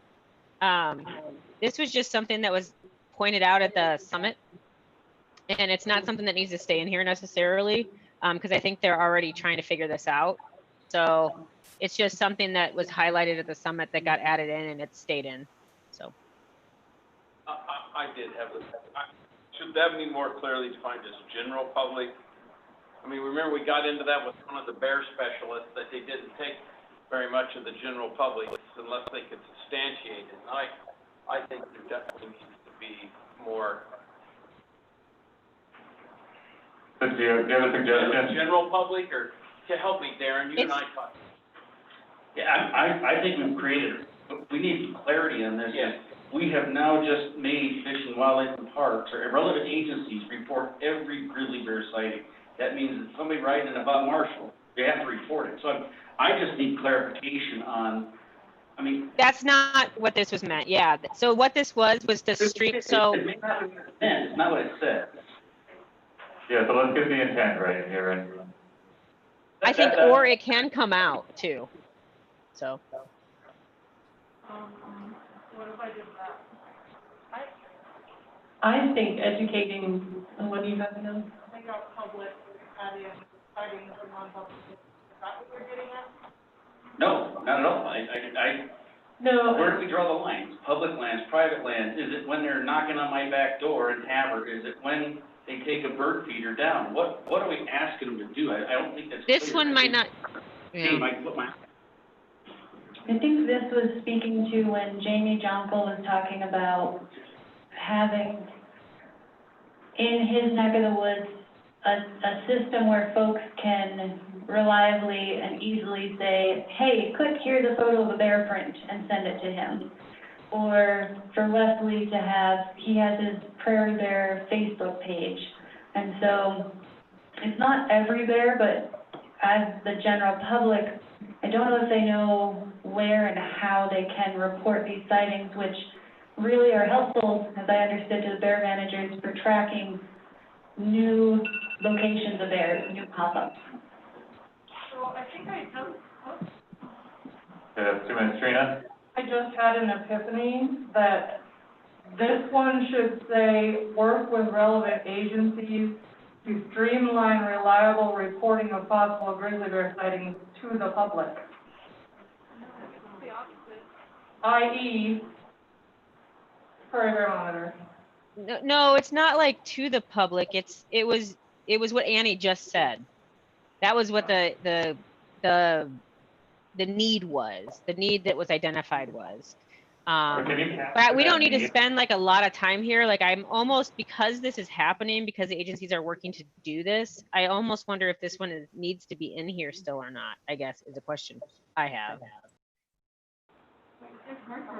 Well, if it's already happening, maybe you guys just say support grizzly bear managers as they continue to work toward reliable reporting of grizzly bear sightings, or something like that, that's supporting what's already happening. But if we could capture that intent and then ask the writing team to carry it forward, is that, if it's coming from that grizzly bear manager perspective and that need to really think about that reporting mechanism and that communication with the public, we can ask the writing team then to wordsmith.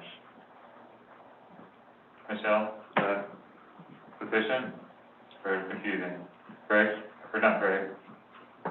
I just remember it being in response to the grizzly bear specialists, several of them. Yeah. That's where we got to this. The really, You can wordsmith it to please us. yeah, the really quick and dirty that I just to capture what we talked about. Support bear managers as they create reliable and easy public reporting of bear sightings.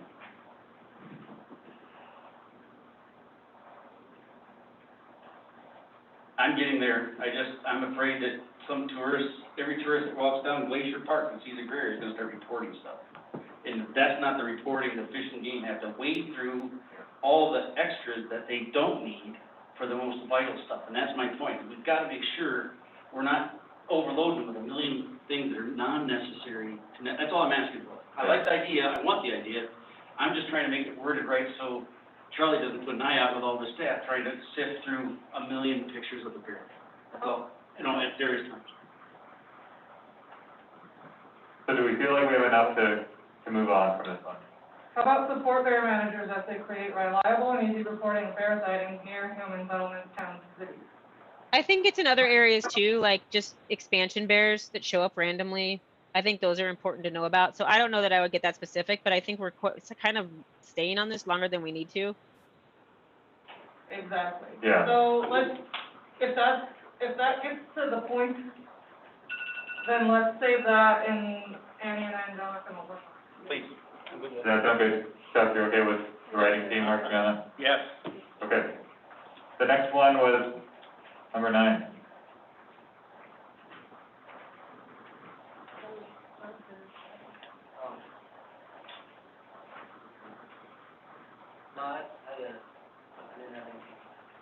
Someone had number 9. Oh, it was connected. Oh, that was, yeah, there's a bunch of. Just these bear spray,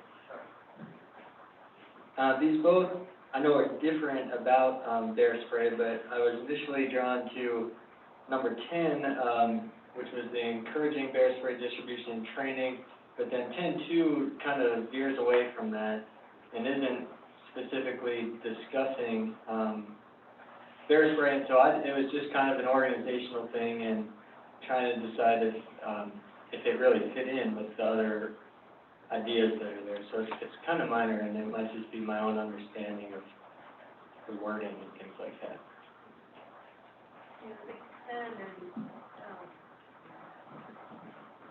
9 and 10.3 could be combined too. Yeah, I think this just needs some, like you said, a little reorganization. The content's good. So 9 and 10, are there any content concerns, and is it just asking the writing team to think about how to make sure that we have clear and distinguishable ideas around bear spray, and if anything could be combined, we'd ask them to do that? Number 2 could also say to offer bear spray safety training or whatever, if we want to keep it specific to bear spray. And then address it somewhere else if we want to say we want them to offer all sorts of grizzly bear safety training. Okay, to me, that sounds like wordsmithing. Can Yeah. we move on? Yeah. Okay. 11.6. Wait, did we just approve? Okay. I didn't know if we thumbs up or not on 9 and 10. Is that what just happened? I don't think we need to, I think we just decided the content is all there, it's just moving things around and combining our wordsmithing a little bit better. Yeah. Is that okay, Erin? Did you want a thumbs on that? No, I just thought sticking with our process, that's. Okay. Okay, so 9 and 10 thumbs to move to the writing team. Yep. Content is there. Yep. Everyone in the room is good. Erin, Yep. Robin, Keith, Greg? Yep. Cool, thank you. Yes. Now we're going on to 11. And 11.6 was flagged. Yeah, 11.6 is flagged because, you need to add teachers in here about creating and implementing, because just saying OPI does not mean teachers will be involved, and teachers aren't involved in the creating the curriculum, it's not gonna be workable. All right, so work with Montana Office of Public Instruction, local, Agencies, tribal partners, and teachers, and science teachers to create. Microphone. Local teachers makes sense. Microphone. Local, so we're adding teachers. Local teachers does make sense, because those are the ones who actually use it. OPI, they try, but. Yeah, no, just teachers, I think, as long as make sure there's teachers involved. Okay. Is that, Yeah. local? It looks like we have a request for thumbs on now 11 in its entirety, including the tweak to 6. So, seeing thumbs up in the room, online? Yes. Thumbs up. Yes. Yes. Wonderful, thank you. Number 12. Someone flag this one. I did. Yeah. Microphone, you got it. I am not comfortable with any of that, to be honest with you, because everybody that's online taking a bear test, identification test, is part of the hunting community. That's why they're online taking the bear test. So it doesn't flow for me because of that. They're the only people right now that are currently taking the bear test, and that's what you have to do to get a bear license in the state of Montana. So I don't see anybody else just jumping online to take a bear identification test. But that's why we wrote this recommendation, is so that they can, channel other recreationists to that test to take it, not just hunters. Then I would, make the suggestion that the writing team wordsmith that to state that. And I would be comfortable moving forward with that then.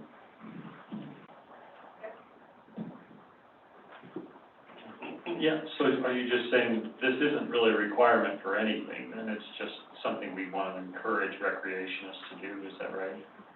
Okay. I think it's basically saying there's this existing resource that's working well for the hunting community, let's Spread it out. let's spread it out. Okay.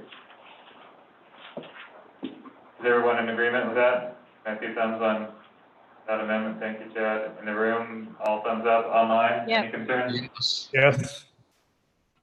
Robin? All right. Someone flag 13, Repeat it, Lauren. Lauren. Microphone, please.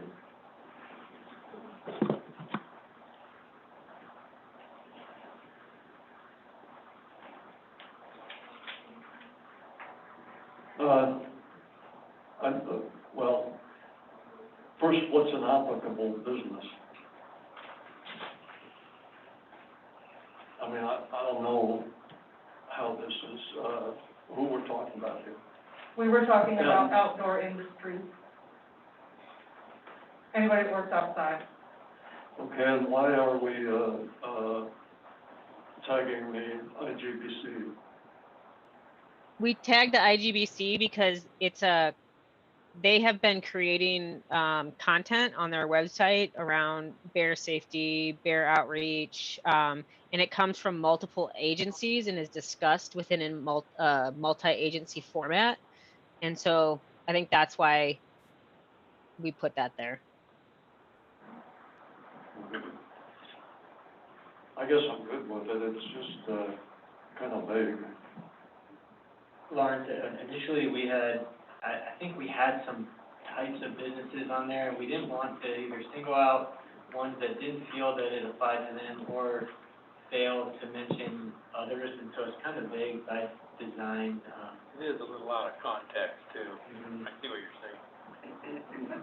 The idea is that, in one of our subcommittees, it came up that FedEx and UPS across the front, their employees were not allowed to carry bear spray while working. And so the idea is we need to find a way to encourage those entities to be able to give their employees proper tools when they're in those areas.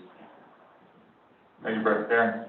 Yeah, I'd go with Lawrence. This is strike applicable to the businesses, then the businesses can make their decision on whether they want to participate or be a part of that. Because if we say outdoor businesses, we're taking UPS, FedEx out.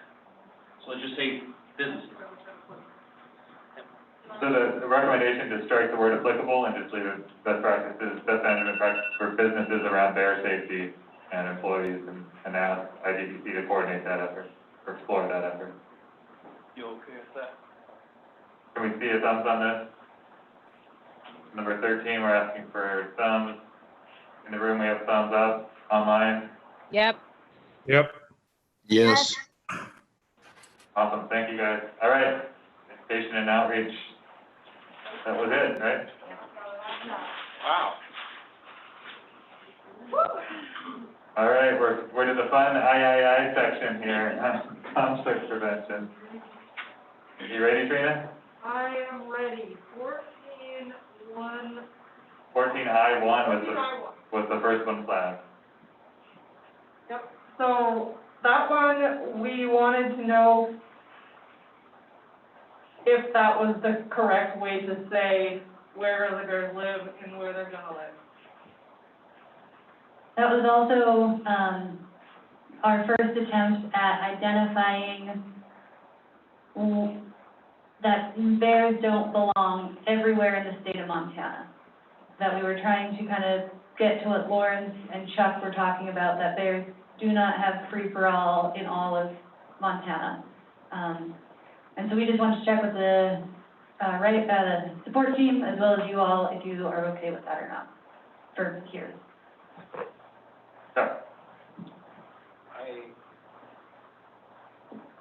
I had 2 public comments, both emails and calls, that they did not like the city and county planning boards in there because they were starting to use it. They give me 2 counties that they were using that as a limiting factor. And I said, oh, I didn't even think about that. Yeah. One of them, I think, is the county that Ennis is in, and the other one was, oh man, they lit in on that, and I made me think, but I just thought I'd better share that this particular person that was the head of the city council and took that literally and empowered themselves, the 2 counties. I don't remember the 2 counties. And so the counties, I'm sorry, will you clarify, the counties were not happy that they had to start things? No. This person was not happy that the county planning board and council took this literally and was limiting where people could build, where they could, all kinds of stuff. And I said, oh, I hadn't even thought about that. I can see that happening in Whitefish in a heartbeat. Well, I wonder if I doesn't get to the entities and we could say instead just start it proactively.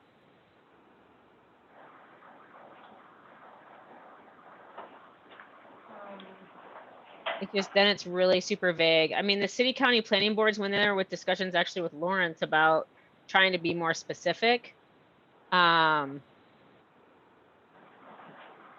I remember that too. Lawrence, do you recall the intent behind that? First off, city and county planning boards don't have any, they can't like pass an ordinance or anything. They are, Yeah. They can recommend to the city commission or to the county commission, different things, anything really.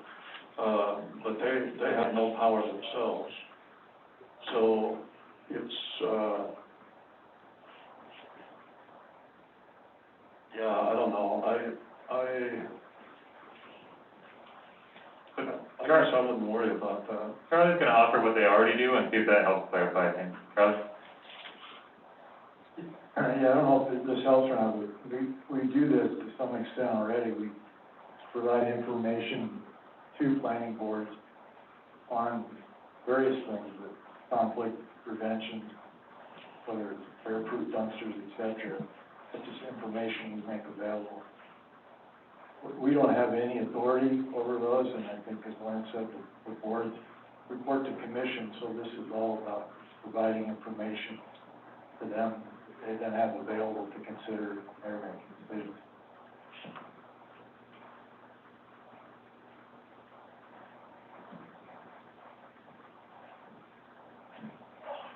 So are we to a point where we have the spirit of this one? Trina? So I would suggest, cutting in occupied residential habitat all the way to occur, and pasting it in front of Montana Fish, Wildlife, and Parks on I, and then deleting number 1.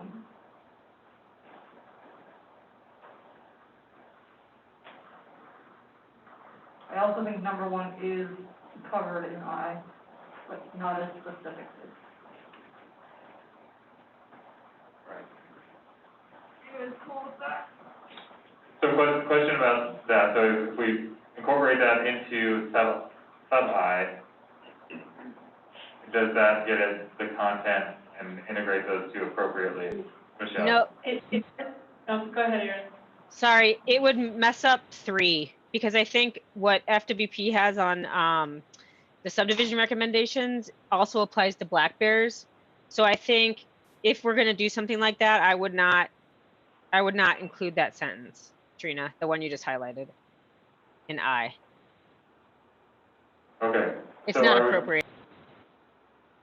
Do we have the content that we need and we just need to do some wordsmithing, or do we need different content here? Or should we just take out 1 altogether? Michelle? No, because I think there has to be some sort of prioritization about areas where grizzlies are soon to be. I think there should be some reaching out to those areas, so somehow that needs to be in there, to start thinking about this. Jonathan? Another thing there, that phrase is later marked again because of our uncertainty as to how to describe that. And I think that was the initial, one of the initial parts of this flagging was just that we need help on how do we, this is something that comes up time and time again, and so we need to find how we want to say that. And so it is wordsmithing, but I think it's a significant one that we as a council need to have some consensus or some input from the support staff to get a good understanding of how to define that.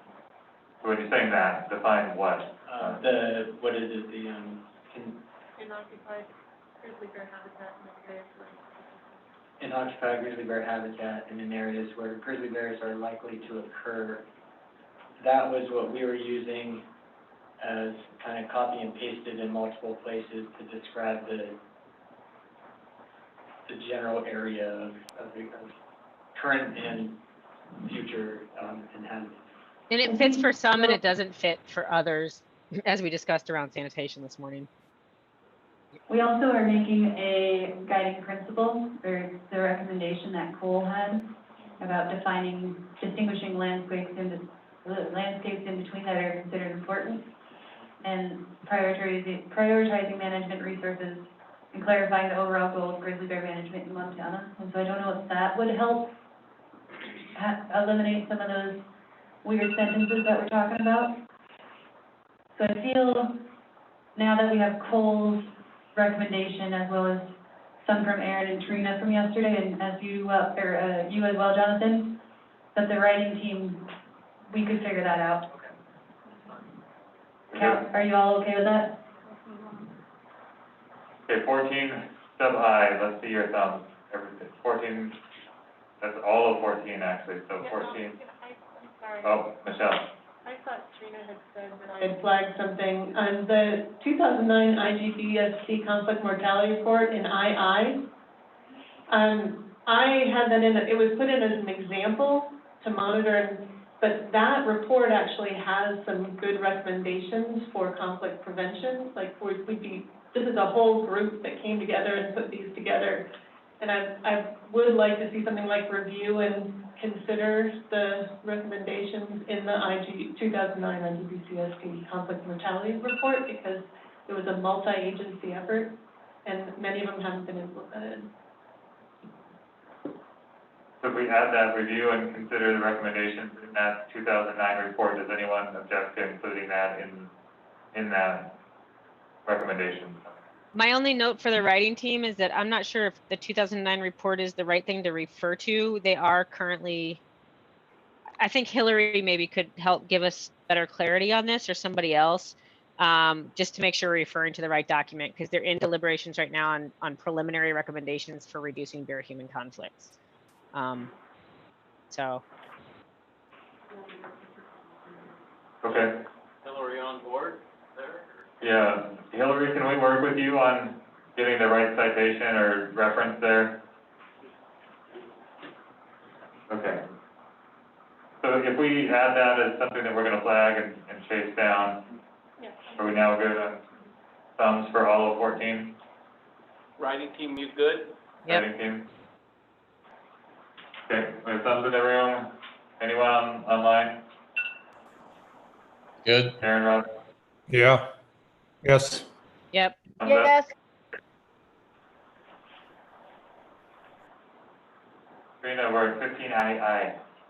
Okay, that is Trina, Chad, and Nick. Those of you that can't hear me talking into the floor.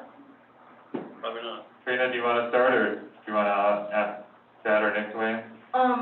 Sure. My only thing with this one is I don't think that we really need the first sentence. I think we could just start with recommending that the trust fund is fully funded. First recommendation is to remove the first sentence. Nick? that was why I flagged this. The first sentence is factually incorrect because I've written those grants. And I think maybe you're confusing the federal program that Tester created about wolves with the state level program. So if you take that out, I think it's fine. Yeah? First sentence. Yeah, the first sentence needs to be removed. I'm on the same page as Nick is. I mean, It's not factually incorrect. It has no dedicated funding for grizzly bear conflict prevention grants. But you still may not need the first sentence. I'm good with that. Oh, you're right. If you're talking about the trust fund, yes, but No, the state of Montana doesn't get any money for grizzly bear conflict prevention unless it has compensation money left over that was not spent in the previous year. right, that's true.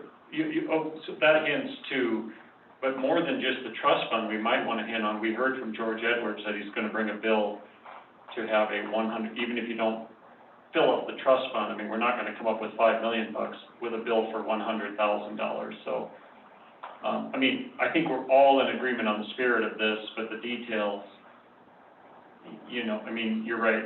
There has to be money left over, which there used to be, but now with mountain lions in there many years it isn't. So we just need to fix this to make it. I would suggest that the writing team, a good way to fix it is to simply recommend that Montana provide dedicated funding for the Montana Livestock Loss Board to implement conflict prevention for grizzly bears. Cool. And then we could suggest that fully funding the livestock trust fund is one way to do that. There you go. Say that again. Do you have that language, Cole? Could you? Can you share that? I mean, I think the language is all there. I would suggest separate out the request for dedicated conflict prevention money for grizzly bears from the suggestion that the Livestock Loss Board Trust Fund may be a good way to do that. Okay, so if you look at I feel like that's covered in there without being specific to livestock. Sorry, I hate to do this. I think what you just pointed out, and this is more of an example, this is more of an issue for the writing team. I may not fit under ag. I might just fit under 14. It's not specific to ag. And it was on, I think it was purposefully that way. Thank you, Darren. I think the resources number 3 refers back to the NRCS federal program for ag to be able to use CIG type funds. I think if you go back, Aaron, to get at your question, I think is how I read this. Yeah, that was just another example, but we don't even have to refer. I mean, I'm just saying that this one is not specific to ag. But You could make it specific by saying for producers, if we wanted it specific to ag. I mean, I think it's good without being specific. I think there's purpose and action. There's a reason for that. A lot of the grants we give out are residential grants for bear personal properties. So Yeah. You have chickens and you have et cetera, livestock. So, do we want to move I to 14 then, or is it fine where it is? It sounds like we can move it. It sounds like that's a writing team decision. Darren, when you said number 3, were you referring to triple I? Said resources number 3, and I didn't go back. I just said, well, There was a parenthetical there, Chuck, that was cross-referencing 15 sub I with resources number 3. And that's what they're. I didn't make that jump, sorry. Okay. And I think Cole's point was saying there's 2 things happening in sub 2 that are I. One is this broader idea to provide consultation, and the other is one specific way to do that is through those livestock loss boards. So do you erase that for a reason, Trina?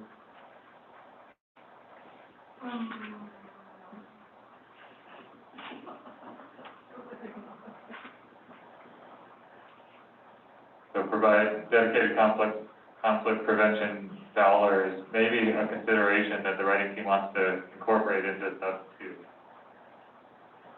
Or include as a separate. So are people good on 15 I? Caroline?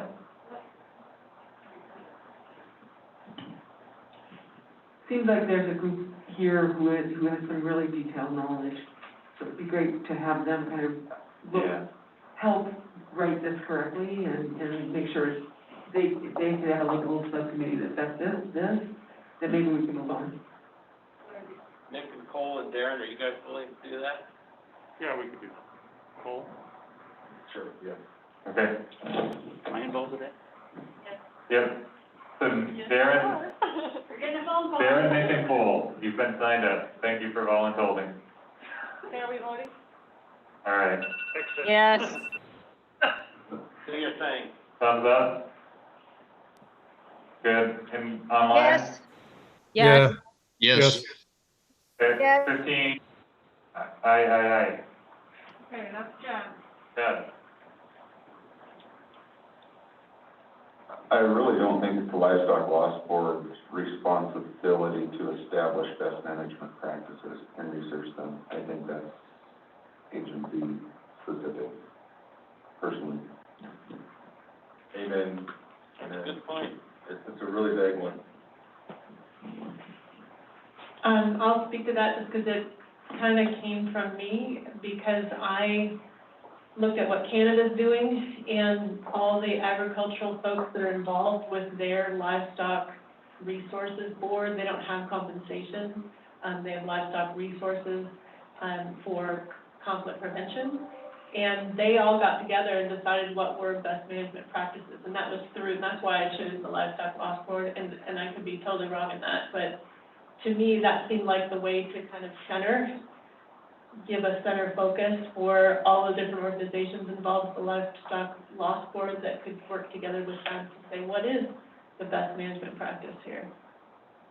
Yeah, I appreciate that. I'm not saying that there's, the best management practice isn't important, but I don't understand what specifically are you recommending, because there are probably 25 organizations off the top of my head just in Montana that work on some kind of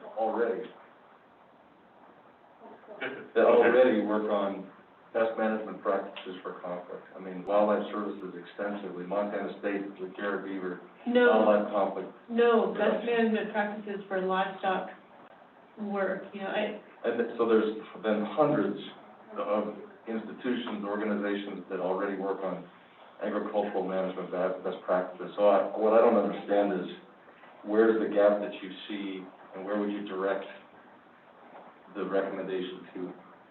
Yeah, I kept it with the Livestock Loss Board, because I felt like it, should be, to be able to participate, I'll be really quick, to be able to participate with the Livestock Loss Board, maybe there should be some, you're not letting your cows dehydrate to death in the middle, just basic best management practices. I think it's important. Okay, but that. Can I make a suggestion real quick?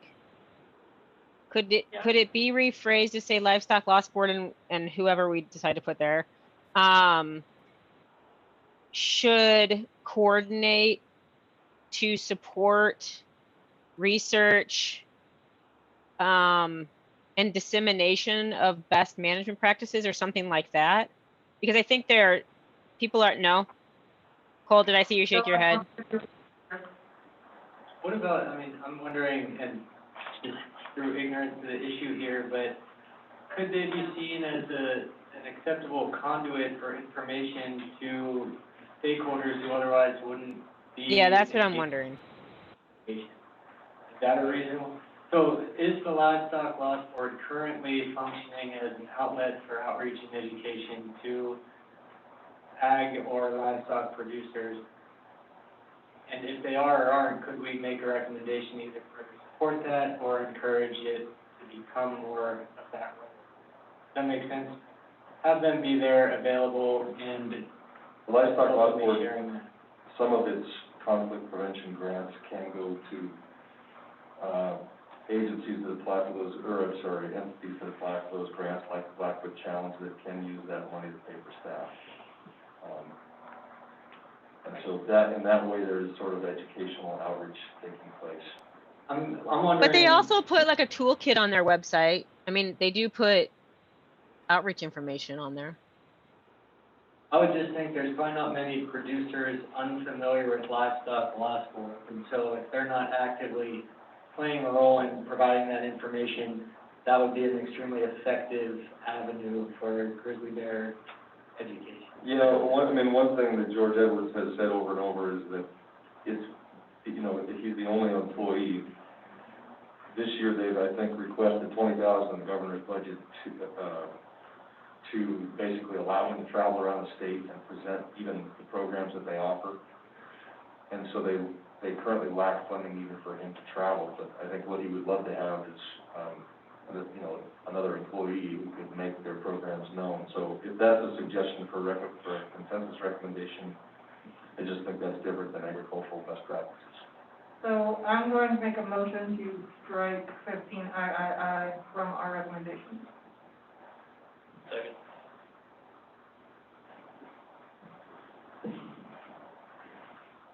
So the motion is to strike. We've got a couple thumbs down in the room and a couple thumbs sideways. Online, are there any thumbs down? I'm sideways.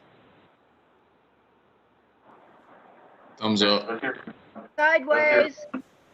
Thumbs up. Darren. Well, I think some of the key things here, I think we're getting hung up on, I'm in favor of striking the livestock loss board. I'm not in favor of that.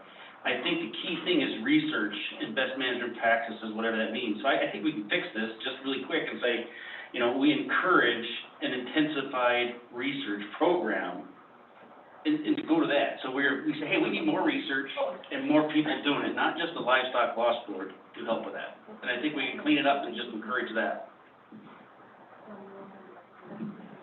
I mean, I see, you know, above 14 III, research, development, and funding of new and innovative tools. I don't have anything against research. I'm frustrated because some of these recommendations are so important, and they have had so much extensive research going into them, and you know, they're sort of this very difficult process of getting to consensus, and then on others, we're sort of like, is this even a thing? What are we talking about? Maybe we can make it mean something. That's frustrating to me. If there's a specific, like, if you feel like, look, Montana State has this great program, like with Jared's program, let's beat that up. That makes sense to me as a consideration. I just don't, I can't see what this means currently. Darren, could you get behind, instead of reworking agriculture, 14 research development and funding of new and innovative tools and techniques for conflict prevention and adversive conditioning are a high priority? Or would you like, in addition, under agriculture, this to be reworked to say something about research? We can delete it. I'm okay. I just want to make sure. I've been trying to say something for 20 minutes, so. Yep, so I just want to make sure that you're good. It wasn't 20, but that's okay. Man. All right, so. Let me put on my other mask. Michelle also had her thumbs down. Let's hear from Michelle. If we reworded something that made it more clear, or even if I talked to you, Cole, and came up with something, so would the council be willing to look at it on the 5th, and you can strike it then, you just say this makes no sense? Yeah. I don't care, yeah. Is that reasonable? Okay, so we're voting to strike the existing language, but Michelle, and maybe, I don't know if Darren and Cole, whoever wants to be a part of that, could, if Michelle's gonna take the lead, she could reach out to others. How about that? And see if they can come up with something. So we're, thumbs up on striking it for now? Thumbs up are in the room. Anyone on? Thumbs up. Online? Okay. I'm good. Yeah. Yeah. 15, Victor, sub 3. Lawrence. 15-3. 15B3. Salary cost shares. Right, salary cost shares with local group. Please use the microphone if you don't mind.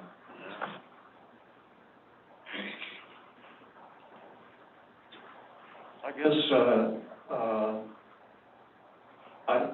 what kind salary cost shares, I mean, who are we talking about here? Can I just clarify some language here too? In V, what we did was, what it's saying is to support this, not that any entity should be providing specifically a cost share, but for example, Lawrence, with like range rider programs or wildlife technician programs, sometimes there's a salary cost share with watershed groups, with other organizations. Okay, well, it makes sense. If it makes sense to everybody else, I guess I'm good with it. I just didn't understand what it was.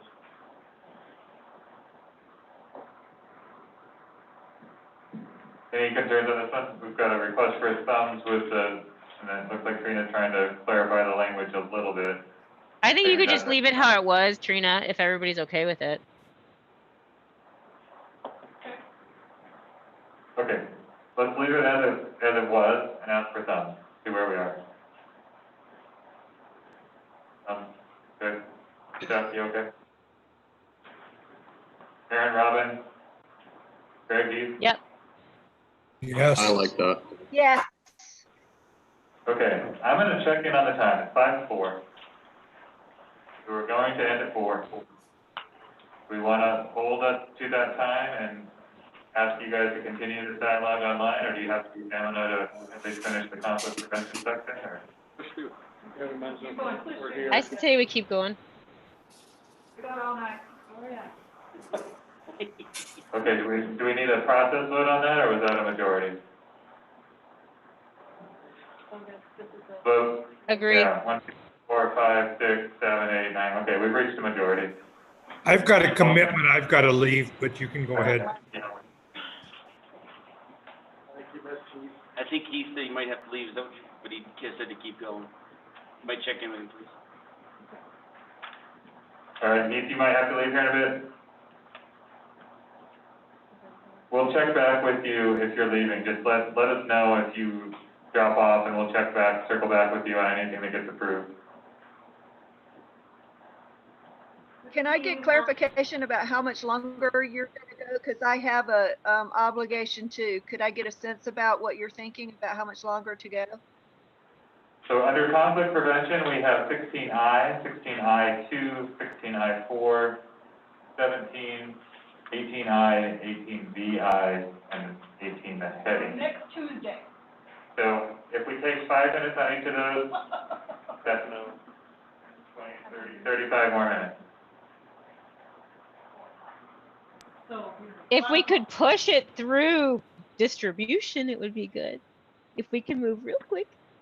Let's go back. Let's do it. All right, let's see how much we can get done. And Robin, if you need to leave, we'll circle back with you and just let us know the last one that you were able to participate in. 16I. Okay, thank you. 69. Nick has the same wording, so if we're fine. Okay, yeah, if we're happy with the way that the writing team wrote that. That was something the synthesis team wanted council input on. We decided not to give it, so I'm fine to leave it as is.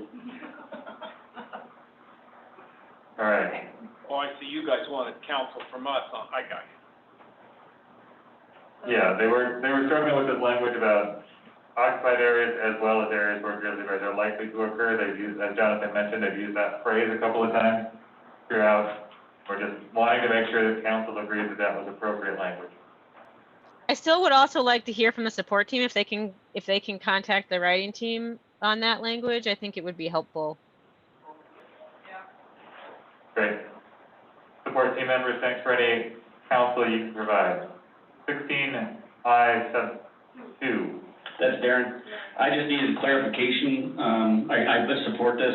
Bear resistant infrastructure should be available on all federal, state, and local campgrounds. I'm not sure I understand what local means. Is that county campgrounds, privately owned, and other public areas? What are other public areas? I just need some clarification, please.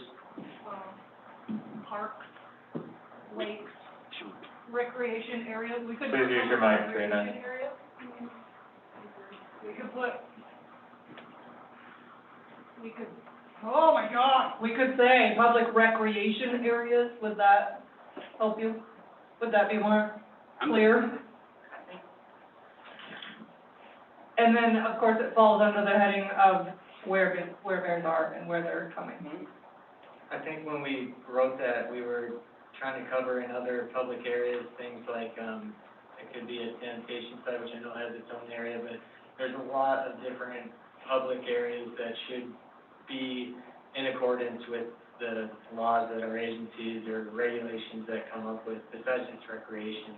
I can't think of any specifically right now, but, beyond just recreation sites, Parks, fishing action How about sites. public and? So those are Yeah. still recreation, aren't they? Darren, does that satisfy you? So do you want public and or just public rec? That's fine, Rex one.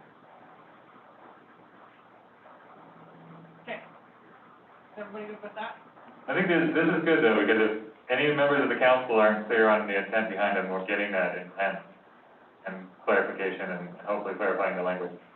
So are we good with 16I through 1 and 2 now, Now we're on. and 3? So we're asking for a vote on 16I sub 1, 2, 3. We are on. Do we have a thumbs up on those? Yep. Yes. Aaron, Robin, Yes, Greg, I think I heard you. Cole, you okay? Question, Cole. Chad, did I understand you right that you, and I think I'm on the right line, that it's easier to update bear resistant garbage can type stuff across statewide rather than limiting it to certain areas? What I was getting at, Cole, is it's easier if there's consistency across the state with rules and regulations or the concepts behind the bear-resistant dumpsters or fencing around the dump site, as opposed to each individual community trying to develop their own rules or regulations as to what they would like to see. And I know I didn't do a very good job answering your question. To make it into. Well, I understand what you're saying, that it's nice to have consistency in rules. But do I understand right that we're looking at all of 69 right now, and that's what the vote is on? 16I sub 1, 2, 3. Yeah, just one note, just the wording, I'm trying, on our public and state lands at the end of 3 there, I mean, state lands are public land. Yeah. No, they're not. You lands are not public lands, they're secret lands. That's right. You see state lands at the university. They're a different form, yeah. And Cole, I'm wondering if we can't pull 1 and 2 out and just under state lands rather than have 1 and 2 under I to get at that point so that we're consistent with both the sanitation section and this section, which is related to sanitation and food storage. So I just wanna make sure I understand this right. So we're talking about recommending this bear-resistant infrastructure across the state without respecting connectivity areas, other areas. It says occupied area. In occupied areas, Sorry, I didn't see that. as well as, that's what I is. My bad, I got it. Okay, so can we take thumbs on this? We already did, except for Jonathan, you were good? Okay. Yep. Step 4. Someone, That'd be me again. I'm agreeing with number 4, this should be quick unless people push back. I would delete, this should include the mix of actual items, period, and then strike the rest of it. I don't think we need to start putting that kind of detail into that, but we want actual items and we want it delivered, so. Like that? I'm okay with that. so could I'd like to speak to that, please. please, Robin, jump in.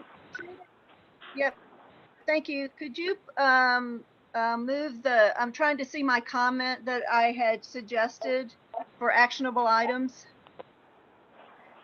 One of the things that I thought was important to mention, simply because I know that somebody commented, and I can't remember who it is, it might have been Brett, but I can't remember that, said we shouldn't have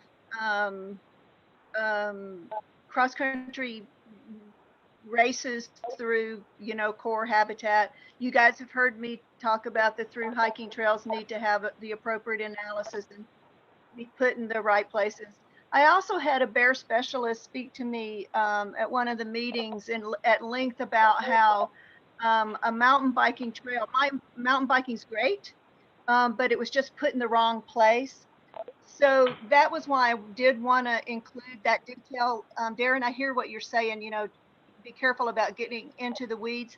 But I think because we've all recognized that recreation is going to be, is becoming a challenge that we need to get ahead of, I would make the case that we need to be a little bit weedy in this place so we can give direction to let Fish, Wildlife and Parks understand that we've been hearing what they're saying about this, but also put some definition around it so we know where to the areas of conflict that we see are problems right now. Hey, Robin, this is And John. excuse me, and then I had, and just to say, I had added some suggested edits that might address that. Yes, John. I completely understand where you're coming from and agree and think this should be a mix of actionable items and too weak and that the example is too weedy. Would you be all right letting us work on that with that input that you've put in there, knowing that I'm pretty sure I got your interest covered on that? You bet. Thanks for that offer, and I'm happy to visit with you about it too, if that would be helpful. That'd be great. Okay, so for this one, we're suggesting that Darren's input relevant and useful, and so is Robin's. The current language is both too broad and too specific at the same time, so we're going to kick it to the writing team to find that right balance. We have thumbs on that for number 4? Yep. Yeah, okay. Yes. Yes. I have a question, Sean. Thank you. Yep. Thanks, Robin. Oh, I have a didn't raise this earlier, but a question from somebody from the synthesis team on number 6, establish cooperative monitoring programs between relevant agencies of the public. Can someone explain the intent behind that, please? Caroline? Well, I think that came out of that meeting in Alder, when we heard from Albert Summers and the Game and Fish and Forest Service from Wyoming and how they had done this. They did their monitoring. They had a partnership around monitoring, and so it came from that session. But what is the that was range monitoring, so what's the It was recommendation? one that it was to pursue that kind of a collaboration with partners, right? Because that seemed to be very effective. It's something they spoke highly of. It's something that worked for them. And I don't know if Heath is still on. Is to identify where and why conflicts between bears and other large predators and livestock are occurring. So I really think cooperative monitoring programs are important, and it's been critical in the Upper Green, but. What's that? Yeah, no, that's right. But this seems like in my opinion, it's like many of our recommendations right now. It seems like a recommendation into the void to everyone and no one. This particular example involved with a lot of rancher cooperation, state agency cooperation, federal agency cooperation, and what you're monitoring is a huge range of things. And it's not something our council, it's not in our wheelhouse, it's not in our range of expertise. And so I'm not against, it's one of those, it's a really successful thing, but I don't know who we're recommending it to. I don't know what could be done with it exactly. So I guess my suggestion is either to make it more specific, it's weird, I don't feel like I'm against it, but I was reading these recommendations. Is it more of a need under resources? Like, do we recognize this as a potential opportunity that it goes under the ideas of resources? I think it might be kind of covered under our research, recommendation, because it's basically the same thing. We're researching, and then it says at the end of C, this information can be used to more effectively allocate resources. So it maybe could all just be combined into that one research one.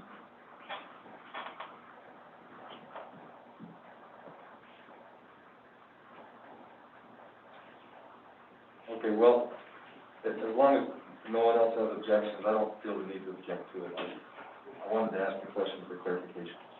I think it makes it clear.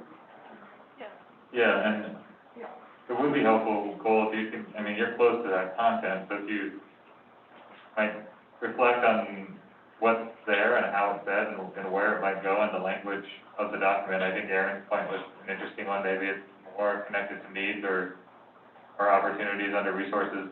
Some clarity around what the action item is there seems like it should be useful too.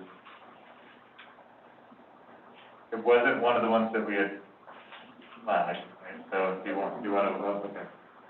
So 17 is the next one. Waste management, sanitation. All of 17.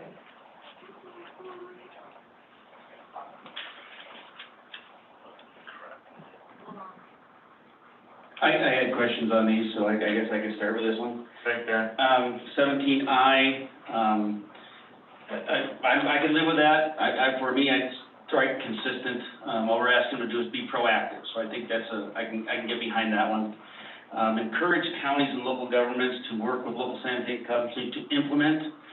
That's my struggle, is the implement word, because now when we do this is statewide that we're asking them to do this. And I'm not sure we're ready for that. I want them to be proactive. I want them to be thinking that grizzly bears are expanding, but I think we need to be a little careful on what we're asking them to implement, is all I'm concerned about. I like them. I just think that implement is a tough one for me to swallow. Does encourage balance that out a little bit? The writing team recognized that, actually, which is why the sentence starts with encourage. I like explore.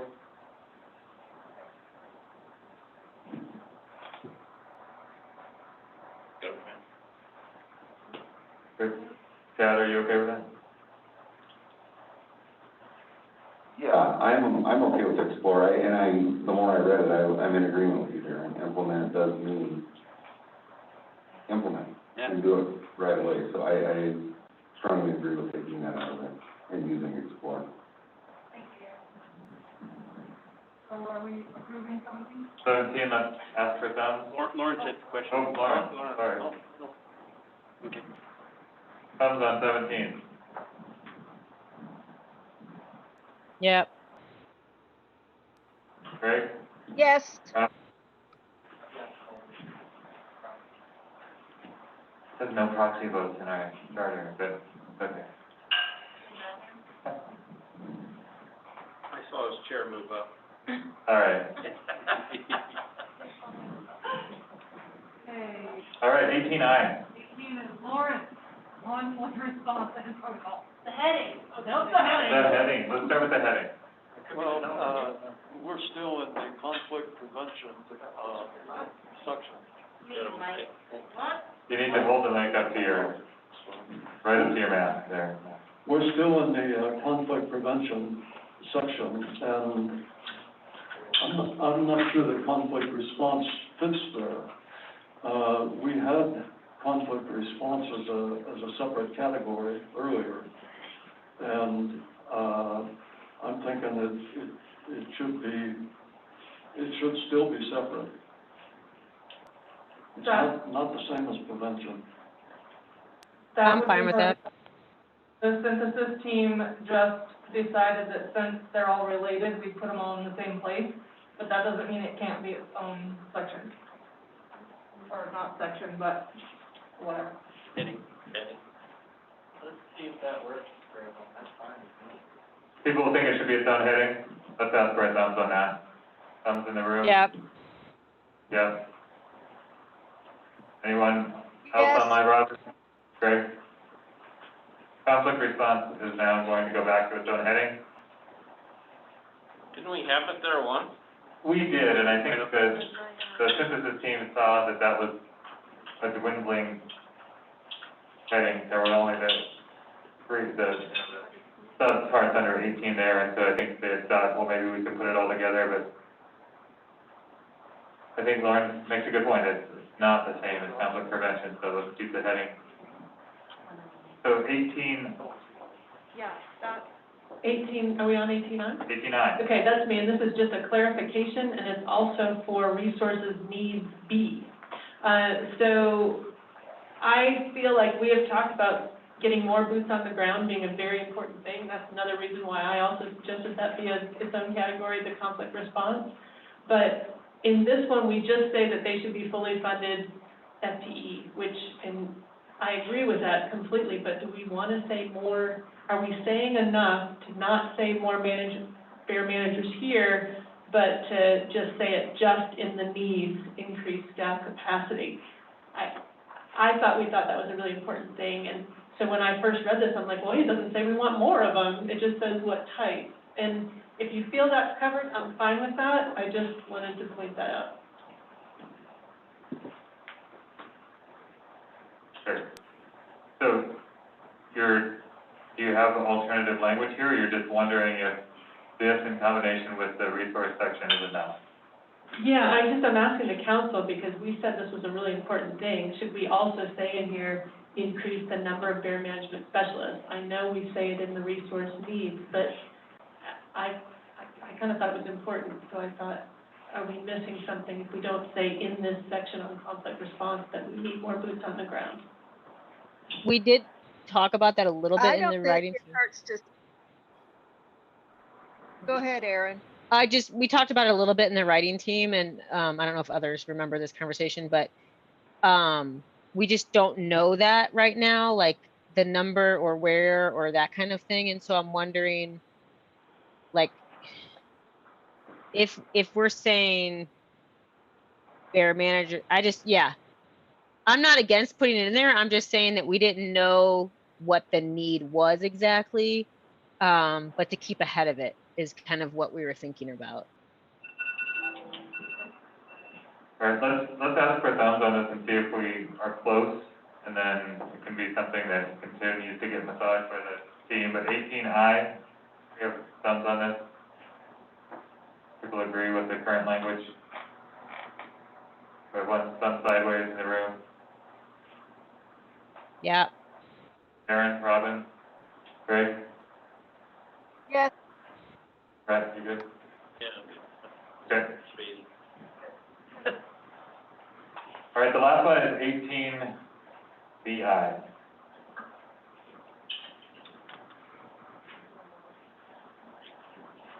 I mean, IB. Well, maybe it's IB then. We all need an IB. I did not see, this one's new. VI is new. Cause I did not agree. I'll have a lot of trouble with VI. Oh, that's what I got added yesterday. Where is this? That one's. You're talking improved response time, is that what you're talking about? No. No, we have to look at VI was added yesterday, it should be red.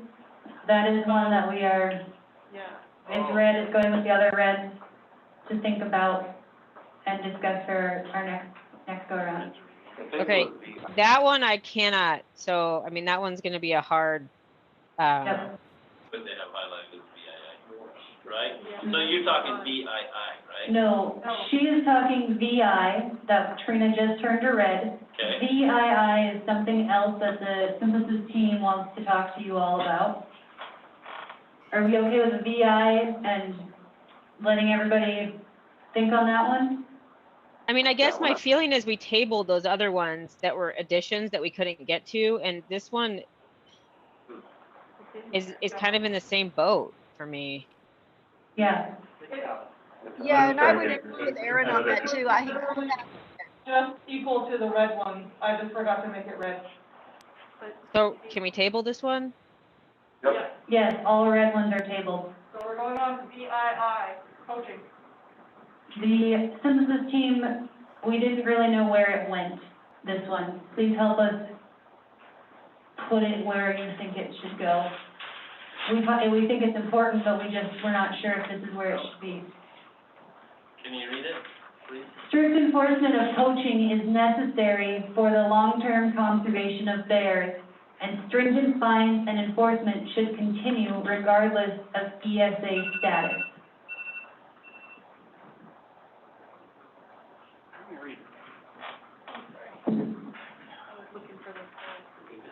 Oh, just Very quick, aren't we already doing regardless? this? I mean, I don't think it Yeah, matters whether. I just hope this group knows that it is already written in state statute that grizzly bear, poaching a grizzly bear is higher than other, Any other? than, it's like an $8,000 fine or something. Well, let's keep it that way. So let's keep it, I mean, I think this still, this says that we're gonna, also the enforcement of it, in other words, we're not gonna get lax even after delisting. I think there's a strong statement there. I still think we should keep it there. Where should it live, is the question. I think it's fine where it is. I'm almost, well, I don't know if we want this to be in the principles, but I don't know which other category it fits in. I think it could fit under conflict prevention. No. We did this in the writing team too, so. Yeah, I would put it in 14. I think it's a human grizzly conflict. I mean, when they list mortalities, they talk about. Yeah, that's true. Idea. Why not put this under the hunting section? Because it's not hunting related all the time. Yeah, that's where it was before. Right, I agree. But it's not necessarily, I mean, It should go. if we had it under hunting, it would only apply to hunters. I mean, You there know is, what I'm saying? Right now, it applies to anyone that poaches a grizzly. I don't really love tying poaching with hunting. I think those two things are separate. I think putting it in 14 was a great idea. suggesting to put it into 14, is that okay with everyone? So content, everyone agrees on, location is the question. 14 is the recommendation, let's just see where we are on that with them. I don't understand how poaching and conflict prevention go together. Enforcement, I'm not sure. It fits there either. I really don't care where it is if it lives in the document. Work, just better. I mean, Maybe that's what we just did, and now you we're want help, asking you. okay. Sorry, Chuck, get back out of it. Human grizzly conflict. I get it. Could even be under distribution, Jonathan? I find it to be an example of, I don't want to put words in Cole's mouth, but it's a recommendation that doesn't say much, doesn't add anything, unique from us, and I think the more of those we have in, the weaker our unique and I just think it can take away from the work that we've done that is benefiting the conversation. It's not having anything. It's extremely important. I agree, and considering that the 5 of us worked really hard to find it a home, and all of us still can't find it a home, I think maybe it doesn't have one. Can we just move it to the appendix? Unless you make if it we're- its own section. I think it's Why don't we important, just make it its own, maybe under grizzly bear distribution and relocation and connectivity. It's, Make it- yeah, connectivity, I don't know. I think it's important too. yeah, So, Brett, that's a great idea. I'm not sure it was mine, I think it was Nick's, and it just got overlooked, but. So can we just make a note in here to find it a home and to consider whether it fits under connectivity or somewhere else? Okay. Let's do a final thumb on all of this section then, conflict response protocol. Thumb? Yep. Yep. Robin? Yes. Awesome. Okay. Making great progress, guys. How much stamina do you have left? A few minutes. Want to try to make it through distribution, relocation, and connectivity? Yes. Only 4:24, John. Yep. Yes. It's only 4. All right. Okay. Okay.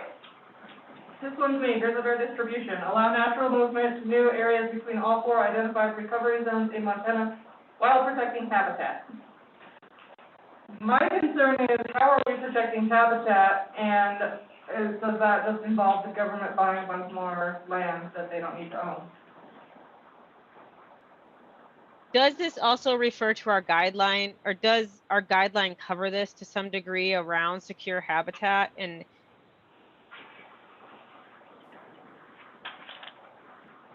this, just Yes, this one but I piece? would like it to be worded a little better than just protecting habitat, like Should we say managing habitat? managing habitat, or even if you want to protect habitat, you can protect habitat inside the Well, we already wilderness. did that earlier. Yeah, so I don't like while protecting habitat as a blanket statement. I think that gives the government too much power. I guess my question is, what does that add to this statement? So I'm wondering if we could put a period at Montana, and because we have that guideline, that overarching guideline, and that, because this one is specific to, I don't know. Yeah, no, I think you're right. I'm trying not to be repetitive, that's all. I think it's an important point to make. I'm just trying not to be repetitive. Yeah, I think we could take that out. Oh, wait, are there others? Michelle, do you have a thought on that? I'm thinking, I think somehow protecting habitat is important. I do think allowing natural movement implies that in some respects, that the habitat has to be there. I don't know. Can we see where we are without it and just see if we're close? So we take it out, end the sentence at Montana, and ask for thumbs on 18.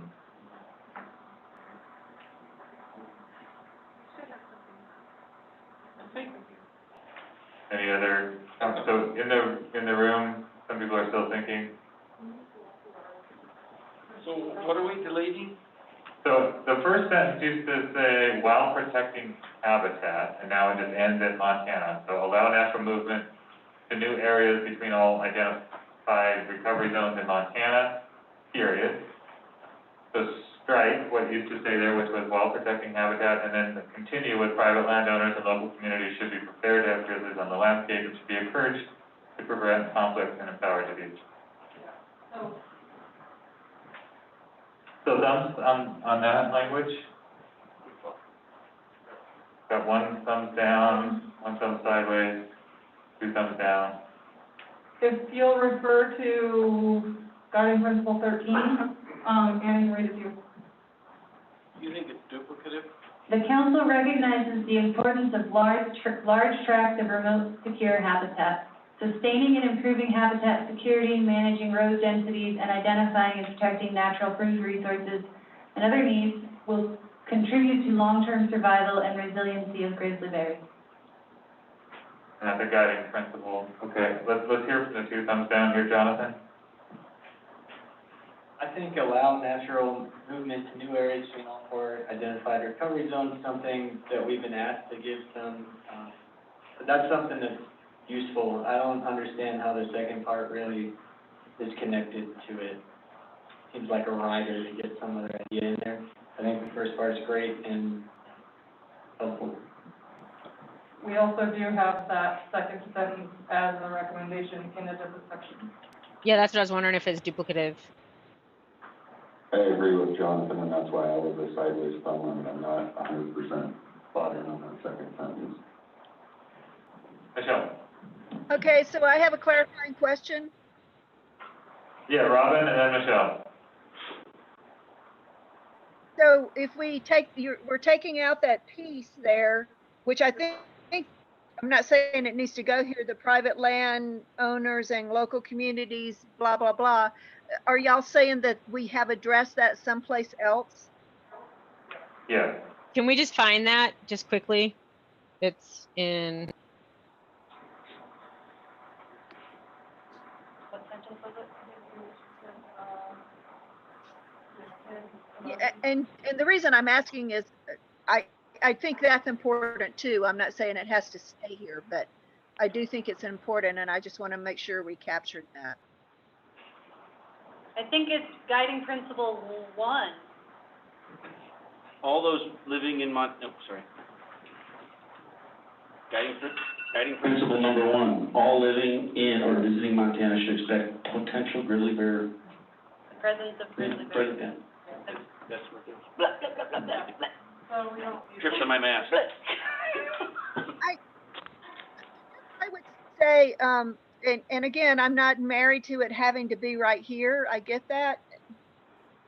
Speaking from experience in my area, Trina, could you just put that back there just real quickly, so I can look at it again? Thank you. We have made such strides in educating our private landowners and local communities about being prepared in a proactive way about grizzlies on the landscape and encouraging them to prevent conflicts. And it's a big program that we do in the Cabinet Yak. And it's successful and continues to have growing success. And it's also kind of changed the how the community in Lincoln County, instead of us always collectively looking at bears taking something away from us, we're not all of us, but a lot of us are starting to feel like taking pride and ownership in having grizzly bears in our landscape. So all of that to say this, I think that is an important statement about encouraging our landowners to prevent conflicts, and also be prepared to have grizzlies. I understand that guiding principle seems to be very broad, and maybe if we could put this, it doesn't have to go here, but it might be nice to have it someplace in the document. Okay, Michelle, Chad, Jonathan. Is it on? Okay. I almost think that there are 3 things working in this first one. I think it would be not great to have a section on connectivity and not talk about habitat, because habitat is kind of important for connectivity. But I don't think it needs to be couched in this one. And I don't think it makes sense to couch it in this one. It might need to be its own piece. And then I do think it might be important to reiterate, but as a separate one, private landowners and local communities should be empowered to do so.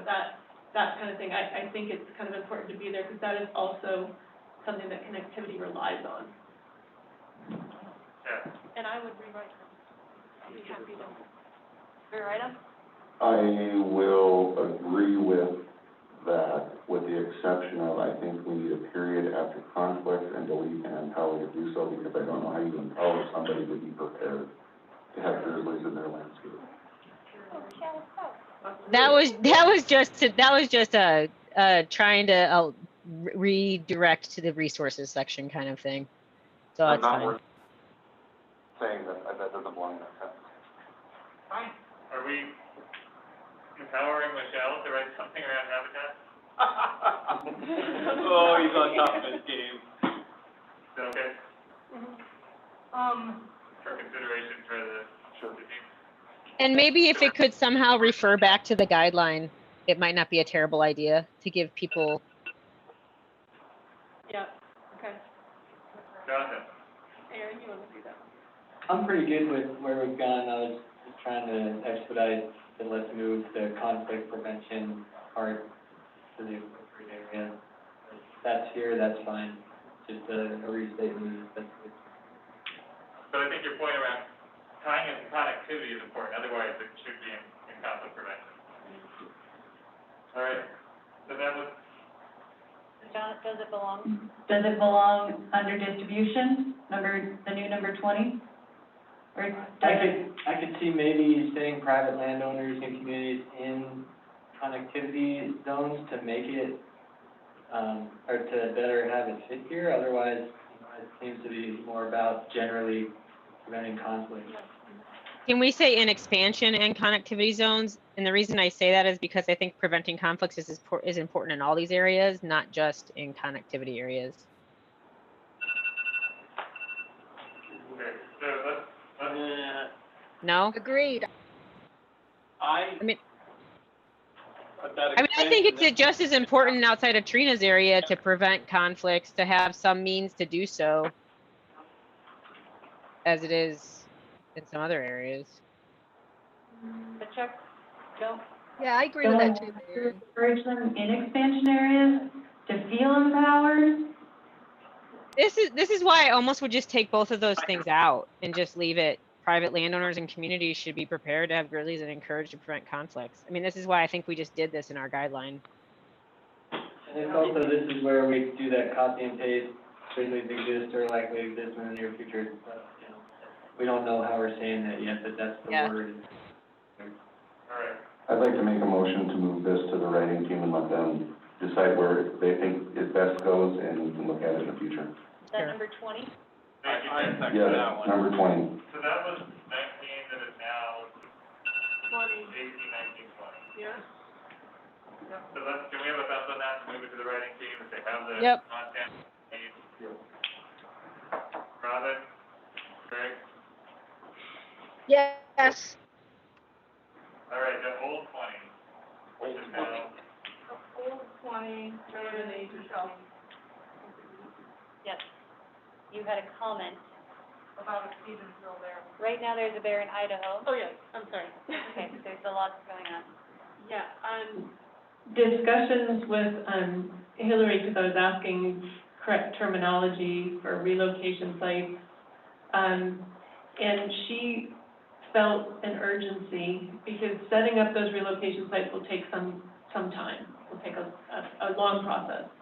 And she was looking for some sort of urgency to, find relocation sites or suitable relocation sites in areas where, like right now, there's a bear in Whitebird, and what are they gonna do with that bear if it gets in trouble? It's gonna be another Stevensville bear. So we're 3 years later, almost 4 years later of the Stevensville bear, and we still don't have like some sort of way to either deal with something in case of emergency or a quick way to create a new relocation site with, you know, local landowner, whatever. And I don't know how to word that. I just want to express that need.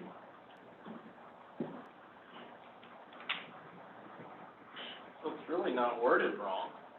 so it sounds like someone's doing some wordsmithing to try to get some expediting language in here. So. Is that something we can agree on the content and move forward? I have no problem with expediting the process, but saying, working with blah, blah, blah, to expedite the creation of plans or whatever, changes the whole meaning of number 2120 or whatever the hell number it is. But we could put something in there about expediting or a new, or a subheading or whatever we decide to do. I don't have a problem. I trust you, but I just think something, we might need something like that. I'll just write it down. Okay. Darren, it looks like Lauren's wanted to weigh in too. Darren? One quick thing, I'm just wondering if it would add to this, when we say to create plans to establish new suitable relocation areas on public land.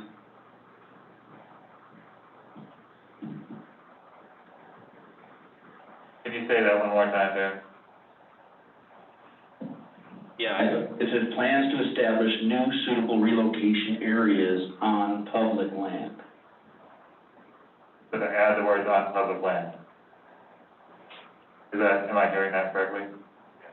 Michelle? I just want to say that would be tying their hands, because there are actually places on private lands where they've worked out with landowners and local communities to do release sites. So Yeah, if they you- release on site, some landowners let them release on site. if it's like a non-target bear or something.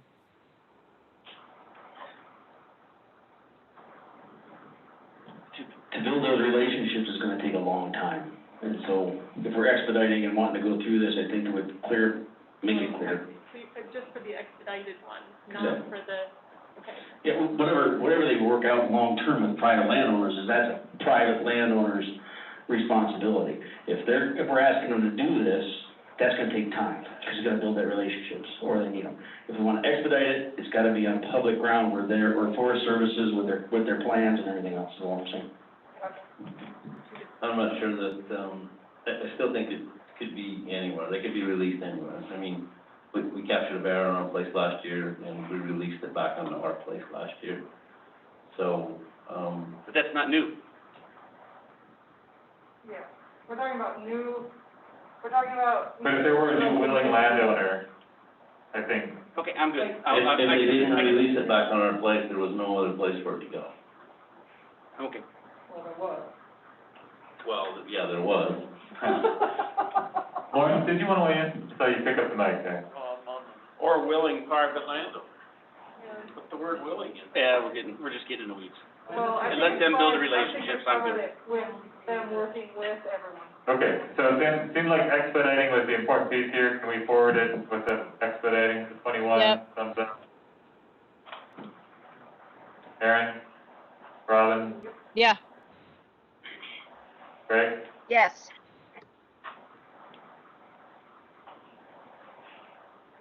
All right. Whatever the next one was, the numbering's all off now, so. So 22 was just, writing, wordsmithing edit, I assume, right, Robin? Robin, you're number 22 now.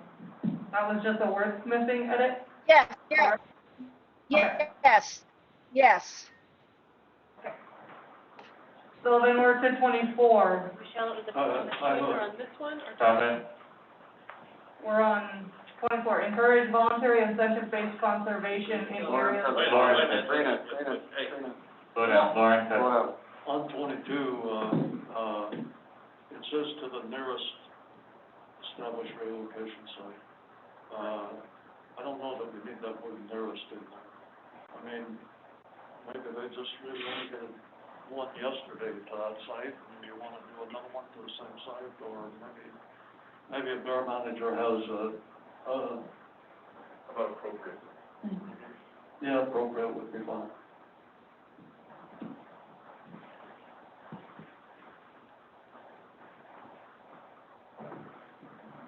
Who decides what's appropriate, the bear manager?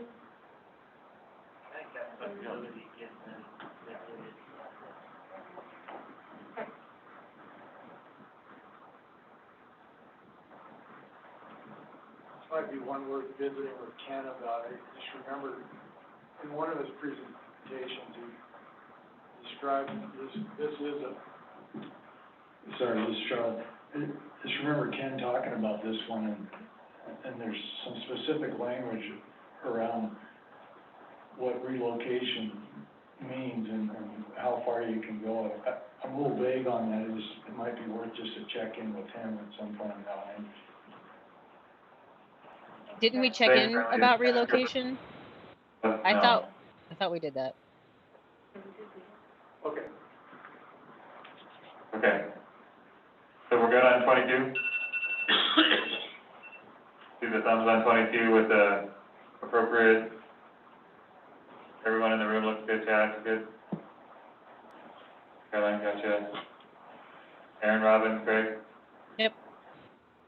And 23 is good. Now to 24, encourage voluntary incentive-based conservation. This is Darren. I think I would ask for a quick minor change.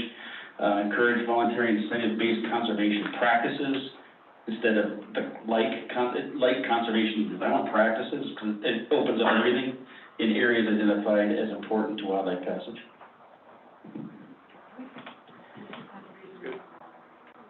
Okay, any concerns on that one? Let's see thumbs on the new language. Everyone in the room is good. Jonathan? Yeah.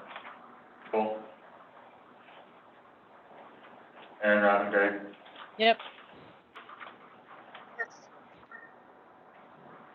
Michelle, it's your turn for the new road list. Oh, yeah.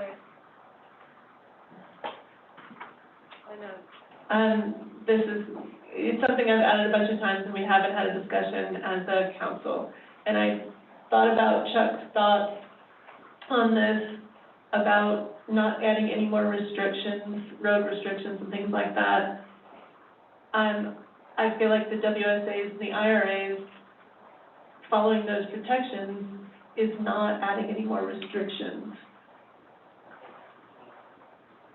Because they're already there, and I feel like we need to protect some areas for bears where there's not gonna be fragmentation, we still have these chunks, and especially the WSAs and well, in the IRAs.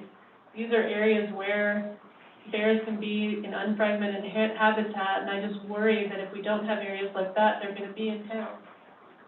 So, Michelle, when we were working on this, what's being written right now is a politically charged and highly controversial statement that will lose, it'll toast back. And so what we did when we were looking at your initial recommendation on that, so there are definitions, there's quantitative definitions for a wilderness area without calling it a wilderness area. There's specific sizes of landscapes and regulations involved that don't have to be a wilderness area.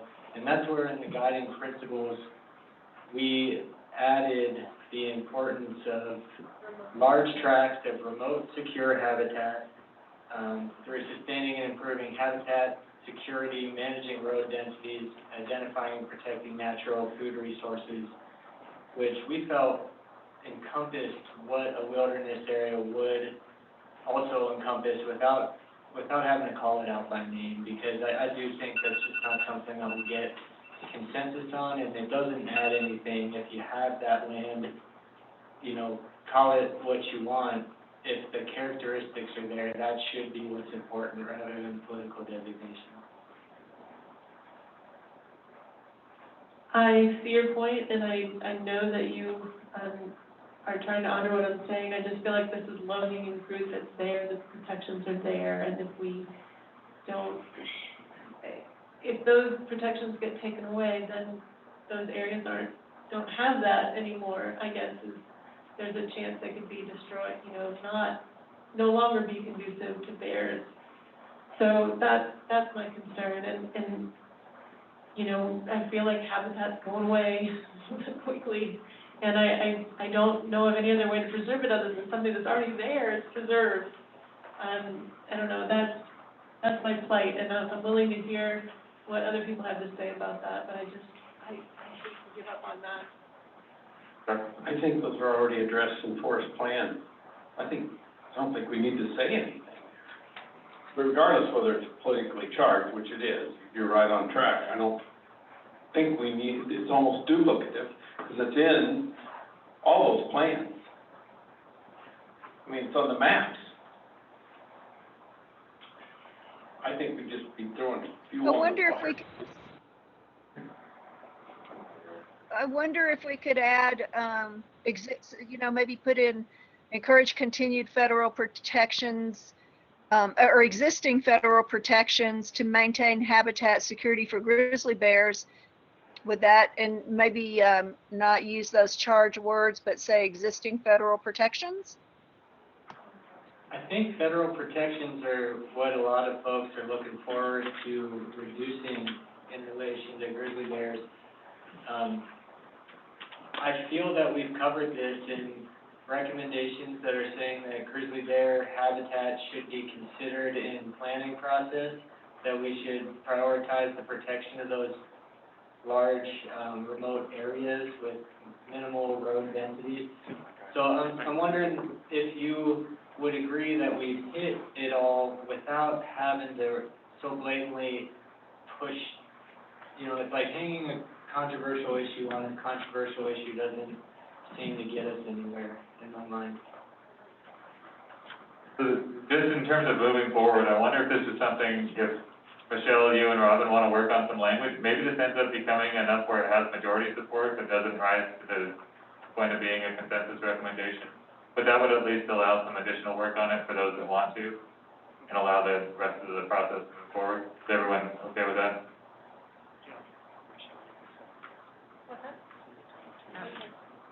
And Nick? Okay, and then, That's a touchy issue. I mean, that's what I got a whole bunch of public comments. yeah, Like 6 after that next meeting. Can we run it by you as well? Yes. Okay, sure. You're on there too. so for now, Thank you. this one's gonna be tabled for further conversation, and a working group's gonna take that up. It's not something we're currently asking the writing team to worry about. I had made a note around something around connectivity and genetic and demographic diversity. That was already connected in one of the guiding principles. Was there a need to do a new recommendation around that? Michelle, is that what you were requesting? I think I was asking if, we had time to look at what, that was something that Sierra Club mentioned, making sure that you had that in the connectivity section somewhere. And so we could do that on the 5th when we look at their recommendations maybe. Does that work? Yeah, I think so, and Robin? I had a homework assignment to do on that. Yes, she did, yes, she did. Oh, that was Robin, okay, sorry. Thank you, Robin. Yeah, So, yeah, but now I'll get that to the writing team. okay. So that's it for this section, right? That's it for it. That's it for it? Woohoo! Oh, resources, you guys want to do resources? We are, oh, I thought we did resources, never mind. Sorry, I thought we did it. How many did we have in resources at home? I thought we did. Resources, we had We did the paragraphs. PDF 1, 2, 4, 7, 12, 14. I was so, Dang it, Annie, I was in your boat. Oh, well. again. Jonathan's got 10 minutes and he's got to leave. I guess maybe we should, is there anything really not low? My suggestion for number 7 is really easy.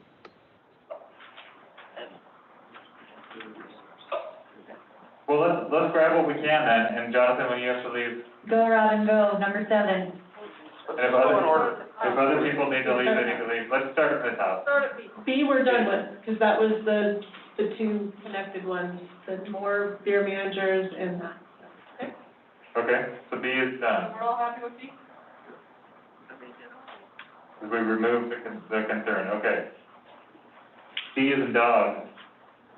Full funding for the livestock loss board compensation program. I wrote notes on here, so I thought we already did this. I thought it was pretty. I thought Cole and Darren were gonna work on this. We already did the letters. We haven't done the numbers. Did we do, Is that right? No, it says Darren and Cole are gonna work on it, and we're gonna revisit it next time. okay, what about F, frog? We don't know what this means. No, we do. This was the one where we were trying to figure out, because so wildlife crossing structures and things, so this is in our writing team, Annie, we talked about this, where increased funding and coordination is needed to create these larger projects, transportation projects. This was something that was highlighted with the MDOT too at one of our meetings, where I think that was in Missoula. Yeah. Did we want to know if wildlife friendly was the right word, or did we? We just threw that in there because that was the only word we could. Okay. Yeah. That one I made a comment on because I forgot what it was about, but now thanks for reminding me. So, is everybody awesome with that? So can we do a thumb on all the letters then? It sounds like we're there in terms of the content, so. Wildlife friendly isn't a bad word, that's okay. Transportation projects use that, so. So Robin, Greg, you okay with all the letters under needs? Yes. Lawrence had made a request to add research, but then I think we said that was somewhere else, so Lawrence, were you fine with where it was? Or did you want it here under resources? You wanna move it? Microphone, please. No, we talked about research, but I think, I don't think that we specifically talked about, funding for research. So I'd like to put that in here someplace. Okay, let's add that. I think that's consistent with what people want in other places and just clarity of language and location. Any objection? I'll ask it that way. Any objection? Adding another one here? To thinking about funding for research as one of the needs identified under resources. Okay. Let's flag it for the writing manual. All right, if anyone wants to say anything very kind or supportive or empowering to Jonathan before he leaves, this is your chance. Thank you, Jonathan. Thank you, Jonathan. Thank you, Jonathan.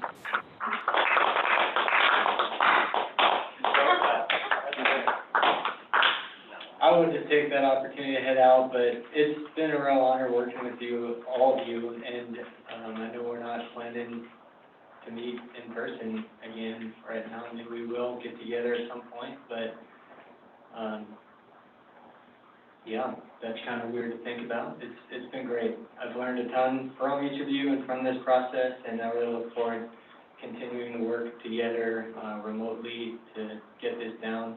There's still a lot of work to do, but we will, I think all of us are giving everything we can to the process, and that's been the thing that's made this so enjoyable, even through the hard times, just knowing how much each of us are putting towards it and, giving all that we can, so thanks for that. Look forward to continuing relationships with you all in the future and visiting all your landscapes that we didn't get to visit, during our time together. Vote for Jonathan. Thank you, Jonathan.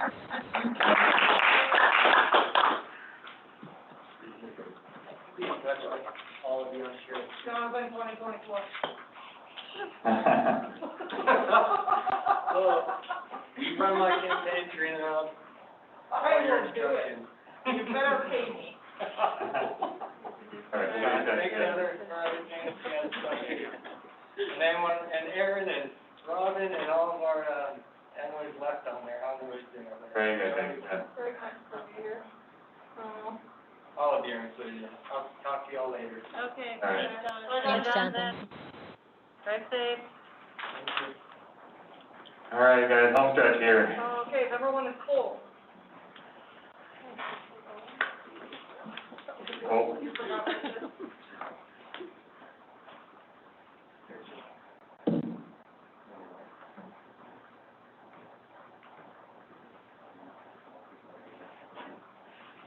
Okay, all of them think it was him. Was it anyone that didn't like number one? Resources number one, anyone? I'm not sure I'm the one that pulled it out, but I would ask somebody for clarification why the second sentence is important. I think the actual item is the first sentence, and why we need to call that out in the second sentence, just for clarity and understanding, for my own brain. So the writing team tried to identify reasons for some of these, just to give them context. Yeah. Charlie? The match part of that, I mean, if you're looking for, I'm not advocating for whether you should or shouldn't have it, just the match part of that though is a critical piece, because that, as it's set up now, we would have to come up with the match to get the money. Thanks for that, Charlie. That was something the writing team did bring up.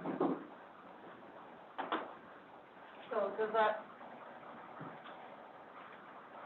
Any other questions or concerns about this one? Do a call for thumbs on one. Yep. Aaron, Robin, Greg? Yes. Greg, are you still there? No, okay. Robin, when do you have to leave?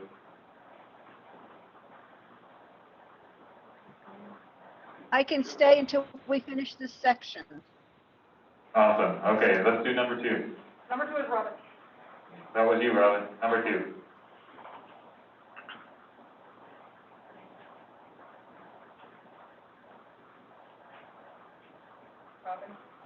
Sorry. Robin, can you?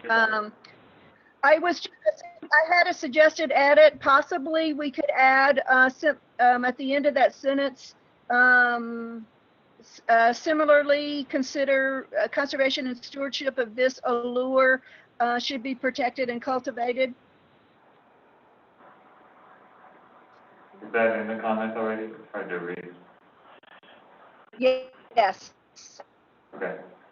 It So should possibly be. add, similarly, conservation and stewardship of this allure should be protected and cultivated. So not wordsmithing, but does anyone have an objection to that sentiment? Do you mean of tourism? Where at? I'm not clear. Refers back to the allure of Montana to millions of tourists each year. Yeah. Chuck, it's online. Oh. Hold on, I'm getting that.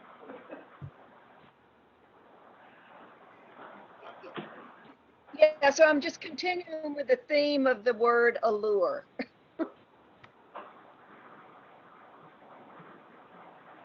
Okay, so you're talking about I'm confused. Are you talking about conservation and stewardship of tourism or of grizzly bears? How do you do that?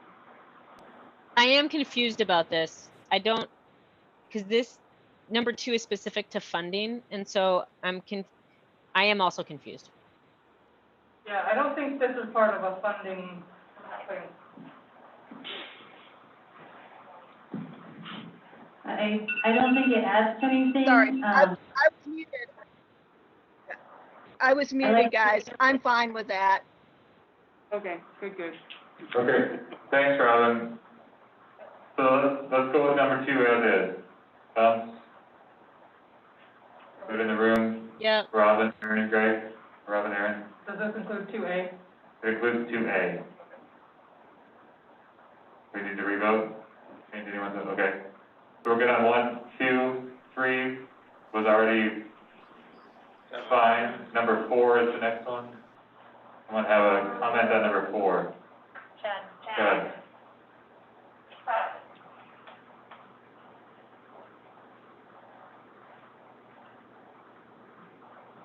I'm not, I guess I'm looking for clarification. I'm not really sure what we're trying to do here. We were looking for a way for non-livestock losses to be covered somehow. So that's how we came up with it.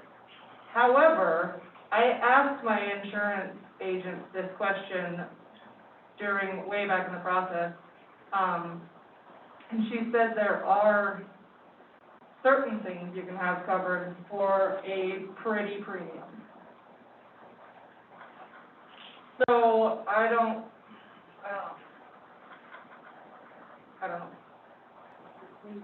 This was to try and address Greg's crop loss issue too, I think. I don't remember who put in the state auditor and insurance commissioner. Somebody got specific there. May have been Darren.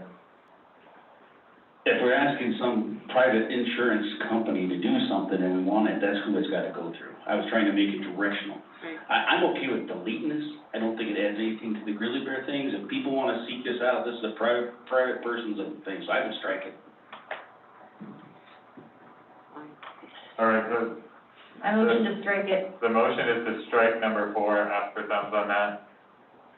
Comment prior to striking? Comment prior to striking. And I agree, to strike it with the exception of, do we address the crop issue anywhere else in this document? Because it was something, and it is under A. Can we flag that to make sure it's double checked, because that was Greg's concern, and It's not, this, Agriculture V.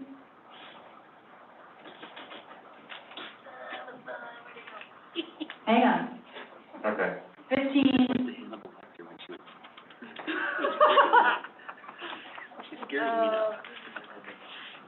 Can't find it. Well, let's, maybe let's just 15-4. flag this.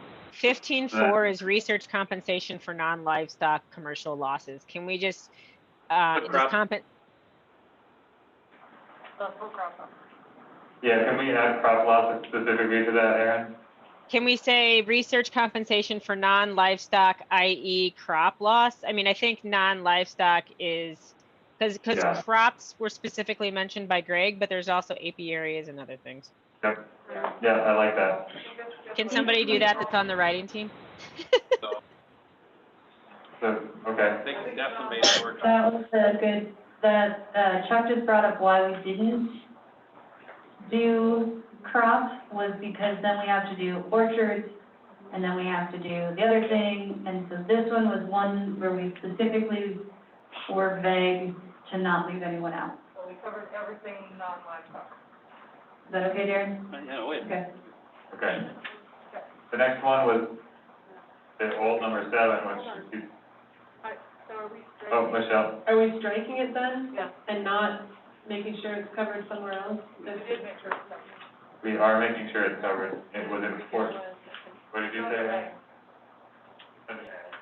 15.4. Compensation for non-livestock commercial losses, that's what you think is covered, because the other one was so much more specific.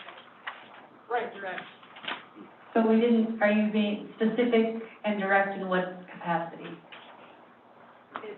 It specifically asked the audit insurance, I can't remember who it was, to research that and look into it. And I don't know, I mean, I would like to give full, consideration to Greg's concern.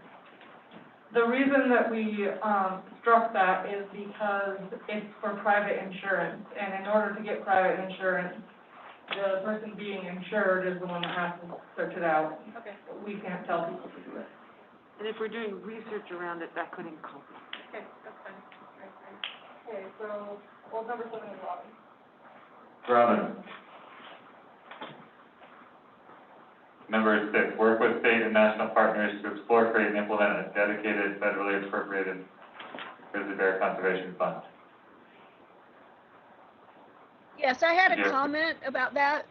If y'all can go over to my comment, I had a suggested edit, and it's in the spirit of what Darren had suggested. What we do is be really proactive about actionable items. And so my suggested edit would be to explore, create, and implement a dedicated federally appropriated grizzly bear conservation fund. That's already in there. Evidently, somebody already added it, it was probably me. So anyway, it does say explore, create, and implement. Yes, All right. thank you. I see it now. I'm working off of a hard copy. So thank you, Trina. All right, so thumbs on the new language here. Yep. Trina, you're one step ahead of us. Everyone in the room is good. Getting it done. Okay, so we're good there. The next one was 12, which I think is the new one.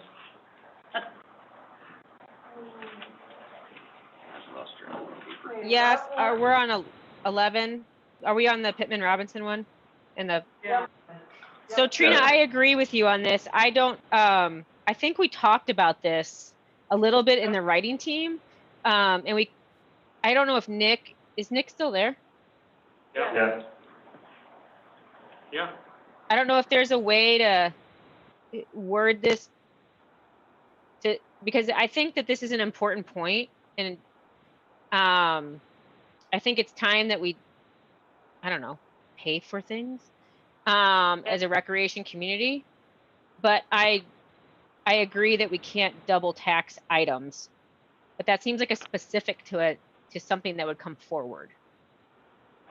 Yeah, so. I mean, this is something that's been talked about for decades, and, you know, it's a Pittman Robertson style excise tax on backpacks and tents, and the industry frankly comes out and kills it every time, but the last big push on this was in the 90s with Kara.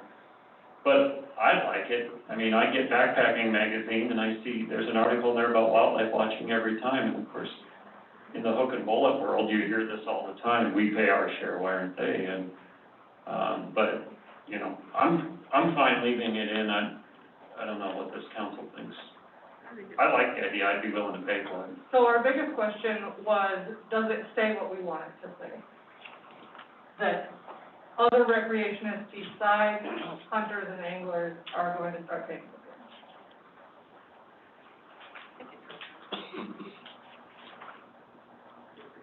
Yeah, I know that a comment I made a couple of renditions ago was that can we explore this, you know, a recreation tax, a backpack tax, or, you know, whatever. So I'm not helping you with wordsmithing here, but I definitely think we need to have this in here.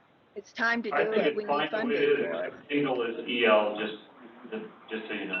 But Yeah, and I'm gonna just say on top of it, it really doesn't matter how this is worded, it's gonna fall back, part of this on the hunting and fishing community anyways, because they're the ones buying backpacks, they're the ones buying stuff already that's being used in the outdoors, whether it's mountain bikes, whatever it is, so the wording is immaterial. If we wanna look at an excise tax on recreational goods, that's what it has to say. I think it's fine as is. Yeah, so, Yeah, that's, do we need it to say everything else, or can we end it at recreation gear and equipment, period? I think we can. Or do we need those, examples in there? yeah. Just this is semantics, maybe Nick can straighten it out. That's Pittman Robertson and Dingle Johnson is not a tax. Right. It's voluntary. I mean, it was legislated, but it's not considered a tax. It's an excise. Sure? Yes. It's an excise. Okay, if you guys say so. Have you bought a rifle lately? I have. Yeah. Thank you. It wasn't taken. So it's built into the price, you don't see it. I understand. So maybe let's just leave it to the writing team to figure out the exact language, but do people think that those examples of Pittman Robertson and Dingle Johnson are? I like it. Yeah, okay, well, let's leave it as is then. Let's have thumbs on this. It's built. Robin? Aaron? Yes. I'm back too. I'll give that a thumbs up if you guys can recap me on the last hour or so. That'll take an hour, Heath. That was just a joke. I hope you guys are doing all right still. Just keep your thumb up. We'll tell you what we appointed you to. Well, the fact that you checked back in after 5 it says a lot, so thanks for joining us. You can go online. Oh, one more. No, but it's Rick. This is the new one that Michelle wrote, so we can save that for, We can just save that for, the next time we talk. I'm rewriting, or I'm writing it up, and you guys can all discuss it. Okay. All right, so unless you guys want to go through these bullets, Wait a there. minute. There's one other thing that was brought up, and that was, Lawrence wanted to talk about funding for research, and it was added to this. that's a red thing. That's a red It's gonna be taken Got it. care of. We got it, I yeah. got it. And So the only thing left is these bullets under the role of hunting, do you guys want to talk through those? Do you want to No. sit on that? Okay. I have to leave, and I think I should be part of the conversation. Yeah, okay, well, I think we'll get in there. I motion to table going over the bullets until our next check-in.